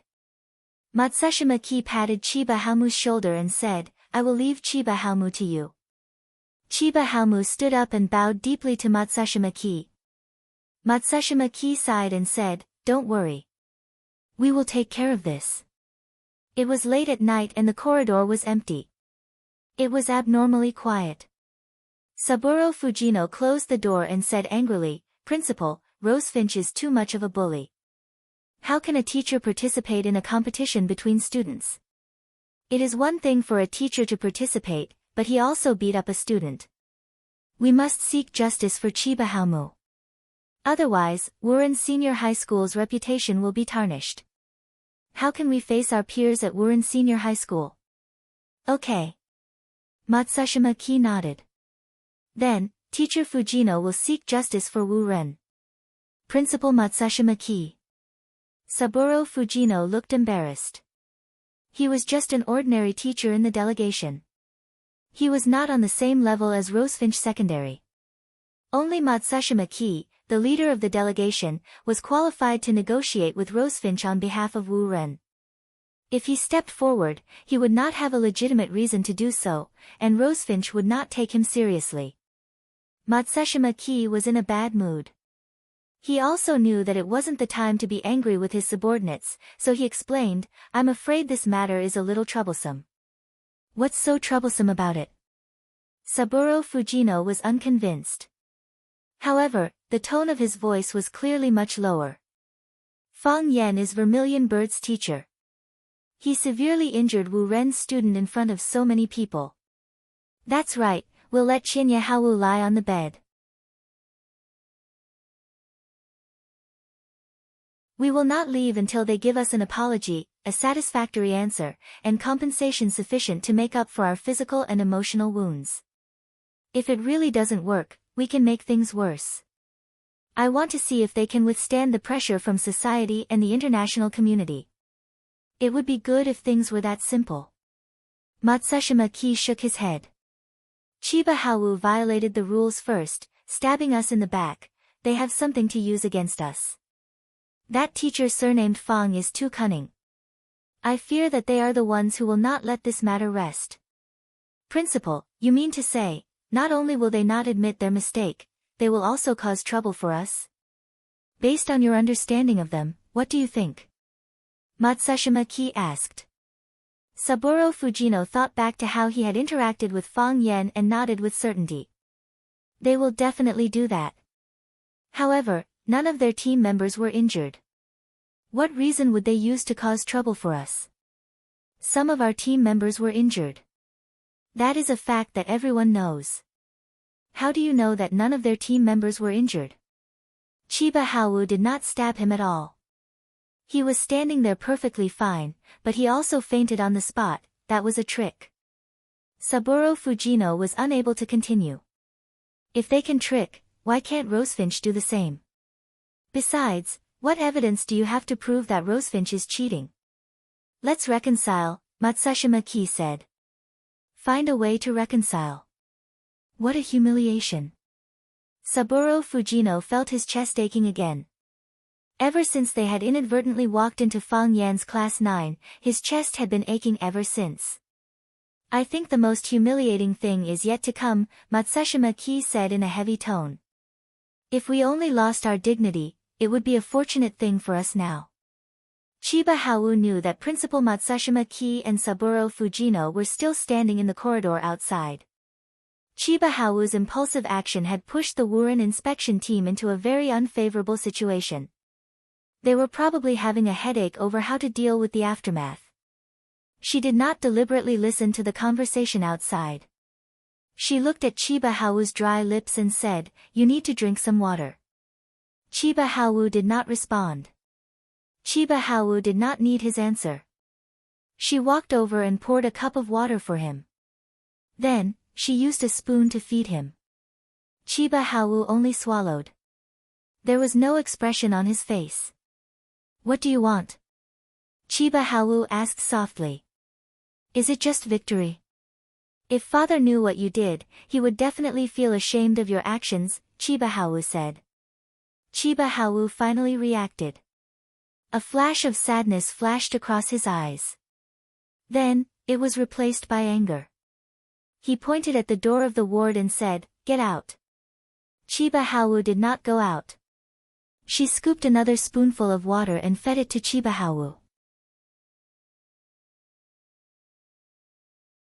Then, she said, "Since you were young, the person you admired the most was father. Although you've never said it, I can see it in your eyes. You have talent and you work harder than anyone else, you want to catch up to him and even surpass him. No one will doubt this, even I firmly believe this. You will definitely be able to do it. You will become a better swordsman than father." "I don't understand swords. I only understand tea. However, I believe that everything in this world is connected. If you don't wash your hands clean, then the tea you brew will definitely have a strange smell. It's the same with swordsmanship. If you don't wash your heart clean, then your swordsmanship will no longer be pure. Are you teaching me a lesson?" Chiba Hawu sneered. "Teaching your failed brother a lesson? Tell him how much of a failure he is. Some people can never reach the pinnacle of swordsmanship in their entire lives. Why? Because he is impatient for success. It's just like brewing tea. If the water isn't boiling, the tea will be green. If it's boiling for too long, the tea will be astringent. Little brother, I just want to tell you not to do inappropriate things at inappropriate times. You don't understand a swordsman's pursuit of the highest swordsmanship. You don't understand a swordsman's thirst for victory," Chiba Hawu said fiercely. "You won't understand." "I understand. How can I not understand?" Chiba Hao's voice was gentle and soft as if she would never be anxious. I also want to brew the best tea in the world. I also want to win. Who likes the feeling of failure? But I'm willing to wait. I believe that I can do it, and one day I will. So, I don't mind giving myself more time. What I'm pursuing is different from what you're pursuing, Chiba Hao said. What I want is to win every match. I won't allow myself to fail. But you still lost. Chiba Hao said. You should know that there's still a gap between you and your opponent. Even that swordsman named Tangchen can't compare to you in terms of composure and magnanimity, let alone that teacher who stopped you. Chiba Hao closed his eyes in pain. Fang Yan, that demon-like existence. He was like a giant with infinite strength, while Chiba Hao was only a short and ugly dwarf. He was completely powerless before him. Why? Chiba Hao clenched the bedsheet tightly. Because he used too much force, the plain white bedsheet was twisted out of shape, and he tore a few holes in it. Why can he do it? Why can he do it? He really couldn't understand. Fang Yan didn't look much older than him. Why was he able to have such skills? Could it be that Japanese swordsmen really couldn't compare to Huaxia swordsmen? Or could it be that because Huaxia was the origin of martial arts, any random swordsman from Huaxia was an unbeatable monster? Chiba Hao came from a famous kendo family, and was also a top-notch expert in the surrounding circle. Everyone who saw him was not stingy with their compliments. Everyone who fought with him said that his swordsmanship was amazing. Other than his father, who did not praise him, everyone said that his future was limitless.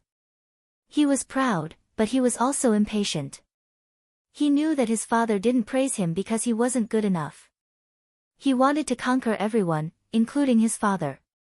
During this trip to Huaxia, he first met Tangchen, a well-matched opponent, and then he met Fang Yan, a superhuman teacher. In the same class, there were already 2 people who could defeat him. Then, how many experts did Huaxia have? When he thought of the answer to this question, he felt a chill run down his spine. Chiba Hao gently stroked Chiba Hao's tightly furrowed brows, trying to calm them down a little. She said, if you have too many things on your mind, your hand that holds the sword will become heavier. Let go of your burdens and become a true swordsman. Win everyone's respect like your father. I don't care if I win people's respect. Chiba Hao clutched his aching chest and said, I must defeat him. Only then can I wash away the humiliation I received today.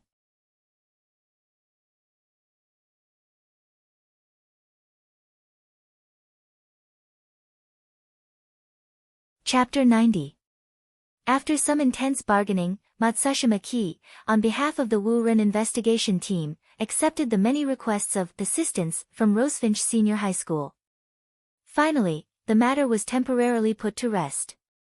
According to the usual rules, when the investigation team finished their work and was ready to return home, Rosefinch Secondary would host a cocktail party to welcome them. At the same time, it was also a farewell party.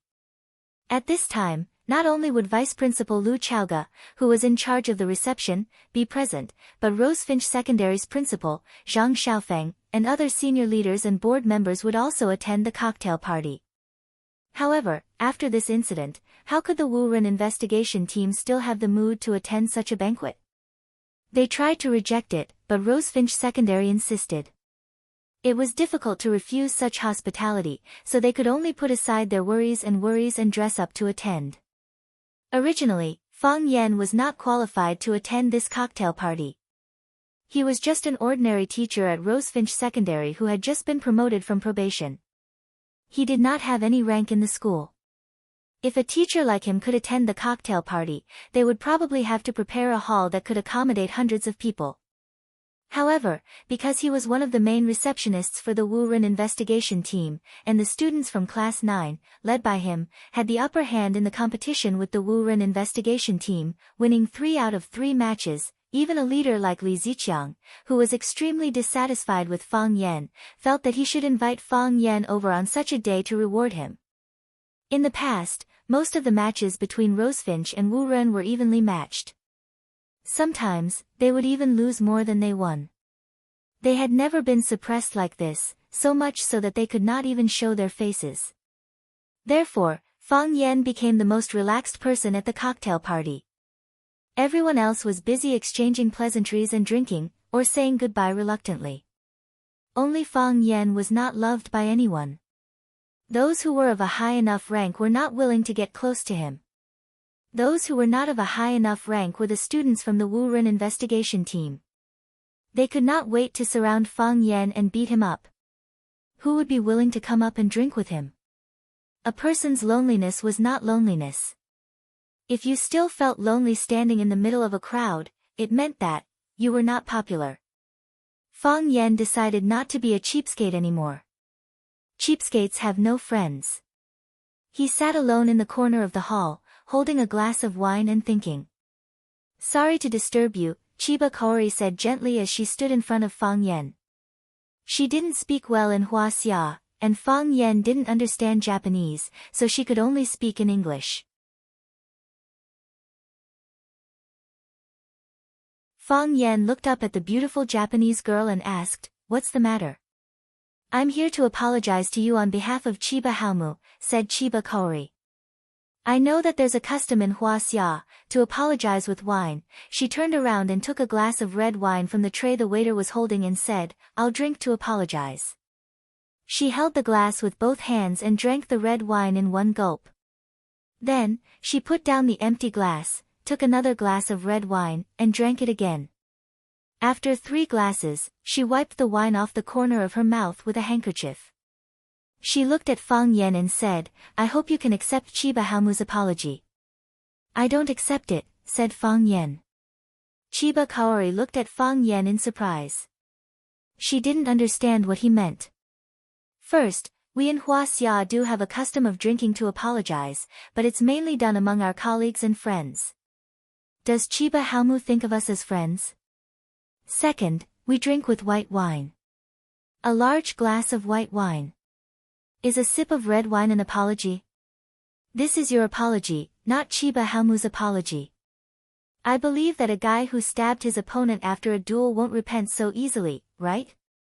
I think he hates me even more now. That's my guess. I don't care if you believe it or not, but I do. Of course, I have nothing to fear. If he dares to come, I'll just beat him up again." And the fourth. Actually, I only like to say 3 things because it sounds more complete. Adding a 4th thing feels a little out of place. Don't doubt that I'm a Virgo. You're not only here to drink to apologize, but also for something else, right? Chiba Kaori's breathing quickened. Her eyes widened unnaturally as she stared at Fang Yan. Everyone in the investigation team said that Huaxia was treacherous and cunning, and it seemed to be true. His eyes were always smiling, as if there was nothing he didn't know. Fang Yan picked up the glass and took a sip of the juice. He looked up at Chiba Kaori and said, "So, what's your purpose? Fight? You can't beat me. Quarrel? You're not that kind of person, and neither am I. Threatening me before leaving doesn't seem to have any meaning." Fang Yan suddenly felt a little embarrassed. "Are you here to be friends with me? That must be it." One must know that women's desire to compare themselves with others was very strong. She lost to Qinitian in the tea ceremony, so she must be very angry. They were both proud and arrogant girls, so why was she stronger than them? Coincidentally, she heard rumors that Qinitian liked her, so she wanted to be the first to conquer her. That way, she would be able to surpass Qinitian. So what if you're good at making tea?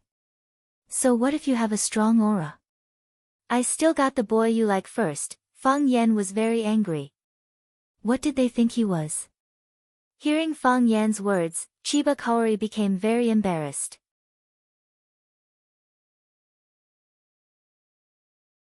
She looked at Fang Yan and said, "I just want to tell you on behalf of Chiba Haomu. He will definitely defeat you. He will defeat you fair and square.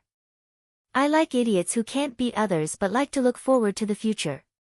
It's as if he can't beat me now, but he can beat me in the future. Since he has this intention, I have no reason not to help him. Which ward is he staying in?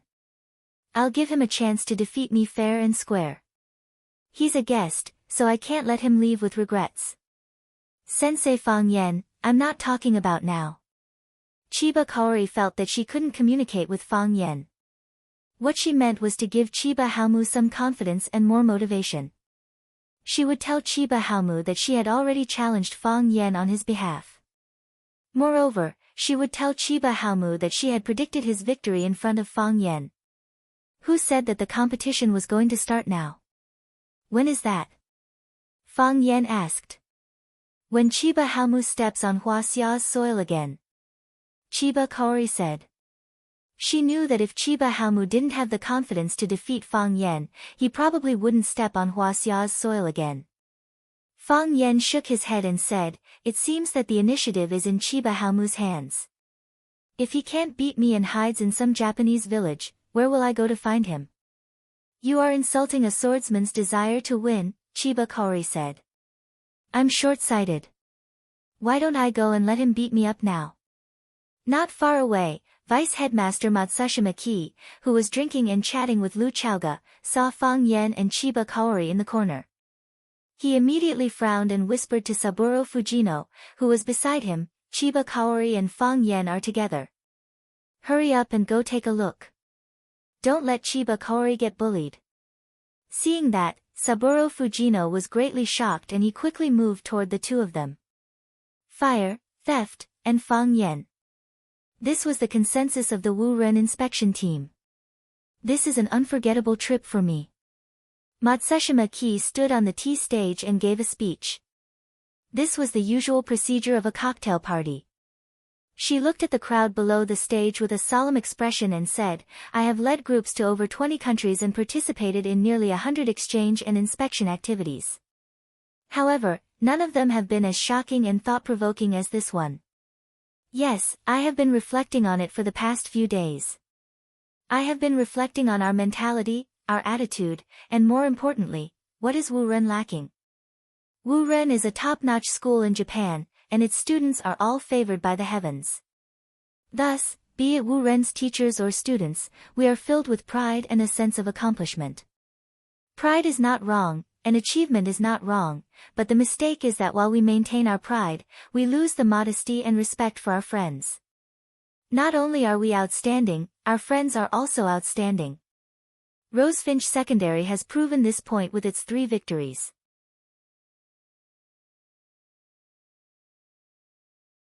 The culture of the Tang dynasty is in Japan. Many people say that. Sometimes, even I feel proud of it. I thought that it was us, Japan, who had preserved and developed the culture of the Tang dynasty in Huaxia. We have a heart that cherishes and passes down our traditional culture. However, this time, I found out that it is not the case. We package our culture and display its essence to the world. However, this culture has been integrated into the lives of the people of Huaxia, this is too common for them. However, when there is a challenge, when the country needs it, countless outstanding people will step forward, to fight for dignity, to fight for victory. We have witnessed all of this with our own eyes. We have lost. We have lost our dignity, Matsushima Ki said with incomparable honesty. We have also won. Me, my students, and every member of our Wu Ren inspection team, we have learned to reflect.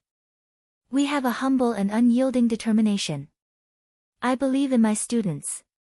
I believe in my colleagues.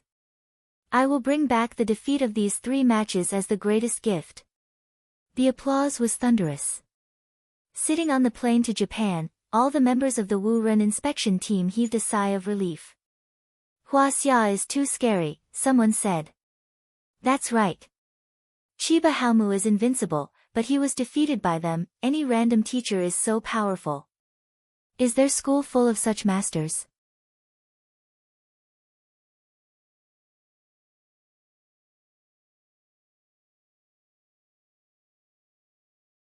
Chapter 91. The happiest person was Tangcheng when the Wu Ren investigation team left. He jumped up from the bed excitedly and said, they really left? Qianye Haowu left too. They left. Chinitian sat on the chair and was peeling an apple in her hand. Her movements were very skillful, and the whole piece of apple skin became a piece. It looked very beautiful as it hung in the air. That's great. If Qianye Haowu is fine, I won't have to lie in bed for half a year, Tang Qing said happily. He had been worrying about this matter for the whole day yesterday. If Qianye Haowu really stayed in Huaxia and didn't leave, then his life would be ruined. He did not want to spend his youth lying in bed in a vegetative state. He did not expect that in just one day, Qianye Haowu would return to the country, and Chinitian, whom he could not forget, would take the initiative to visit him. Was there anything more blissful than this? Half a year. Chinitian raised his eyebrows and quickly understood. Fang Yan asked you to do it? Fang Yan sensei was worried that they would go back on their word, so you guys decided to go back on your word first? I did not. Tang Qing quickly explained. He was worried that Chinitian would think that he was a dishonest boy who liked to play tricks. He said, Sensei Fang Yan asked me to do it. He saved me. I had to do it. Fighting poison with poison is indeed a good idea, Chinitian said. At least, this is the best way to deal with those who do not keep their word. Tang Qing felt a little upset in his heart. Why was Chinitian always praising Fang Yan's teacher when it came to him? She was not a girl who liked to praise others. He wanted to ask what the relationship between Chinitian and Fang Yan was, but he could not bring himself to ask. It was rare for them to be so harmonious, and he did not want to ruin the atmosphere at this moment. Pack. After peeling the apple, the peel fell into the trash can on the ground. Tang Qing said pitifully, be careful not to cut your hand. If I want to eat it, I can do it myself, ka-cha. Chinitian took a bite of the apple and chewed on the crisp and sweet flesh. He looked at Tang Qing and asked, what did you say? Tang Qing swallowed his saliva and said, I say, this apple tastes good, right? Dong dong, there was a knock on the door. Tang Qing shouted, please come in. Two girls in Rosefinch's uniform stood at the door with a bouquet in their hands. Their faces were red as they said, Student Tang Qing, we heard that you were injured, so we came to see you. When they saw Chinitian sitting in front of the window in the ward, they hurriedly greeted Chinitian and said, Senior Sister Etienne is here too. This was already the 20th batch of girls who had come to visit Tang Qing in the past 2 days. Some came alone, some came in groups, and some came in groups. Tang Qing, the most handsome boy in Rosefinch, was indeed very charming. This time, after he seriously injured a kendo master sent by Japan, his reputation was pushed to an unprecedented height. They sent flowers, apples, and all kinds of gifts. The apple that Chinitian ate was given by them. Chinitian smiled and nodded at them. He stood up from the chair and said to Tang Qing, I still have something to do, so I'll leave you in the care of my junior sisters. Kacha, she took another bite of the apple. What are you going to do? Tang Qing asked hurriedly. He hoped that Chinitian would stay and take care of him the most. No, it was fine for him to take care of Chinitian. Chinitian thought about it and said, I'm going to sleep. I seem a little sleepy. Senior Sister Etienne, take care. The two girls standing at the door greeted her respectfully. It wasn't until Chinitian's figure was far away that they felt the suffocating feeling disappear. Classmate Tang Qing, are you okay? The girls laughed and surrounded him. Sorry. Tang Qing looked at them and said, can you peel an apple for me? Of course, no problem, the girls said happily. After all, not everyone had the opportunity to peel an apple for the most handsome boy in school. As soon as Fang Yan appeared at the door of Lu Chaoga's office, the secretary, Xiao Meng, who was sitting at the front desk, exclaimed, Ah, Fang Yan. As soon as she shouted, the people in the surrounding offices all craned their heads to look over. He's Fang Yan. He looks so young. He knows martial arts. He doesn't look like it, but he's quite handsome. It's my favorite dish. He's the one who beat up the Japanese, like that. I heard that person is very powerful in Japan, after 2 days of adaptation, Fang Yan was already used to this kind of discussion. If the exchange competition with the Wuren investigation team caused Tang Qing's popularity to soar, then Fang Yan really became famous after this battle. Not only did he save Tang Cheng at the critical moment, he even beat up Qianye Haowu in front of everyone, causing everyone's eyes to pop out of their sockets. Now, the students of Class 9 walked on campus with their heads held high. Regardless of whether people asked, they would take the initiative to say, "Don't mess with me, our teacher knows martial arts." Fang Yan, this teacher who had just come to Rosefinch Secondary for a short period of time, had refreshed people's understanding of him and his own limits time and time again. Fang Yan waved his hand at everyone and said, "Go back. Everyone, go back. I'm just an ordinary person. It's enough to watch for a few minutes. Don't let it affect your work." "You're not ordinary at all," Xiaomeng said with a red face. "I saw it with my own eyes. You're amazing." Xiaomeng was Lu Chaoga's secretary. After Zheng Jing was not welcomed by Lu Chaoga would bring Xiaomeng wherever she went. When Fang Yan beat up Chiba Haowu, Xiaomeng was also one of the bystanders.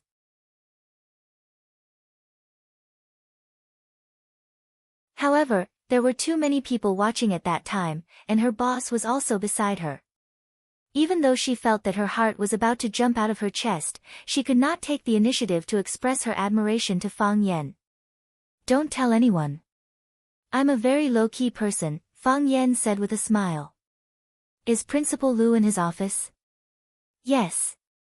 Principal Lu is waiting for you in his office.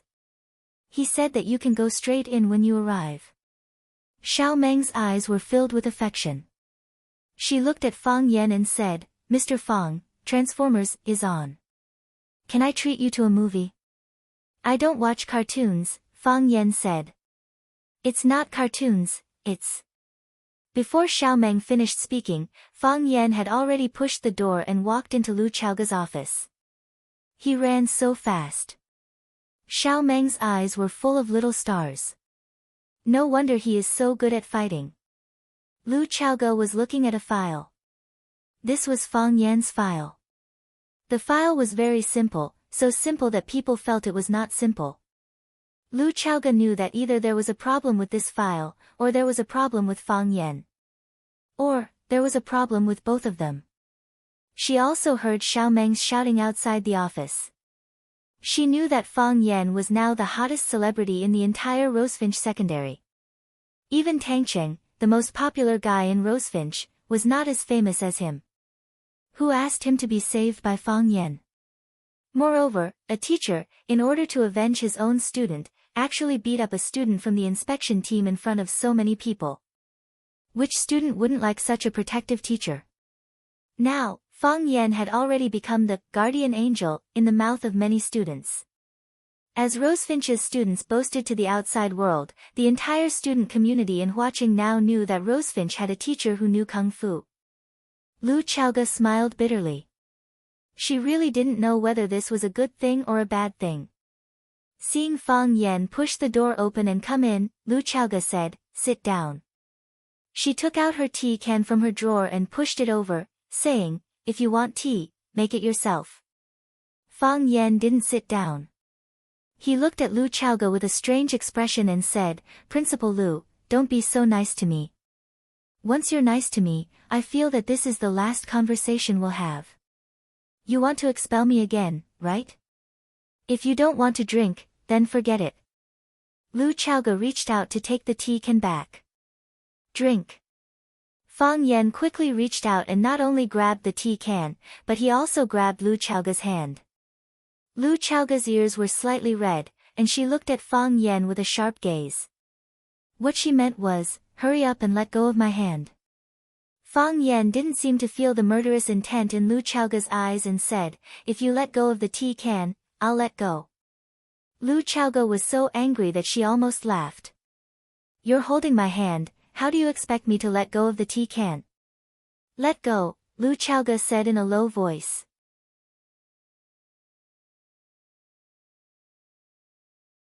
"If you promise." Fang Yan originally wanted to insist, but seeing that Lu Chaoga's expression wasn't right, he quickly let go. Whether you promise or not, I'll let go. Lu Chaoga put the tea can in front of Fang Yan, but she didn't take it back. She looked up and down at Fang Yan, and after a serious look, she asked, Fang Yan, what else are you hiding from me? Too much. Fang Yan said very frankly. My parents' hobbies, first love's name, 3 measurements, and so on. I didn't tell you. I don't need to know these things. Lu Chaoga wanted to get angry again. I know. That's why I didn't tell you. Lu Chaoga stared at Fang Yan with a sharp gaze, and said, you know how to arrange flowers, know calligraphy, have a deep literary foundation, have a great-grandfather, and have profound kung fu. Fang Yan, who are you? Why did you come to Rosefinch? Others don't know why I came to Rosefinch, but don't you know? Fang Yan asked aloud. Lu Chaoga's heartbeat sped up for no reason, and she said expressionlessly, how would I know why you came? She was worried that Fang Yan would say something messy, and faintly, worried that he wouldn't say those words. For the inheritance. Fang Yan said in a deep voice. I want to teach them how to arrange flowers, I want to teach them calligraphy, I want them to appreciate the glory of Chinese culture, I want them to not be bullied. Spider-Man said that the greater a person's ability, the more responsibility he has. I want to follow his example and contribute what I have learned to the country, to society, and to my students. Yes, I'm such a person. A person who is simple but not simple, ordinary but not ordinary. Tell me the truth. Lu Chaoga shouted angrily. I'm afraid. You don't know, that woman hits people too hard. I'm scared of her.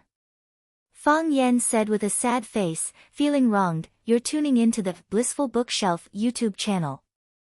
We're so grateful for your support and don't forget to subscribe to join us on this incredible journey through captivating stories.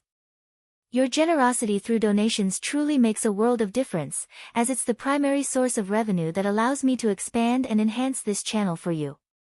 Thank you from the bottom of my heart for being a part of this adventure.